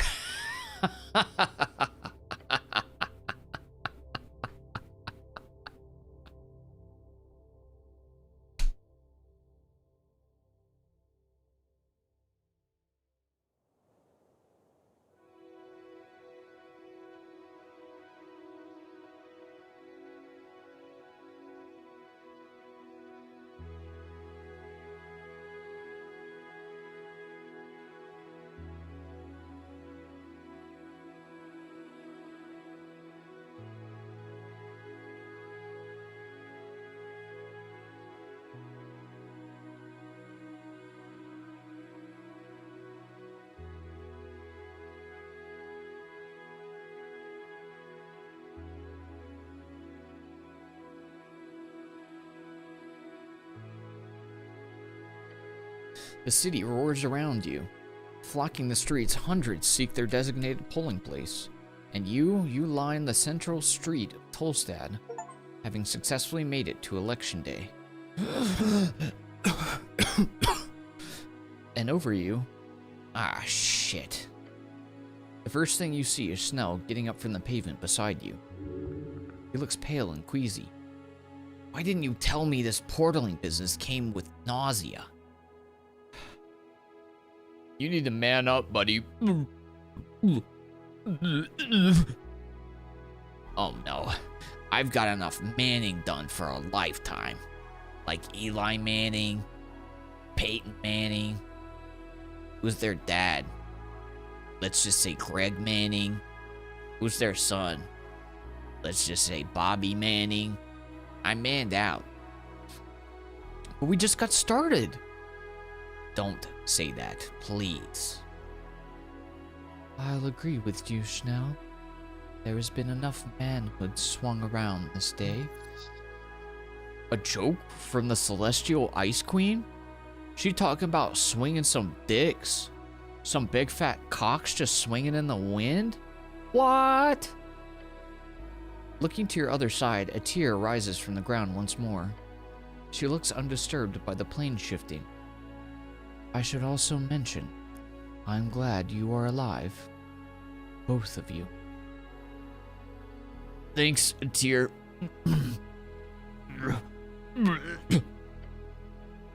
Yeah. Thank you for me as well. A tear's many eyes look around. It appears we have not been too conspicuous in our arrival. We must have appeared without fanfare. Good. It's a bit anticlimactic, but Convenient. good way to describe it. She ascends and tells you both. Darrow is waiting. Come speak when the time has come. The angel floats away up the hill. You hate to watch her go, but you love to watch her leave. Snell stretches a bit, then takes a glance around the crowds. Old man was right. Election sure has started. I guess we lost 2 days, or 2.5 maybe. I don't know, you're the math guy. Ugh. I'm not the math guy, I'm the esoteric guy. Whoa, my stomach. Right, I keep forgetting. Mutters and looks like he's about to throw up as well. I wonder what would happen if we stayed there for longer, like a month. Would we come back years later?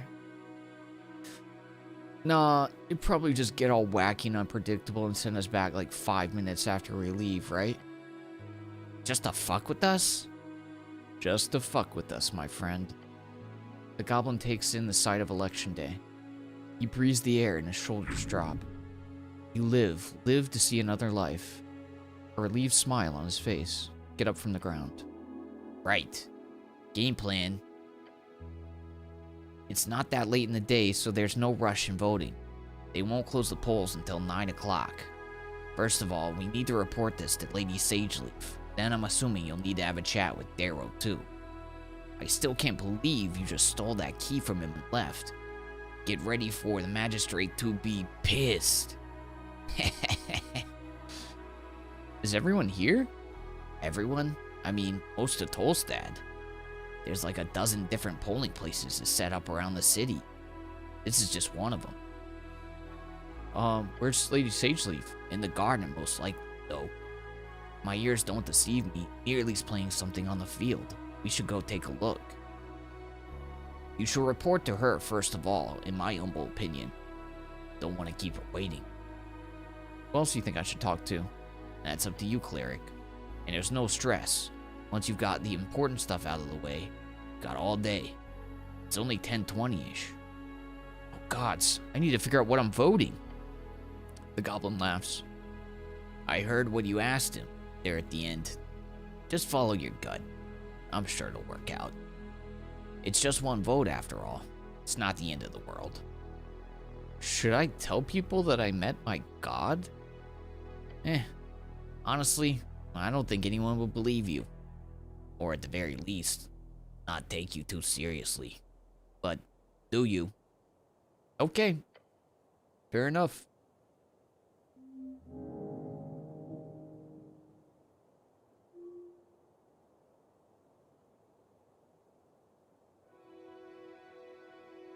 Talk with everybody you need to. When you're done, head over to the ballot box with Schnell. It's funny that they give you another passive after all this for going through the pillar. Who would have imagined such a thing? The beatings of life upon the shores, each wave another painful twinge. The heart laid square, blood in veins, fear in glands, peace upon the earth. The smoking man in the pillar. Wait, was I supposed to... Did I finish this quest before I even went in there? What? Smoking man, the pillar. Right. A secret laid bare, soon-ish. Which method? Oh, this is literally... I was supposed to finish this quest before I went in. I already did this. I'll use Viskin spell. The spellman is pale face, twisted into nothing, hollow soul, breathless bearings. A creature of pure evil, but with nothing but intrigue as guide, path forward. Lay clear as your journey comes to a close. But, who is the man? The smoking man. It's Lord Gorm, the missing paladin. I already know. I'm cheating. I wonder who it could be. You do not show anything. There's no clear proof. There is. He's dead. I talked with him. But you know deep inside, yes, Lord Gorm is the one. The invisible smoking man. Yeah, it's what I expected. Nevertheless, you need fact. You need tangibles. Your gut is telling you no. That's untrue. Not the case. False.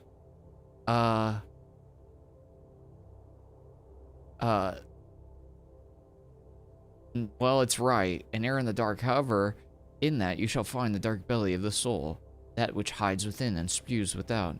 As you will, the heart, that beating thing which dreams of a world without strife. One of love and community, of friends. One dear, oh dear, harsh tat mit. It is very close now. It almost makes you think of what you will find in a different light, a question of broader implications. In fact, why did this happen? And what is the burning stake of a quest drawn into your flesh? What is it actually about? Is it so simple of a question? That thought causes your muscles to tense up and cramp. The question you've been asking yourself since you were 5 years old. What is a good man? And does it seem they are all dead and buried long before time? Resistance to all damage taken when below 50%. Each roll of exhaustion grants +1 to d20 instead of... Oh, that's funny. Good man. Whenever you survive a death saving roll, you get back up with 1d20 HP. I mean, who even cares? I already beat the game, basically. You know? I'll just pick the one that's the cleric's choice. Step in the very much right direction. I feel the end is near. Yes, that was what I was supposed to do before I got there. Oops. Oopsies.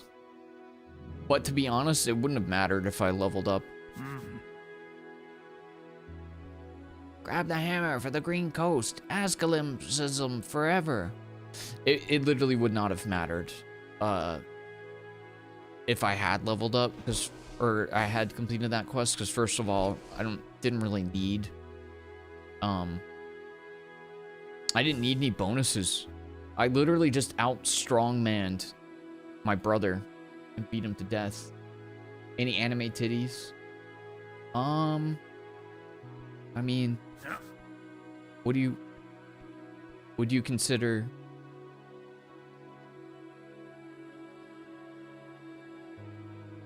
That's all I got. That's all I got. Yeah, I'm guessing this is more like the, would it be the epilogue or the prologue? Prologue? One of those. I'll be right back.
Alright, what's next on the variety agenda? I believe it will be Resident Evil 4 as the next full playthrough. But I wouldn't start anything like that until Saturday at the earliest, so we'll have time to discuss on Friday. Leon! Some random horror game that looks like it's from the 90s. Nah, I'm taking a break on horror slop for right now. For the time being. Mr. Cityman, I can gladly inform you the Asgalian movement is going splendidly, and you, he says with a grin, you helped quite a bit. Just doing my duty to the cause. The dwarf grins at you while nodding 3 times. Happy to have you on our side, cleric. Any case, we've got our duty to fulfill in the last moments before a new, hopefully green dawn. For the future of our city, salute. For Norvik!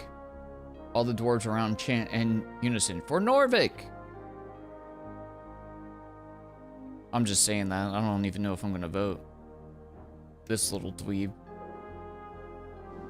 I don't like her. She's annoying. One of them adjusts her glasses. Cleric. Girl moves up a stack of papers with a grunt, then looks at you. Election issue turned out wonderfully. Lots of happy customers? No customers. We hand these out for free, obviously. That's great. It is. Getting a reaction like that is exactly what we want. More eyes on the cause. That maybe sway some working class people in the hours before their vote. That's exactly what the youth Asgalists are about. Confrontation, evaluation, and intense debate.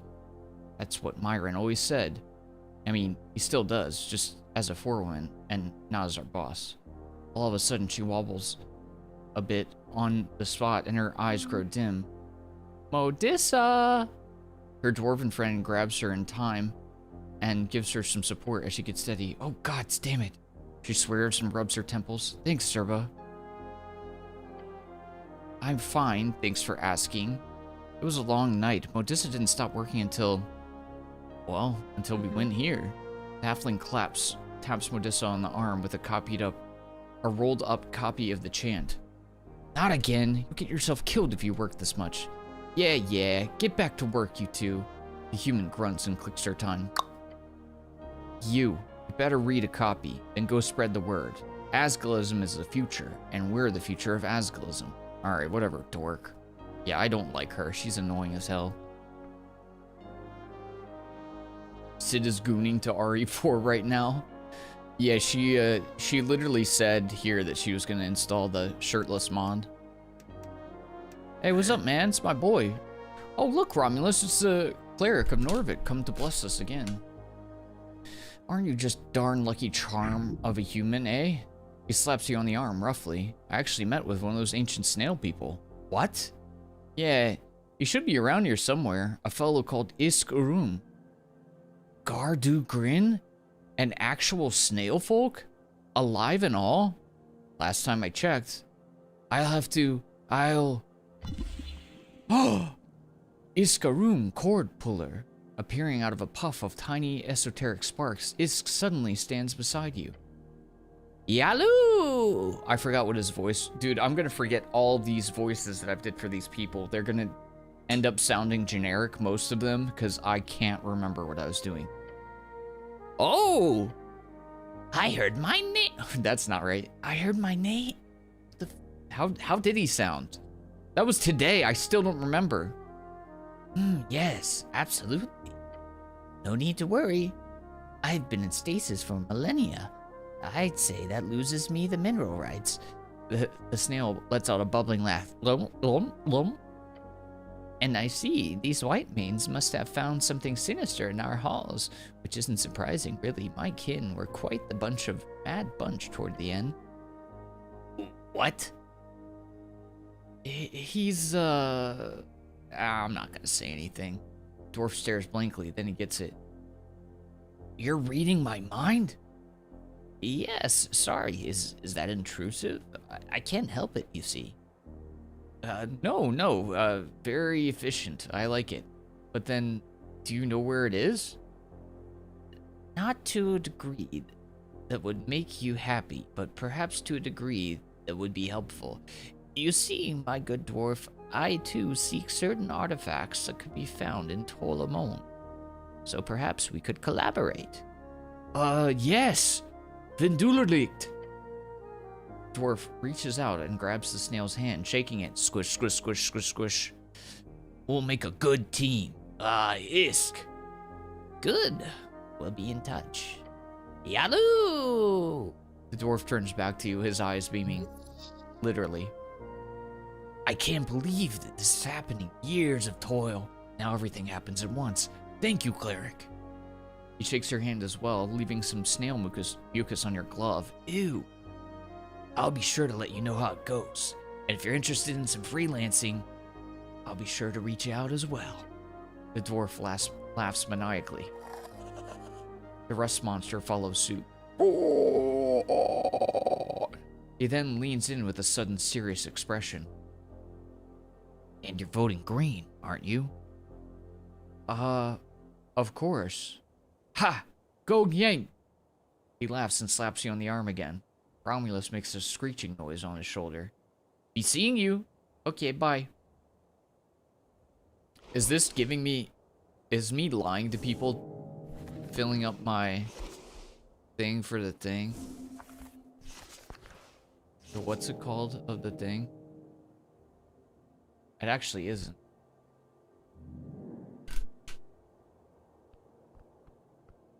What is this bird? What? Where are you from? It's my bike. The seagull stares at you. It does not move when you approach. Hello, seagull. The bird squawks at you. Before you can do anything else, it takes off, making horrid noises as it does. Could have been worse. Could have pecked your eyes out. True. Maybe I could have been friends with the seagull. That would have been cool. No election stuff. Brute sleeping. Hey, it's my bike. Oh, somebody else's bike got knocked off. You see your bike, now alone on the bridge. You wish to ride it. A manlier bike should be in red, but it will suffice. Snell watches you stare at the bicycle. That's true love right there. It's wonderful to see. I imagine this is how the cowboys of old Dimenor felt when they reunited with their horses. We'll never know for sure, so yeah, why not?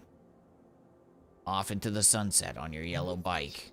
Dramatically appropriate. Romantic. The end is near. Why is it alone? They probably cleared them to make room for all the people here. Good thing they didn't touch yours. Alright, alright. Alright, alright. Alright. Yes, sir. Oh, they're sitting on the snail statue.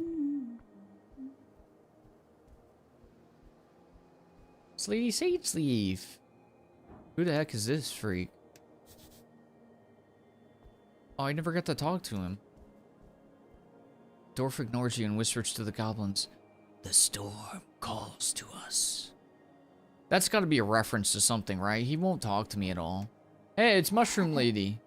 See the elf conversing with the giant central tree of Tolstad, her words clearly articulated. Oh, my lord, do not fret. They do not wish you any harm. They are voting. It's called democracy. Taking care of her elders, how lovely. The leaves on the tree rustle and the elf chuckles. Yes, it's quite silly, isn't it? Oh, cleric. I'm just having a chat here with Lord Pooh. I'm not disturbing anything, am I? Oh, no, don't worry. The leaves rustle again and the elf translates. He says hello. A branch sways in the wind. In a minute now, we have to be polite first. The cleric is a great hero in the city. Is he trying to get rid of me? She chuckles creepily. In a nice way. I've been meaning to see how it went for you, actually, with your little trip. Glance up at the pillar. Yes, that trip. Lord Pooh here saw it all. He sees most things around here, in fact. So he's interested too, aren't you, meaning Pooh? It was hard, but evil was defeated. Snell listens to your description intently. Interesting. Commune with primal strings, our little Vatar, makes it clear that the disturbance of the tea shop is calmed as well. You should feel proud, cleric. That is an accomplishment. Thank you, Nassan. You are welcome. Maybe we should leave these two lovebirds to their action. He stands quite a bit away, as per usual. Yes, perhaps we should get back to it. I'm gonna make out with this tree, and then we're gonna frick. And I hope you two enjoy this election day. You've earned it. Anyways, I'm gonna go frick this tree. Good elf, a rare breed. Snow clears his throat and looks awkward. Time to go, cleric. They're gonna frick. It's gonna be really weird.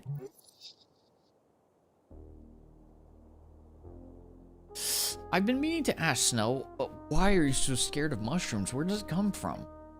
Not scared. Rational aversion. Nassan chuckles, a deep chuckle. You can probably dig a bit here. Come on, tell me. Yes. You push for it. He'll break. Come on, you can tell me after everything.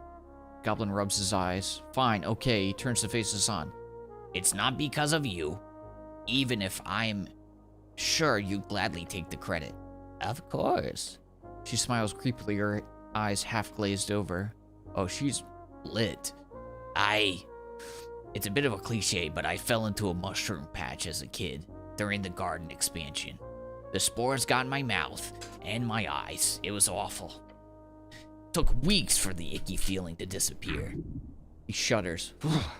So excuse me if I'm a bit standoffish, okay? Wow, that's so funny, it's almost sad. Ha! Don't laugh. Sorry. He glares at you. I heard the halfways had trouble early on in the expansion process. Lots of little incidents like that. But I can promise you, the mushrooms are not so bad as they seem. If handled properly and not used to trap little goblin children, they are quite lovely fungi. Yeah, sure. I get that. But I'm still gonna stand back if that's okay. Of course, no. Just let me know if you change your mind later. I'm always available for a hug. Right. Okay, I'll leave you to it. Can't believe she's making out with a tree. I want to know what this guy's deal is, man. What's his freaking deal? Hey, it's the griffin I woke up. Wait, can I get the eggs? Can I get the eggs now?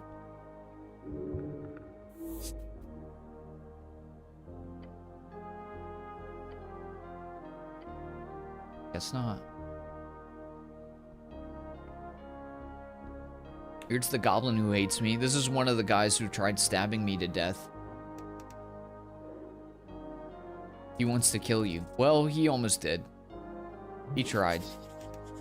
He was just weak. It's a massive, unregulated, confident, highly problematic goblin supremacist. Okay, so he's a racist.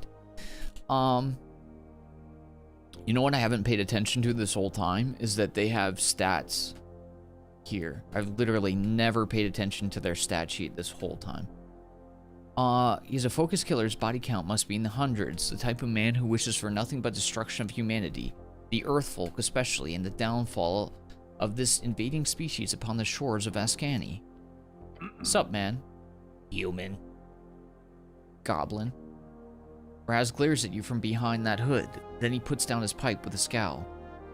I'm looking forward to the day all your human filth are wiped out for good. I can promise you, it's not far away. You want me to glass you again, buddy? His eye twitches. Fuck you. I mean, vote for that. Fuck you. Fuck you. Grand piece of shit. Wait, is that like a racial slur? The goblin who signed the Goblin Treaty. He served... Oh, yeah, that's basically like a goblin racial slur. Yikes. Okay.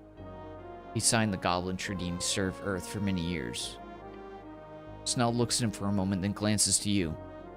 I'm just saying what everyone's thinking. Nobody likes humans. You should all just die. You're crazy. We're still here, though. For now. Raz looks away and grumbles to himself. I think he's upset, Schnell. Yeah, us goblins are so sensitive, you know. Fuck you. Fuck you. Discourse. All right, we're gonna leave him alone.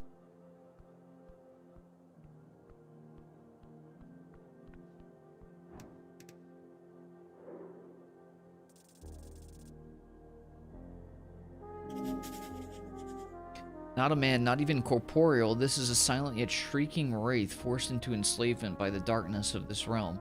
There's something indescribably manly about self-control in such circumstances. Level 13 Undead Paladin. Lawful Evil. Oh, wow. They're showing us the alignments now, too. I wonder if you only see this stuff. Goblin Hill. Level 8 Rogue. I wonder if this stuff was possible to see before and I wasn't noticing it, or if it's unlocked with full rolls, or if you're seeing it because it's the end of the game. Soldier. The Dark Knight greets you with a word, his voice emanating ominously and quite esoterically from his armor. He does not say anything. You cannot get him to speak. You know all too well. There's something here you are missing. Figure out what's up with this guy. Nailed it. Wait, what? By the gods, look at his armor, his axe, the way he speaks. I'm literally carrying his axe, by the way. I don't know how he still has the axe. Oh, he does? I'm pointing at my screen like you could see it. He does have the axe in his portrait, but IRL, he does not have the axe in his hands. He's just like holding his hands in the air with nothing there. The way he speaks, he's a paladin. One wrought in rage and darkness, resurrected by Viskin. Yes, a shade of an old icon, and you know which. By the gods, yes, it's Borgodero. I found that out earlier. I already knew that. The legendary first paladin of Urth. Founded the Urth Guard and died tragically at a young age. He is remembered as the manly ideal in Norvik. You're Borgodero. No response. You're Borgodero, the great hero of Norvik. He says nothing. He's not heard that name in a very long time. Darkness, soldier. Decades of service, all to darkness. He shifts his armor, an unnatural creak reaching your ears. The coast aligns itself to the tune of weak fools. Sticks bundled into kindling, waiting for a spark. I serve Viskin. I served Urth. A man needs to serve. Tomorrow I might serve another, or I return to the darkness. He leans in, his voice going rough and low. I am a shade, soldier. I exist to serve and to vanquish.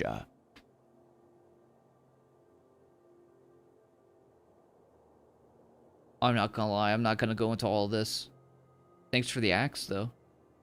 The caretaker allows your touch only for now. Either the bloodlust will overtake you in time, or you will return it. Those are your options. You killed trolls. Foul beasts, good combatants. I don't understand. Not my problem. So you want to serve Viskin? The necromancer animated me. I am a shade of his making. Do you remember Urth? He was a man. He brought great things to the lives of men. I served him well. What do you think of Urth folk today? They are weak. Their choices will haunt them. I care not to watch. What do you think about your descendants, like Magistrate Darrow? I care not for their trifling. They are a clan of spoiled weaklings. An embarrassment on my old flesh. Oh, gods. Dang. He's mean. You would like your great-great-granddaughter, though. She's an evil warlock assassin. Wait, what?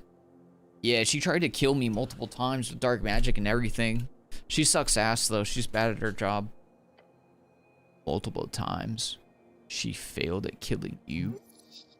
They really are related, aren't they? You loser. You couldn't kill me. I'm so freaking strong. You pathetic loser. Like father, like descendant. Yeah, I'm not easy to kill. What an embarrassment. Actually, I spoke with Urth just recently. He snaps his head in your direction. Oh shit, your stomach stirs. Speak, soldier. I met him in the beyond. He's dead, but his spirit remains.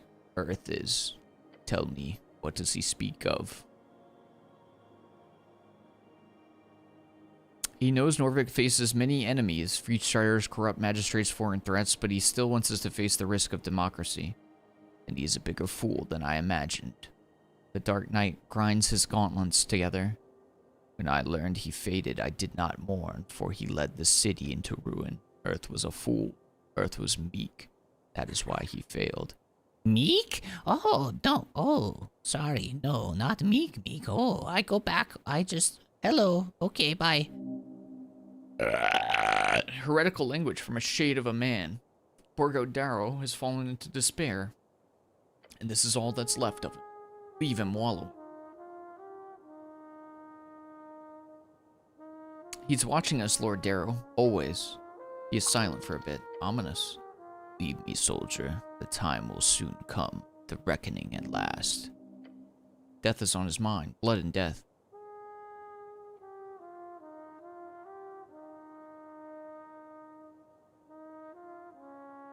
I'll be keeping the caretaker for a bit longer if that's okay. The Dark Knight does not respond to the comment. But you feel his dread aura. It's seeping out of his armor. Alright, later. I don't give a frick about you. I don't give a freak about you. Level 11 Barbarian, that makes sense. Chaotic evil. I'm guessing you're lawful evil. Yeah. Where are you? Neutral evil? Oh, I don't know his, dang it. I don't know his alignment. I wasn't smart enough. But this guy being chaotic evil makes sense. Although he's kinda chill. You approach to the crocodile man, a deep growl coming straight from his stomach. The sound causes you to shiver. You know he's hungry. Gray does not often visit city during day. Not so many good targets. A few. You're not gonna attack anyone, are you? Kraid considers it. For now, the hunt is sadly ceased. This election is not Kraid's time to shine. I've been meaning to ask, what's in those slog dogs? The crocodile man stares at you, then he shrugs. Depends. Kraid is master chef. Kraid makes slog dog out of everything. So, like, if I'm allergic to something, you can't guarantee my safety. If cleric is, as you say, allergic, then cleric does not have constitution for life anyway. Might as well die. I disagree. Cleric does as cleric do. Okay, bye-bye. Wait, so you're just hanging around? Viskin asked, in case of trouble, he asked Kraid to, yes, hang about. Kraid hopes there is trouble. His mouth drools. Okay, whatever, freak. What about this little pipsqueak? Come on, big roll. Dang it, dude. Well, I figured he would be a rogue. I wanted to see, like, his alignment. Sup, little man? The kobold stands in the corner, watching over the area with the eyes of a hawk. Cleric, go. I do not want to talk, not to you. Well, I don't want to talk to you either. Then why cleric walk up to me? What the hell? Stop being so rude. You are rude. Have you ever looked in a mirror? Rude face on cleric. You can't see my face. I have a helmet on. It's a bucket. No, that's no helm. That is bucket. Under bucket, ugly face. Shut up, bitch. The kobold growls at you. Urgh. Cute. Do you want your crossbow back? The kobold squints at you. Cleric is playing game. No, not really. I'm done with my adventure for now, so you can have it. Okay. He slowly lowers his guard and holds out his claw. Give now. Actually, I changed my mind. Bastard cleric! Cleric bastard! Why? He rushes forward and bites you on the arm. Ow! What the freak? The kobold detaches from you and spits on the ground. Disgusting cleric. Not even worthy of bites. Now go, be gone. Do you really want your crossbow back? Kobold squints. It's not even that good of a crossbow anyways. Okay. Nope, I changed my mind again. Bastard cleric! Ah! Ah! Alright, I'm out. We're not gonna do that again. One more time? No, we're not gonna do that again. I could though, if I wanted to. I'll eat some food and forget that ever happened. One more time. Nah, you know what? I'm gonna give them their stuff back. I don't even care. Shut the frick up. Oh, I can't even give him back the thing. He literally won't accept the axe back. Nah, I'm not gonna give him the crossbow. He's a little dick. Little dickhead. Behold! A demi-lich. Obviously, he's an undead demi-lich. I assume he's chaotic evil. His mind shattered many decades ago. His behavior, along with the fact that he sits down there in a relatively stable condition, suggests his madness is either not entirely set in or that he is being shepherded, perhaps by the Pale Man. To understand how to please him, his ego is almost as big as his physical body is tiny, as he craves the feeling of superiority. In effect, he's a fairly good teacher if you can stand the belittlement. The skull has seen more esoteric events, historic battles, and shifts in global power than even the grandest dragons of the Fade era. Keep on his good side, and you'll have a great repository of knowledge in the future. He's only level 20 on Int, but he's 21 on Charisma? He's supposed to be a demi-lich, but he seems like more of a bitch. I didn't even know you could go around this way. That's crazy. See a familiar skull perched on the crumbling edge of an ancient snail tower overlooking the river. Approach. Cleric! The skull spins to face you, gems twinkling. Come, sit with me. He gestures with nothing. I'll sit next to him. Ah, sometimes a man needs to stretch his legs, get some fresh air in his lungs. This spot is great, isn't it? The river, the sky. It's nice, yeah. What? I've been thinking, cleric. The skull rattles slightly. I need a new Doom.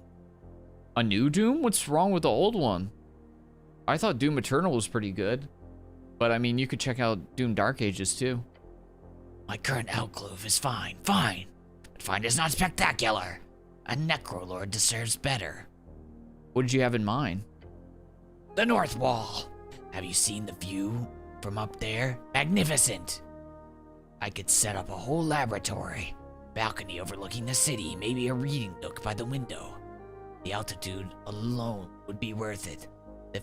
The feng shui alone would lead to much more attuned ley line access. I lived up there. It's nice. What do you mean? I simply walked. Oh, I asked the wrong question. He thinks he walked out of the crypt, but he floated because he's a skull. He thinks he has a body. I live on the North Wall. It's nice. You do? Good. Then you'll have a new neighbor soon. I'd love to have you as a neighbor.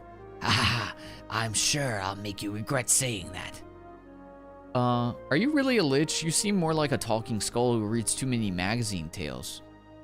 I would retort with something clever, but I'm enjoying the sun far too much to entertain your inane comment. Alright, buddy. Luck? Ha!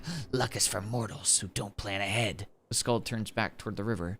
Biskin thinks I'm being ridiculous, of course, but what does he know about interior design? Not much. His layer's pretty drab. Exactly! Anyway, good talk, cleric.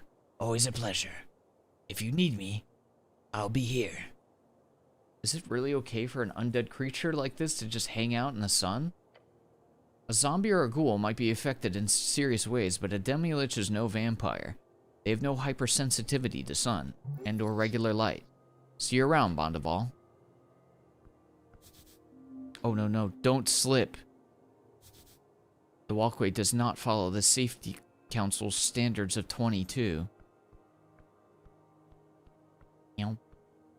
Oh, wait, I want to read this. This takes gut.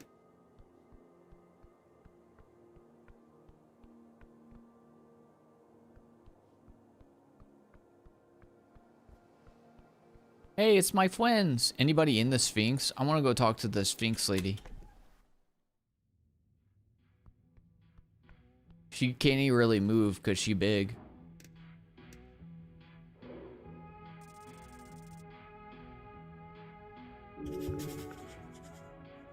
A monstrosity. That's what her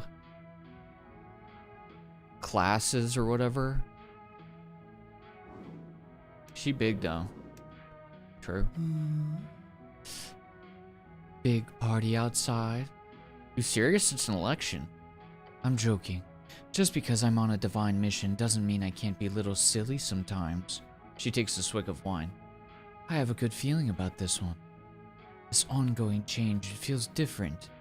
Might just be my superstition or perhaps all these people I share lair with these days. But I like this era. It's interesting. The Sphinx puts down her barrel. Or maybe it's the wine talking. No, I agree. It's a good vibes.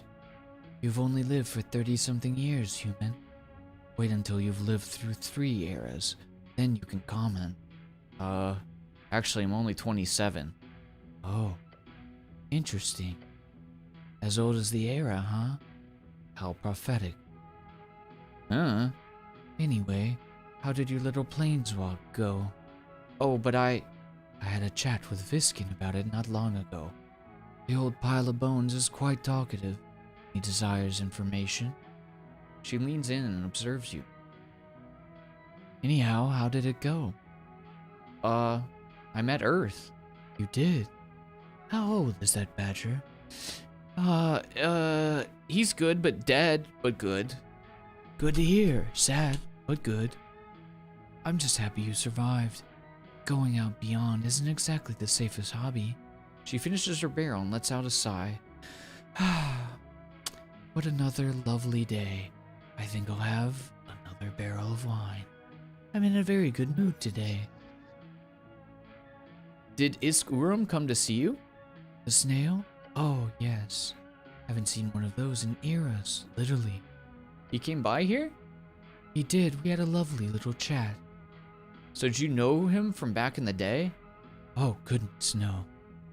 Do you realize how many of them there were? It sounded like he wished very much to revisit me in the future, and I'm looking forward to it. So you're sure you're not gonna vote? I'm fine, truly. And you're not lonely? Oh, my sweet cleric. This place will be packed tonight. I'm just enjoying the silence while it lasts. See you around, buddy. Oh, I can't go back down in the pit.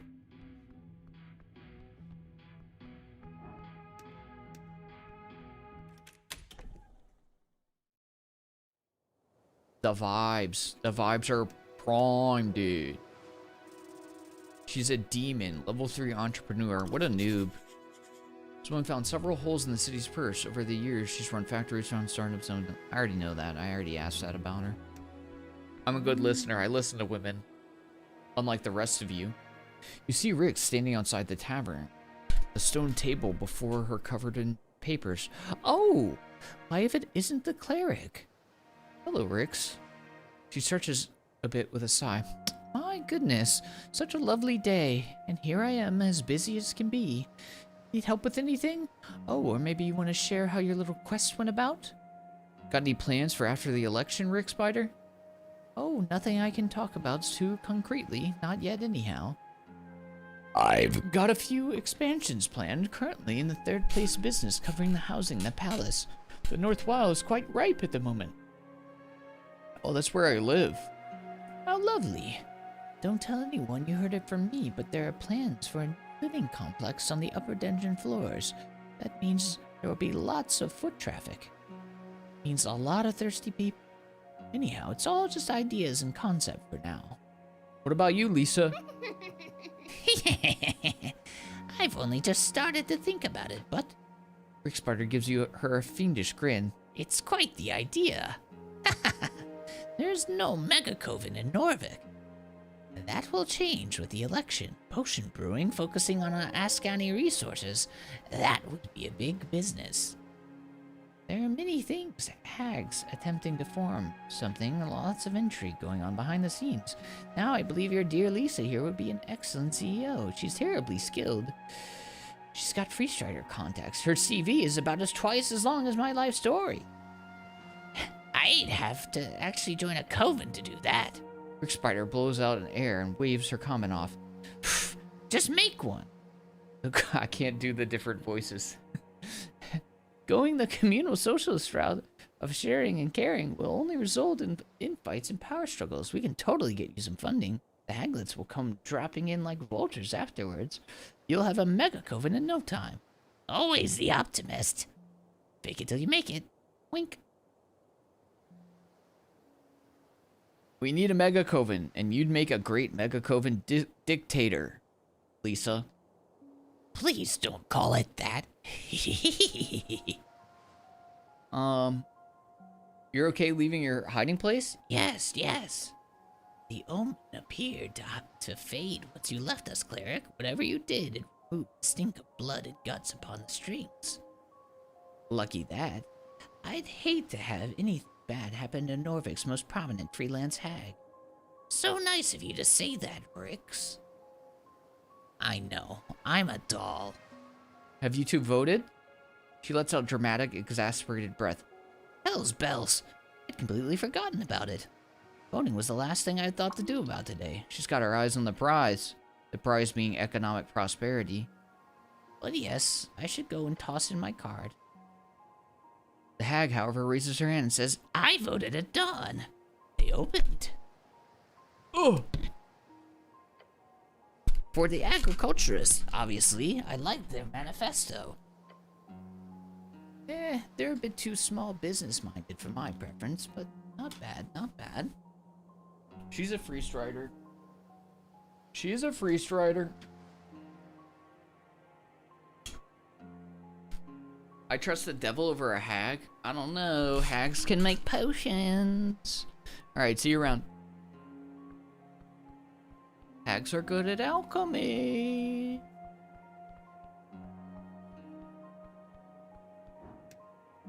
Behold. Not the natural one. Human reads folk. Level 17, entrepreneur. Yeah, I don't know about that one. He's so powerful that he can hide his actual, thinginess of the thingy. Hello, cleric. Hey, you voting? I have already done so, yes. I'm an early bird. Do they just need to sleep? No, cleric. I was being facetious. Look at him for a few seconds and then say, what? I said I was being facetious. That's not what you said. That's not what he said. Meek agrees, just in case Master wonder. I guess I did say fascist. I might have mispronounced that, cleric. Yeah, you did! You idiot! Snell holds his sides, laughing loudly. Then he suddenly stops and takes a step back. Please don't kill me. Or the cleric. Biskin stands there, not moving a single muscle in his stale, pale face. I will consider it. Then he squints his eyes in the sun. I will schedule a meeting with you, cleric, about your trip to the beyond. Oh. That information will be highly valuable. Thanks again for helping me. You're most welcome. Of course, I'll come by the Lich House after and explain. Wonderful. I must also thank you for completing this quest of yours. How'd you know? You escaped from the beyond alive, cleric. That implies one simple thing. You dealt with whoever was on the other side. He slowly raises his hand before him, forming it into a thumbs up. Well done, cleric. You have been an exemplary government employee. I will see you soon. Alright, see you, bye. This game's gotta get a sequel, you think? Huh? Hey, Dev, work on a sequel now. There's no time. Do it now. Make us a freaking sequel right now. Hey, do you wanna spar with me?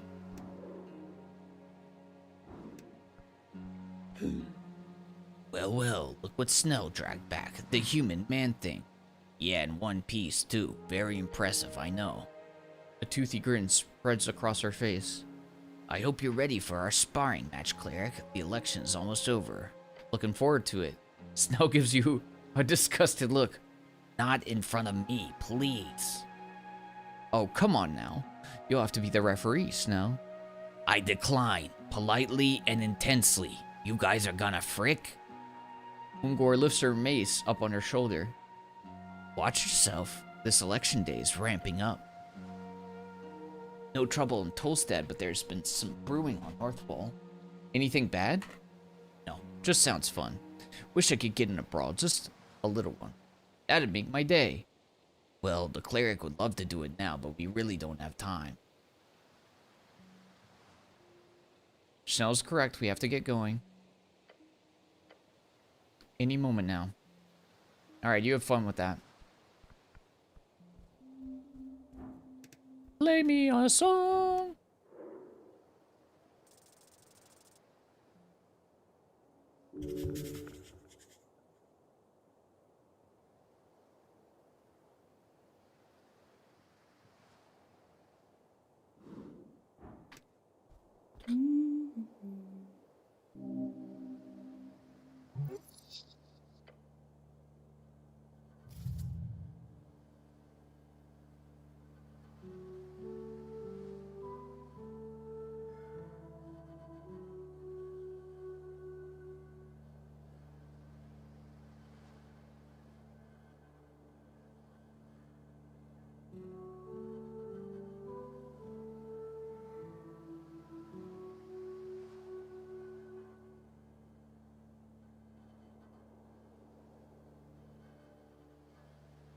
She's making music. Esoteric music. Give her a little wave. She glances up at you, but gives you a quick nod before continuing to play. Okay, just play. Louder! Play the music louder! Look, it's Lady Sageleaf. She's a chieftain. Dang, she's really strong. She seems stronger than the Demi-Lich. Like, more powerful. You approach the goblin chieftain sitting on a grassy field by herself. She's just sitting on brick, but I like that her portrait's still like the roots. She's enjoying the sun. The dragon. She doesn't look so intimidating sitting out here. So you do leave your throne at times. She squints at you before closing her eyes again. Schnell? Yes, my lady. Report. How did it go? The necklace of Fireball was used accidentally in the tea shop. It was meant to go off underneath the temple on election day. Right about now, in fact. She leans forward in her seat and glares at her servant. Lord Gorm, in the Beyond, wished to use those deaths to bring back his god from the dead. She stares at him. You know, Urth. I got that part. Yeah, so Lord Gorm was dealt with, and he is confirmed dead. I can confirm that. She glances at you, then back to Schnell. I see. So the threat has been neutralized. There should be no ongoing repercussions. I want more details later, but good. Well done. She turns to you with a slight smile. You as well, cleric. The service you've performed here is more than I ever expected. You are honorable. Right. That should be it. Then there was that chat with Urth. Right. Lady Sageleaf looks away twice before raising her eyebrows to the sky. Excuse me, did you say Urth? You handle that one. Yes, Urth lives in the space between. He's dead, but like his spirit acts as a channel for magic. It's crazy. You should meet him. He's cool. He's just there? Yeah, or rather, he used his last strength to reach out this time. Then we had like a really nice conversation. I shook his hand. He's like, "You're the best." I said, "You're right about that one." We had a good talk. She points a finger towards Snell. I want a full report on this later. Of course, Lady Sageleaf. Then the goblin chieftain grumbles to herself. Esoteric bullshit. Agreed. Well, you have to admit, it's cool esoteric bullshit. Whatever. It's good to have you back. I'm at least very glad that you did not get stuck out there in the void. And you, Schnell, I am very, very happy you made it out alive. You are my best runner, after all. My lady. He bows. Nerd. He is honorable. So, what happened to Mr. Drummer? Oh, that bird is sticking around. Made a little deal after you got me his papers. His debt will be paid off, and then he's free to go wherever he wants. Both of you did a wonderful job on that little mishap. So, no torture or anything? Not this time. Hardcore. Do not fuck with the dragon. Now scram! Okay. Okay. I'm heading out. He's a wheeze. She said frick right off. I said, dang, okay. Okay. Okay.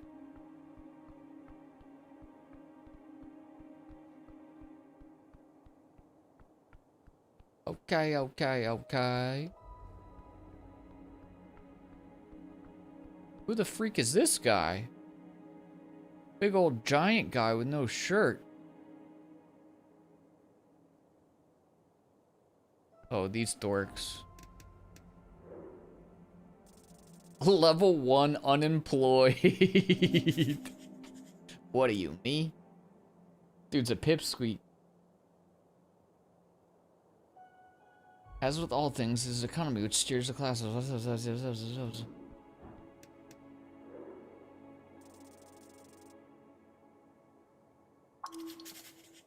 Level 1 child worker? True neutral. Not the child worker. He'll go far in his life with that attitude, but that fire under his ass must have been lit by something fierce. He's a jumpy fellow, survivor. Type of kid that's used to making it on his own. You relate to that fear. This kid doesn't want to end up like his old man, forgotten by time and space in the city. He's grieving, but he's keeping it together for his brother. They both have ways of dealing with it. Arn will grow up a great capitalist. Yeah, he's not bad stat-wise. He's more impressive than the, Oh, he didn't want to talk. I think he's got better stats than that dork. Other than, like, strength. You find the blonde kid standing around a much smaller blonde kid. Hey, look, it's a cleric. Huh? Who are you? I'm the cleric, kid. Okay. He's a customer, bro. Oh, well, that's cool. You got clerics at the kiosk? Blonde kid does a half-hearted salute to you. I'm a proud defender of the city, just so you know. Okay. Okay. Arn looks at you, then his brother. I'm gonna leave now. Oh, that's his brother? That sucks. 'Cause that guy sucks. Oh, elections! How joyous!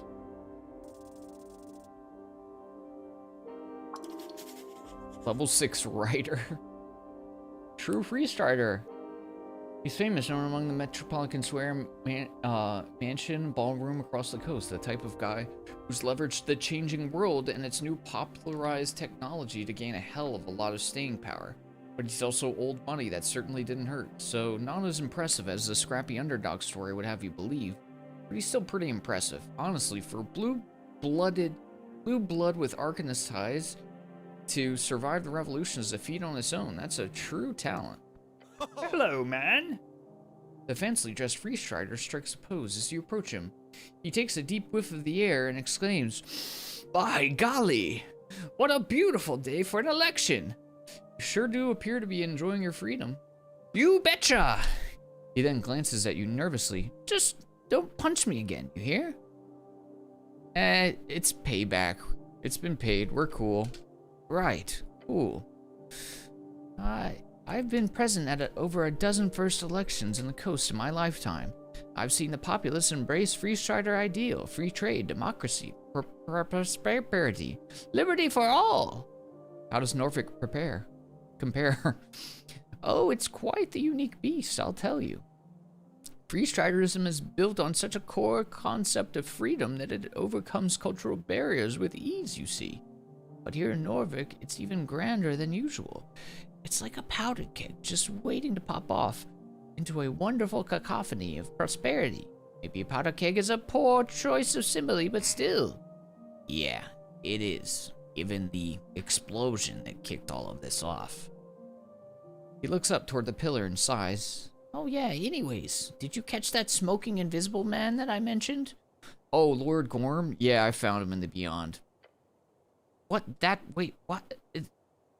Yes, Lord Gorm, the Paladin of Norfolk. He was the one behind the explosion? Snell leans against the wall and gives you a jaded look. This long explanation. I have to.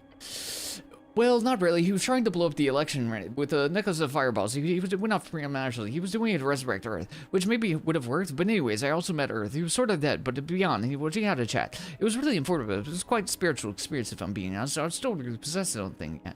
The Free Strider stares at you with a slack jaw. Oh. Also, there was a coup against the city by the Free Striders. You should look into that. Excuse me?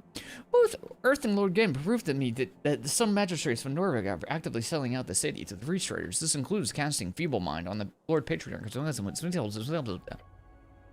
Mary looks at you, then over to the pillar again. Look, the free cities have a lot of ideals. Some of them quite shady, but we actively fight against corruption of this kind. It would be the complete hells if this got out in public. I'll absolutely look into this. There's foul play going on. I'll be sure to handle it behind the scenes. So there won't be a scandal. Yes, exactly. Thank you very much for bringing it to my attention. You're not going to write about this in your books, are you? I don't think anyone would believe me if I might. But could be good for fiction. Whatever. He nods. Very glad you survived the Beyond, at least. Wouldn't be too happy, knowing I'd accidentally sent a cleric to his death. Ha ha ha. And then you laugh awkwardly back. He gives you a wide smile. I'll be sticking around for a few more days, so we should speak more when there's time. But first, you should place your vote, good fellow. All right, I need to do that.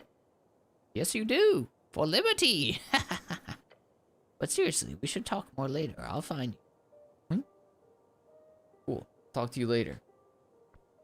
Hey, what's up, girl? You still play DBD? Yeah, I play DBD on Fridays. And I have a DVD-only YouTube channel where I very occasionally post stuff. Most of the new stuff is shorts, though.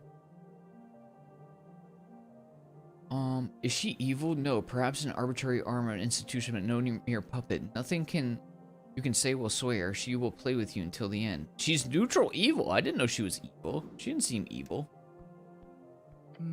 Hey, what's up, girl?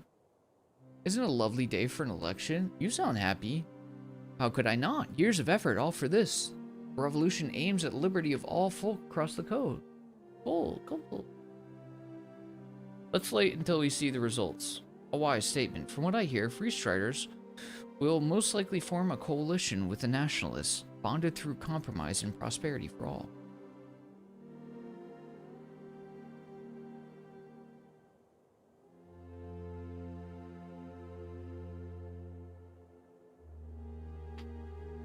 I wish the agriculturalists were still in the race. I'm a farmer. It's in my blood. She laughs. I'm sure the agricult will rise again. There's been rumors of farmers going around against the Asgulus line. Maybe they'll even find reason and join the revolution. Yes. It'll be interesting to see. Do you know who the current ambassador of the Golden Horde is? No. I happened to be speaking with him the other day. We have a working relationship with the GH, as you probably understand. Your name came up during that meeting. If they are to contact you in the future, just be careful. We are on good terms, but I'd like to keep it that way, as would our owners. Why did my name come up? Let's just say they're looking for clerics that might be interested in non-city jobs. But remember, so do we. The revolutionary striders would be very happy to be in contact with you in the future, in case it's interesting. Might be. Perfect. She grins, her tusks gleaming in the sunlight. Have a lovely election day. Wait, she doesn't want to frick with me anymore?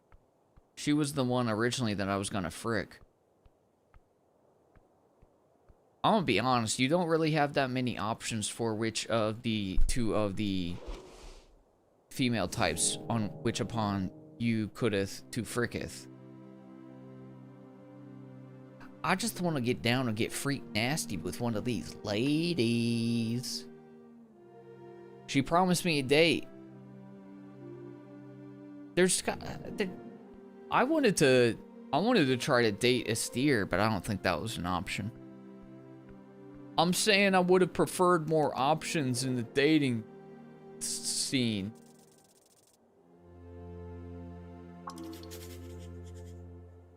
Didn't hit a 20. Ai, taklish bustash irsen banu shini tukai yamar neghov ji sonshin shu and bin ich zagvu baini karash bega jig. She's speaking in tongues. Oops. You're not having a stroke, don't worry. I don't think you understand me right now, do you? She taps her hands together with a sigh. Wait a few seconds. She waves her hand. Yes, yes, now? Yeah. Great. Sorry, tongues must have ran out. Great to see you again. My big spender of a customer. Thanks to you, my supply is entirely dry now. The wares were sent to some election enjoyers here. How much did you spend? Think about what you bought. Thank you very much for your patronage, my dear warrior. Enjoy your time in Norvik.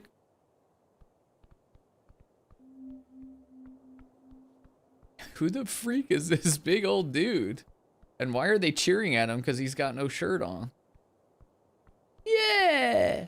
Who needs a shirt? You don't. You don't. You don't need a shirt. Not a chance, Dad. Freaking brat. This bratty ass poop head. I didn't even meet this guy. This whole time I never met this guy. He's like our boss. You see Coin Lord Darrow speaking to a brown-haired girl in a dress, his daughter. They share the phenotype. It's just an application. You know well enough how proud your mother would be if you were accepted, Freitas. I'm not going. And it's not just an application, Dad, for fuck's sake. You pretty much own them. And when exactly did I buy this university? The girl holds out a letter, shaking in his face.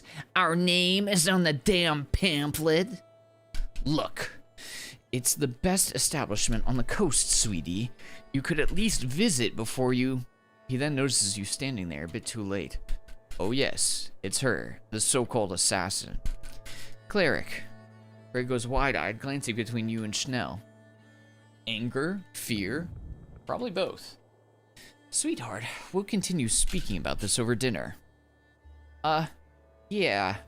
Yes. She points 2 fingers your way. Your dad doesn't notice. The message appears to be in your mind. Shut your fucking mouth and don't say anything to Dad. After sending the message, she mutters an awkward, "Of course, Dad," before sending you one more message. Please. Is this your daughter, Magistrate Darrow? Yes, indeed. He taps her on the head. Our Freitas is quite the talent, you see. A proud inheritor of House Darrow. Sure. What's this about a university? Oh, nothing. Just the typical big choices of the youth. Magestone in New Thrazen, halfway across the world. Well, I've got bad news for you, buddy. She's too stupid for college. She couldn't even kill me. Frickin' idiot. Also, Darrow, there's something that Frey here needs to tell you. No, there's not. Excuse me? She's a warlock. Turns to her slowly. You what? Her patron is an aberration below the city. Dad, that's not... Let's see here. She worked for Everglad, the Triflare. She was sent to assassinate me several times, but her contract was broken, so I guess things are cool now. Oh, also, at one point, I sprayed her down with a magical spell of grease because she was attacking me while I was almost dead. She slipped on the grease and she fell down the entire hill. Oh my god, she's such an idiot, dude. Fell straight into the sea. God, so stupid. Oh my god. You gotta stop having kids, man, because you're making some dumb things. He glares at his daughter. You were trying to kill this cleric? She clenches her jaw and fists. Oh, she's mad at you. Multiple times. Yeah. And you failed every time? He sounds thoroughly disappointed. What? The coin lord holds up a hand, taking a deep breath. Cleric, if you know what's good for you, I trust you will not speak of this ever again. And Freitas, we will talk about this later. She groans and starts walking away, muttering a fuck you as she walks past you. The coin lord cuts in. Ragn, was it? I'm very sad we never got a chance to speak. Shrug. He waves his hand. Anyway, the coin lord adjusts his expensive robe and lifts his head, looking toward the Pillar of Jor. Bro followed 6 years and never typed? Dude, that's crazy. That's true. Aw, man, Gaggy. There's no way you're still here, but I'll play some DBD on Friday for you. For you, dude. That's wild. It's probably one of those things where you just stop using Twitch and you come back and you're like, oh, dude. But probably also one of those things where they gotta be like, I probably should unfollow this channel, huh? If you're not gonna do the thing that I followed for. Anyways, now. Your esoteric excursion. What did you find out there? The root cause was handled, I hope. I went to the Beyond and fixed your problem. You don't need to know anything more. He stares at you for a few seconds before letting out a big sigh. Fine, I don't have time for this. If anything here comes back to bite me, I'll hold you personally responsible. Just remember that. I don't care. You know what? I'm inclined to agree. Let this esoteric bullshit be put behind us. The coin lord sees more people arriving from the hill, his eyes narrowing. This is the end of our talk. As you might imagine, I'm quite busy on a day like this. He starts walking away toward the crowd. Be wise, be vigilant, cleric. His words come across more as a threat than advice, to be honest. As he disappears up Tolstad, Snell lets out a groan. I won't comment on what whole Lady Sageleaf talk you two had, but seriously, what an asshole. A massive, sneaky asshole. The biggest on Tolstad. Absolutely enormous, gaping butthole. He said it. Oh boy. He knew what's up. Gaping. Gaping asshole, if you will. Open wide. That's crazy. Here we are! Election day at last. The little devil shows you a fiendish grin. You ready to vote? Oh, you know it. Figured. He glances at the windows. There's still time, though. No need to rush it. So many interesting people coming here today. Plus, I'm sure we've got tons of stuff to catch up on. Heard you were MIA for a while there. Nothing you should care about, devil. Of course, of course. Now me, I'm getting brushed up on some stuff myself. These post-election months will be big business for me. Even if the nationalists lose? Especially in that case. My professional estimation is this. The nationalists will enter into a union with the Free Striders. Then the city will face a massive amount of paperwork. We're talking about rewritings of base laws, designing new company structures, trade agreements, citizen documents. He rubs his little claws together. So much work! I love it! You look positively evil. I am evil, cleric. The coast runs on evil bastards. Not like this wasn't expected. It's a long time coming. So obviously I got a tight deal with Darrow, so wherever he goes, I tend to follow. What's your deal with Darrow? Just an informal thing. He helps me, I help him. Started a while back when he was getting started. I'm pretty good at finding loopholes, and he's the kind of guy who loves to stick a finger in them. Bro, can we not? What is why is this guy associated with holes in fingers and gapes? That's nasty. Ew. No, not in a weird way. In a sexy way.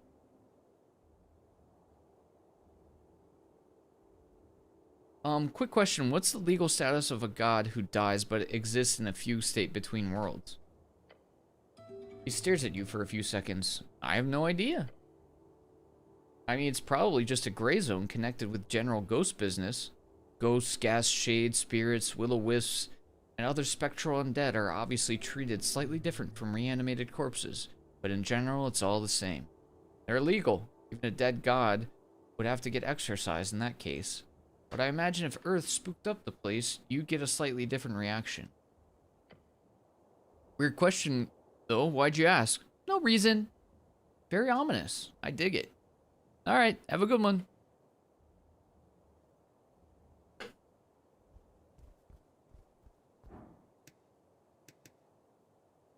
Is there anybody else up here? Oh my god, look at him doing the dance. Look at this goofy little dance he's doing. You see this goofy little guy? Just doing his goofy little dance. Demokratia shitponie tui katyo diabit. Very cool. Lawful neutral. So she's not even good. I don't know if we've met. I don't know who is good in this city. Probably the snail. Snail's probably a good guy. He seems chill. A tear. As you approach the angel, she turns to face you in the air, her glorious radiant aura enveloping your soul. Snell gives her a nod. I'll be over there if you need me. Then he scurries away. Tear turns her face, facing your general direction. The crowds are filling the streets. Voices cast for the future. Among all mortal behavior, this I treasure the most. Your incessant need to be heard. Her many eyes spin slowly around her head. I still can't believe it. We met Urth. I believe I understand you, despite our differences. Her halo slowly comes to a stop. Do you think I should listen to Urth? Yes and no. I will take his words as they are, a suggestion. In the coming days, I must spend time on my meditation. What my future brings will be my own choice. If it matters, thank you. I appreciate your input on this matter, cleric. Input? That's something you can work with. Or just hit her with a classic. Oh, I can attempt to flirt? No way. Let's go, dude. Let's go, dude. Ich sense a strange feeling. Is heart danger, yes? Meek, not understand, but master. Careful, yes.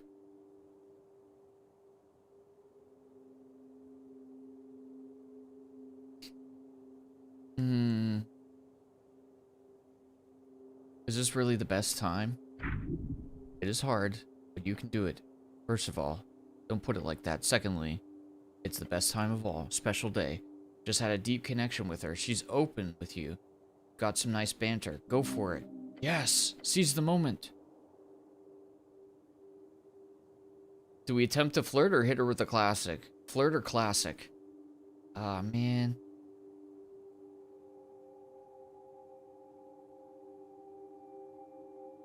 Flirter classic. Flirter classic. I'm gonna try the classic. Did it hurt? What do you mean, cleric?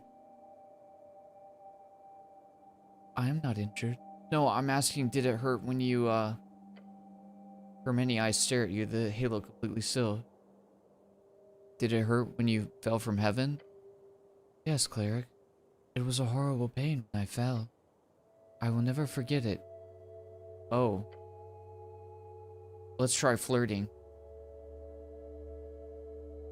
I have something I'd like your input on as well. Yes, I understand.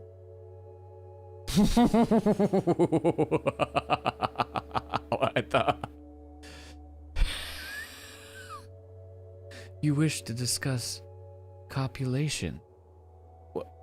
What? Copulation. Your heart skips a beat. Oh. Well, that's slightly horrifying. Oh, no. Oh, no, no, no. You can't do this. Your heart is literally exploding. Yes. For now, only one thing can be attempted. Survival. Come on, survive the flirting. Come on, come on, come on. Yes! The pain, the fear. You, I can handle this conversation. A tear. Yes, cleric? Let me take you out on a date. Her eyes begin to spin faster. On this day, I have chosen to act human. Perhaps that may continue in the coming weeks as well. You can be human or angel or anything that you want. The angel stares at you with many, many spinning eyes. We shall meet for some time after this. For a date. For a date, as you put it. Okay, alright, yeah! Let's go, baby! Once this is over, that is. The angel floats gently before you, a faint smile appearing on her porcelain face. Oh my gosh, we got her to freaking smile! The angel lowers herself all the way to the ground, her armored boots hitting the ground with a thud. Now, the sun is setting. Literally. You have finished your job. I am considering my path. What will be yours? What do you mean? What will you do when the city changes? As the election reshapes its foundation? Oh gods, I hadn't thought about that. Her halo floats closely to your helmet. She gives you time to think.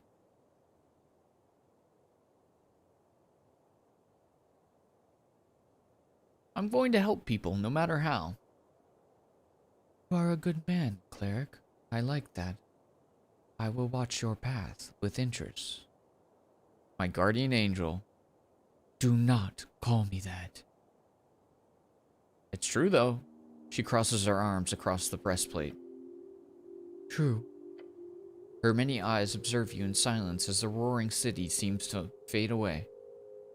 You've been unsure which gaze to meet all this time, those alien eyeballs rotating around, detached from her porcelain skin.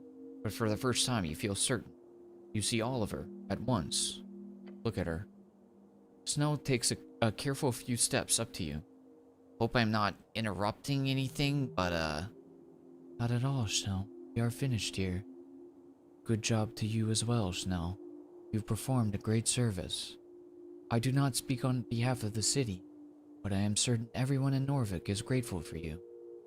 He lets out an awkward chuckle. Sure, thanks. Okay. It's time to vote. It's time to vote. It's getting late. It's time to vote. Is this where we vote? Is this the poll? Is this where we're voting?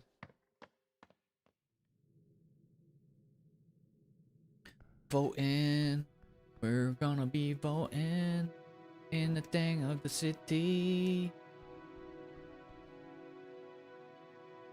When do I get to vote? He's first in line. When do I vote? Can I offer you a nice egg in this trying time? Yeah, he's got an egg! What about me? When do I vote? When do I freaking get to vote, dude? Ryodial, thank you for the raid. I'm not gonna lie, I'm about to get off stream. You stupid slut. Frick you, you stupid slut. Eat my butt and tits, you piece of bitch. Yeah, I appreciate the raid. There's nothing to see here though, I'm gonna be honest. I'm literally at the end of this game, and at this part, I'm literally just voting. I don't think anything could be much more boring than what I'm doing right now. But I appreciate you. I hope y'all have a good night too. A few people remain in queue, though most are finished. Done with the charade. It's getting late. Your companion looks around the chamber, a faint yellow light filling every corner. Might be time to cast your vote, huh? It's been one hell of a quest. Your goblin gives you a tired smile. Yeah, I've talked to enough people. Let's wait in line. Well, that's it then. Bit of a wait, and then it's done. Exhaustion. His words drip in. A piece of bitch. Ooh, we love that. Yeah, that's the welcome you get. Anyways, yeah, y'all, I won't keep you. Ryodial, I hope you had a great stream. I hope it was fun. Have a good one. And everybody else, y'all have a good one. Head to bed. Get to bed. It's late, y'all. Take it easy. I'm just gonna be yapping to myself about some goblin stuff as we wrap this up. You guys have a good one. Thanks for stopping in though. This vote's just the beginning, you know. Yeah, that's the scary part. Snell grabs one of his fence poles nearby, leaning his body weight on it. How you holding up, by the way? We've been moving constantly every waking hour for a long time now. To just stand still like this, jeez. I feel like I'm getting feeble-minded. There's still strength in these here bones. I'm still in a bit of a shock, I think. Snell rubs his bloodshot eyes. You could always talk to the press. The press? Yeah, like, get this all down on print. Man does not need a story to be told. The larger the tale is when you fall into your grave, the bigger your manhood. Talking about his dick. I got a friend at the Post who would love to write about all this. Lumiere Kalchov. She's this crazy lizard woman. I think you like her. Big name reporter for the Post. She writes articles about all kinds of esoteric bullshit and is able to turn anything into a compelling story.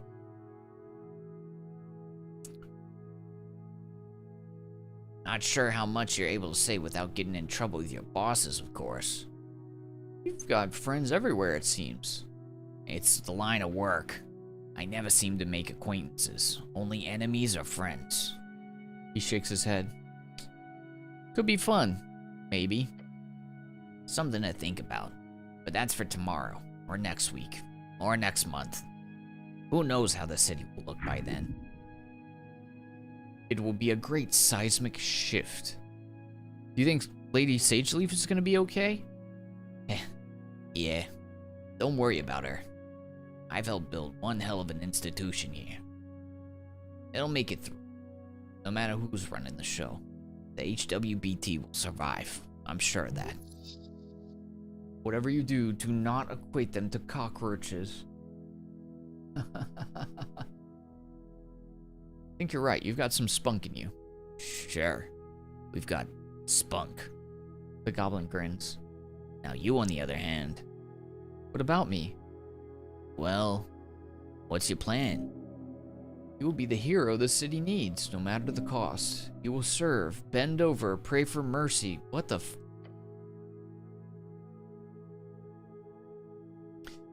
I'm just gonna be the best cleric I can be.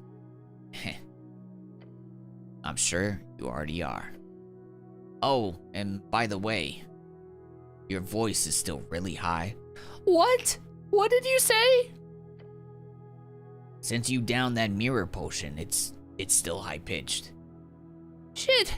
How long do you think it will last? Oh, do Do you think it's high in like a manly way? Oh yes. The manliest mouse in the kingdom. As you keep talking, the chamber appears to grow ever thinner in folk. I'm gonna look away because I'm apolitical. There you go again, always avoiding politics in the most awkward way possible. He brings out a yellow notepad. I'm not the type to write stuff down, I swear. But at some point I realized I should note down how often you make all of these political comments. It got pretty ridiculous at some point. He flips through it. Here. Snell shows you a page full of scribbled lines. It's like 30 times, Cleric. I'm not saying you shouldn't be politically engaged, but you're clearly a bit too fixated. Only 30? I gotta pump those numbers up. I suppose so. The goblin shakes his head, placing the yellow notepad back into his jacket. As he looks away, silence takes over between the two of you. There is something. Something is left unspoken. Something you can't quite put a finger on. Snell takes a deep breath. Just a bit longer, and it's all done.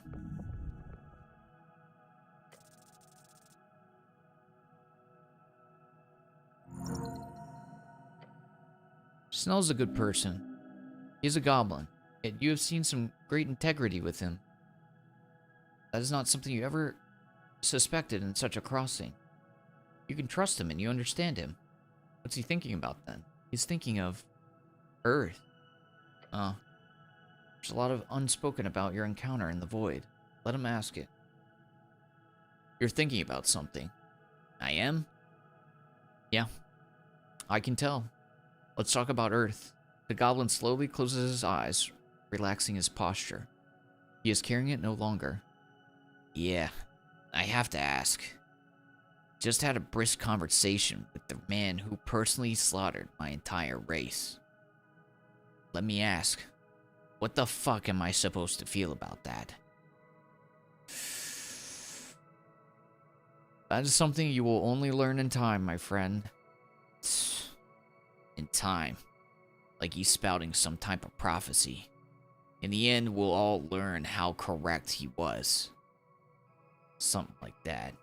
His brow furrows into a scrunched mess as he adjusts his jacket. I don't know. Part of me hates that he got to me at all. He just seems like a regretful old man. Exactly. Something about that look in his eyes. I wouldn't expect that look in the eyes of someone with that kind of power. Who had that kind of power. That he knew from the start that it was just a gamble. I don't know how to even process that. And that's how all those gods went about it, following divine visions of whichever dice roll had the greatest chance of success. It's insane. Yeah, real-world choices can't be broken down like that. It's way too complex. Anyways, I'm just gonna let him talk. Snell places a claw up against his temple. It's just, this old man stands there defending every choice he's made as if he were infallible, while also showing so much regret, like he knows how much he fucked up along the way. But he'd still do it again. Am I supposed to feel bad for him? Or should I just be some all-forgiving monk just because he did his best? On top of that, he has the gall to tell me what I should do? Like his words are anything other than the ramblings of a dead god? Fuck. I don't know. He looks down at the beautifully carved dwarven tiles. How do you feel about it? Exasperation, breathless thinking. There's a good answer.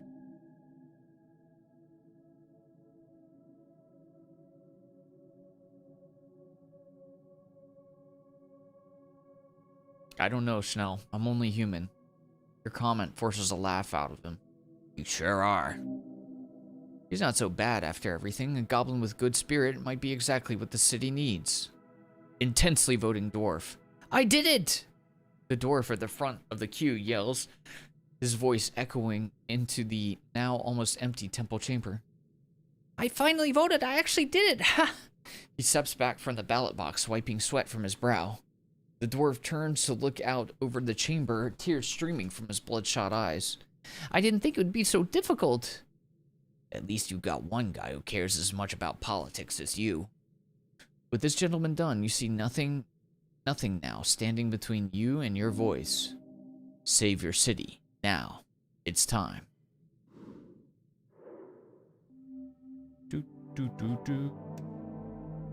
The end of Election Day. You approach the ballot box. Time to cast this damn vote. The guy next to you drops in his own voting card. As he too leaves the chamber, only you and Snell remain. Speaking of which, here. From his breast pocket, the goblin shows you a freshly printed voting card. That is how you vote in the election. You rummage in your pocket for a moment until you find your old voting card. It's so damn crinkled. All the boxes are filled out for some reason. I already have one. Yeah, but they won't accept that. The rules clearly state only one box can be filled in.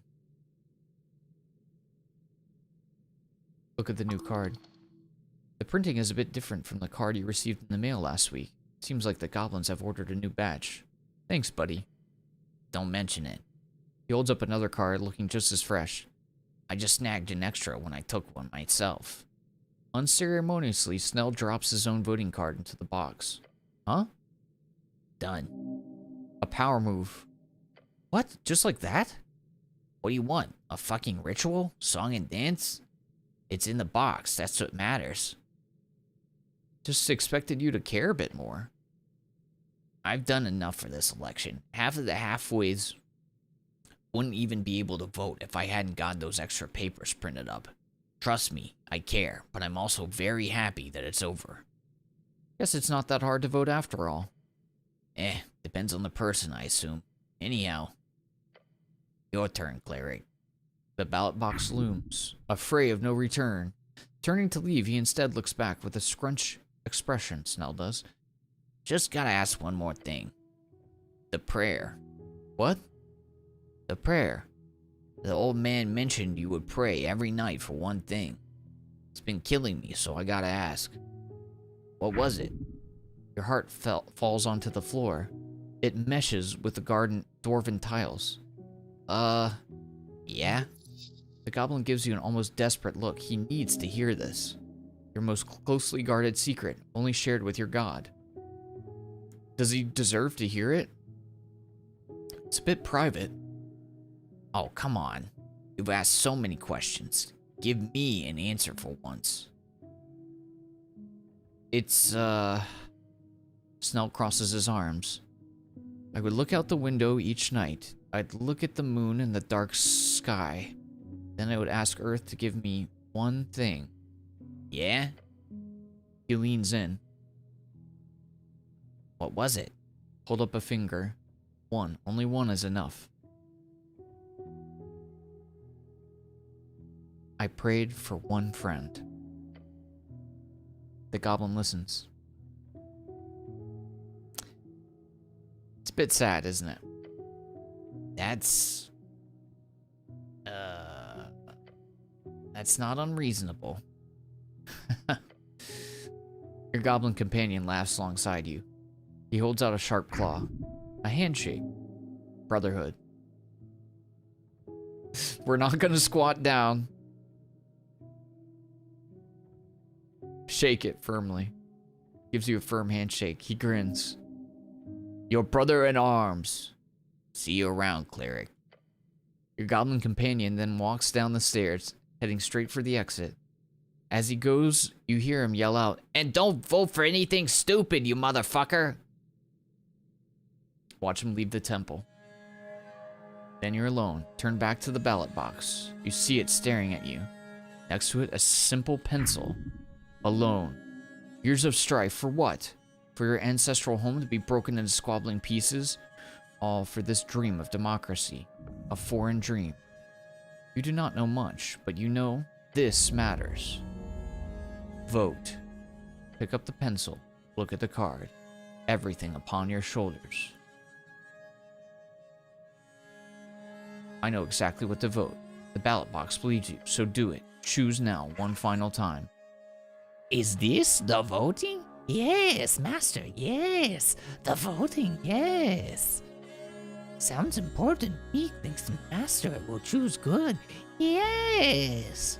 Thanks, Meek. Yes, big thanks to me. Meek, good help, yes. Last body still here, yes. You're talking to Scarf. Your talking Scarf morphs back into a not talking Scarf. The ballot box calls to you. You can delay it no longer. What if I choose wrong? No one's ever going to find out what you wrote on that card of yours. Not really. Someone asks later, you can just lie. So don't think too much into it. Impossible. That means not possible. I wonder what will happen in Norvik. The city will live on. It has dealt with bigger issues in the past, and it will survive worse disasters in the future. You make sure of it. Now vote already. I'm gonna vote for... You can vote first now. You can fill in every box.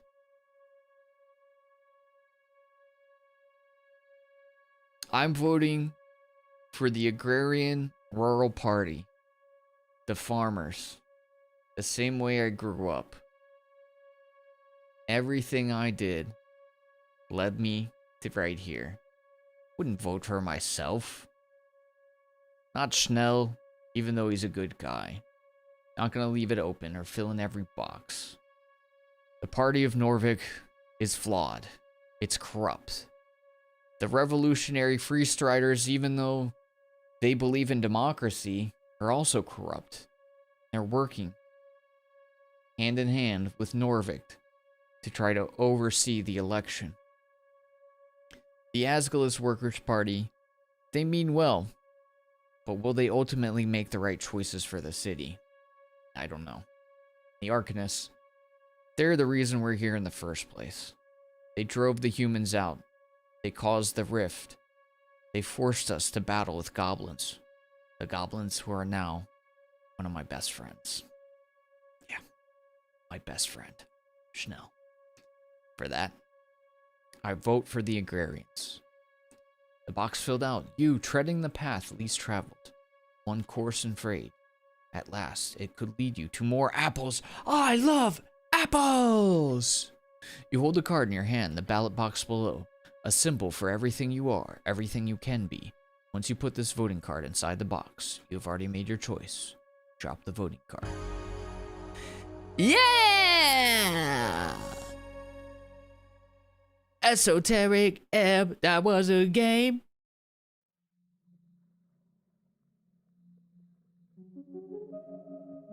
What a game.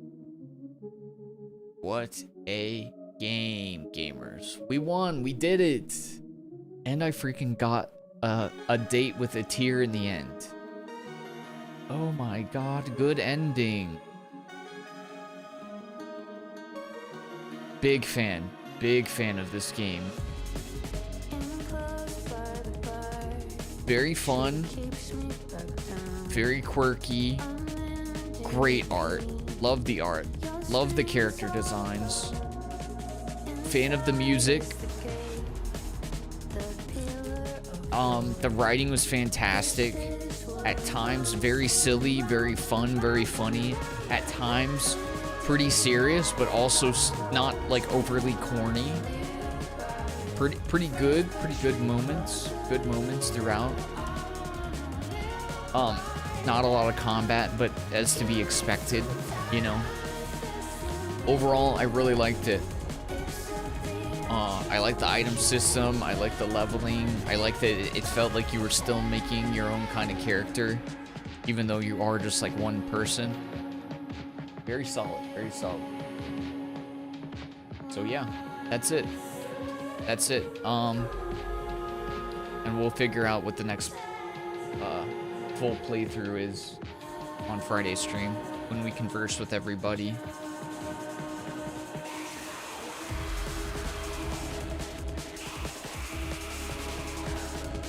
Do you think there's a post credits like a Marvel movie? Toxic Commando Fridays. I mean, we got to, right? We kind of got to. It's a co-op game, let's be real. Fridays is for co-oping. It's for the community. Bait everybody in with the Dead by Daylight gameplay and then go, boom, we're playing a good game, actually. Yeah, we'll play some extra hards. Did we I think we finished all the other levels on hard. Maybe excluding like one or two.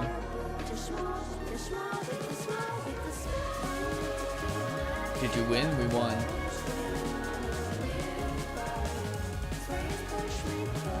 Fantastic game. Fantastic game. I would say this has to make my top 5. It's just such a quality game.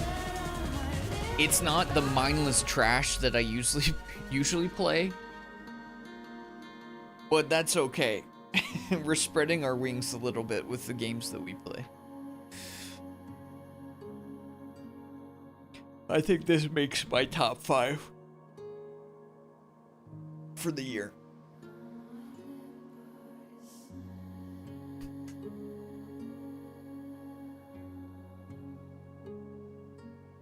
So happy you enjoyed it.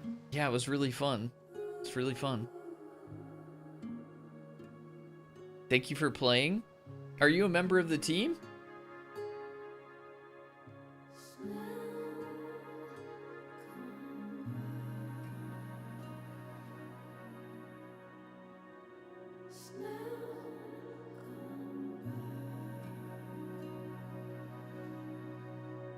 You made all the sounds and noises. Cool. That's awesome. Did you make the music too?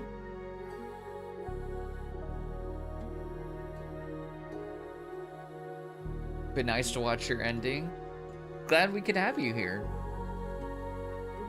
It's cool to get people in who worked on games.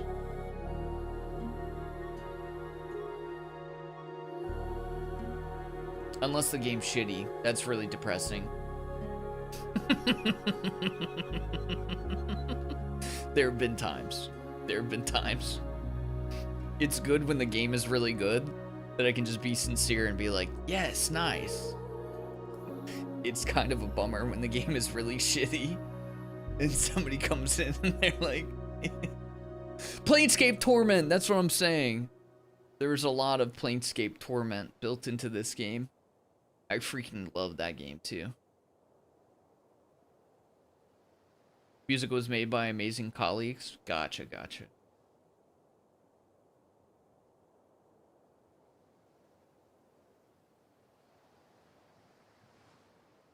Let's hope the next one's even better. Let's go. You gotta make a sequel. You gotta make a sequel. I know that I have no say in this, but like, I don't want it to get bought up by a studio, but like the world building is so good. There's a part of me that wants like different kinds of games, like from this world. It's been an honor to DM you over the course of this adventure. Your cleric has been incredibly interesting to watch. Well, thank you so much. Ooh, me? That's a compliment. I'll take it. Somehow you managed to secure 3 dates during the course of your adventure. Whether they will actually turn out well for you remains to be seen.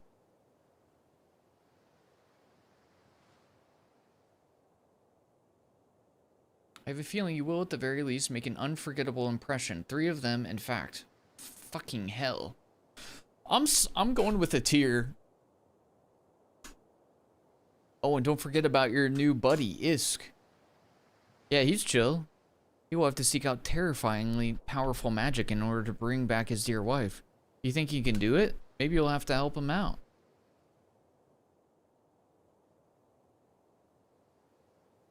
When it comes to Meek, you've obviously got a familiar for life. Oh, yeah. I don't even think he did much for me in the game.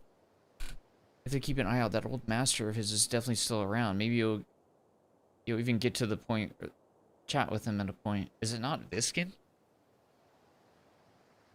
Then there are questions surrounding those lost mines Axel was looking for. Sounds like a higher tier dungeon to me. It does.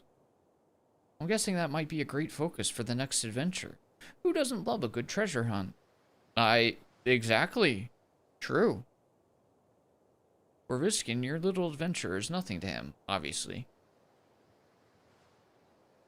But I'm fairly certain after your midnight meeting, he and his helpers will end up crossing paths with you again, one way or another.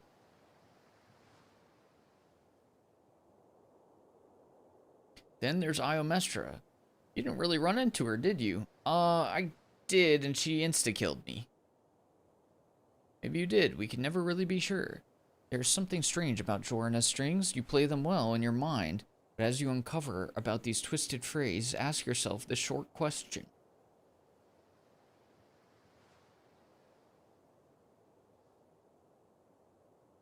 What is the 50-50? Ultimately, though, I am most intrigued by your encounter with Urth. For Snell, it was a meeting with the horrors of the past. For Atir, it was a reminder. The more she stays put, the faster everything around her spins, including her eyes. For the cleric, it must have made a lasting impression. One that will shape his future in the era to come. Speaking of which, with the election done, I feel like this campaign needs a time skip. A couple of months, years. Norvik is heading into tumultuous times, but your wonderfully apolitical cleric will surely find himself at home in the chaos. Shh, don't tell anyone he actually voted. I can't wait to see what you do next. I can't wait to see your next game, Christopher.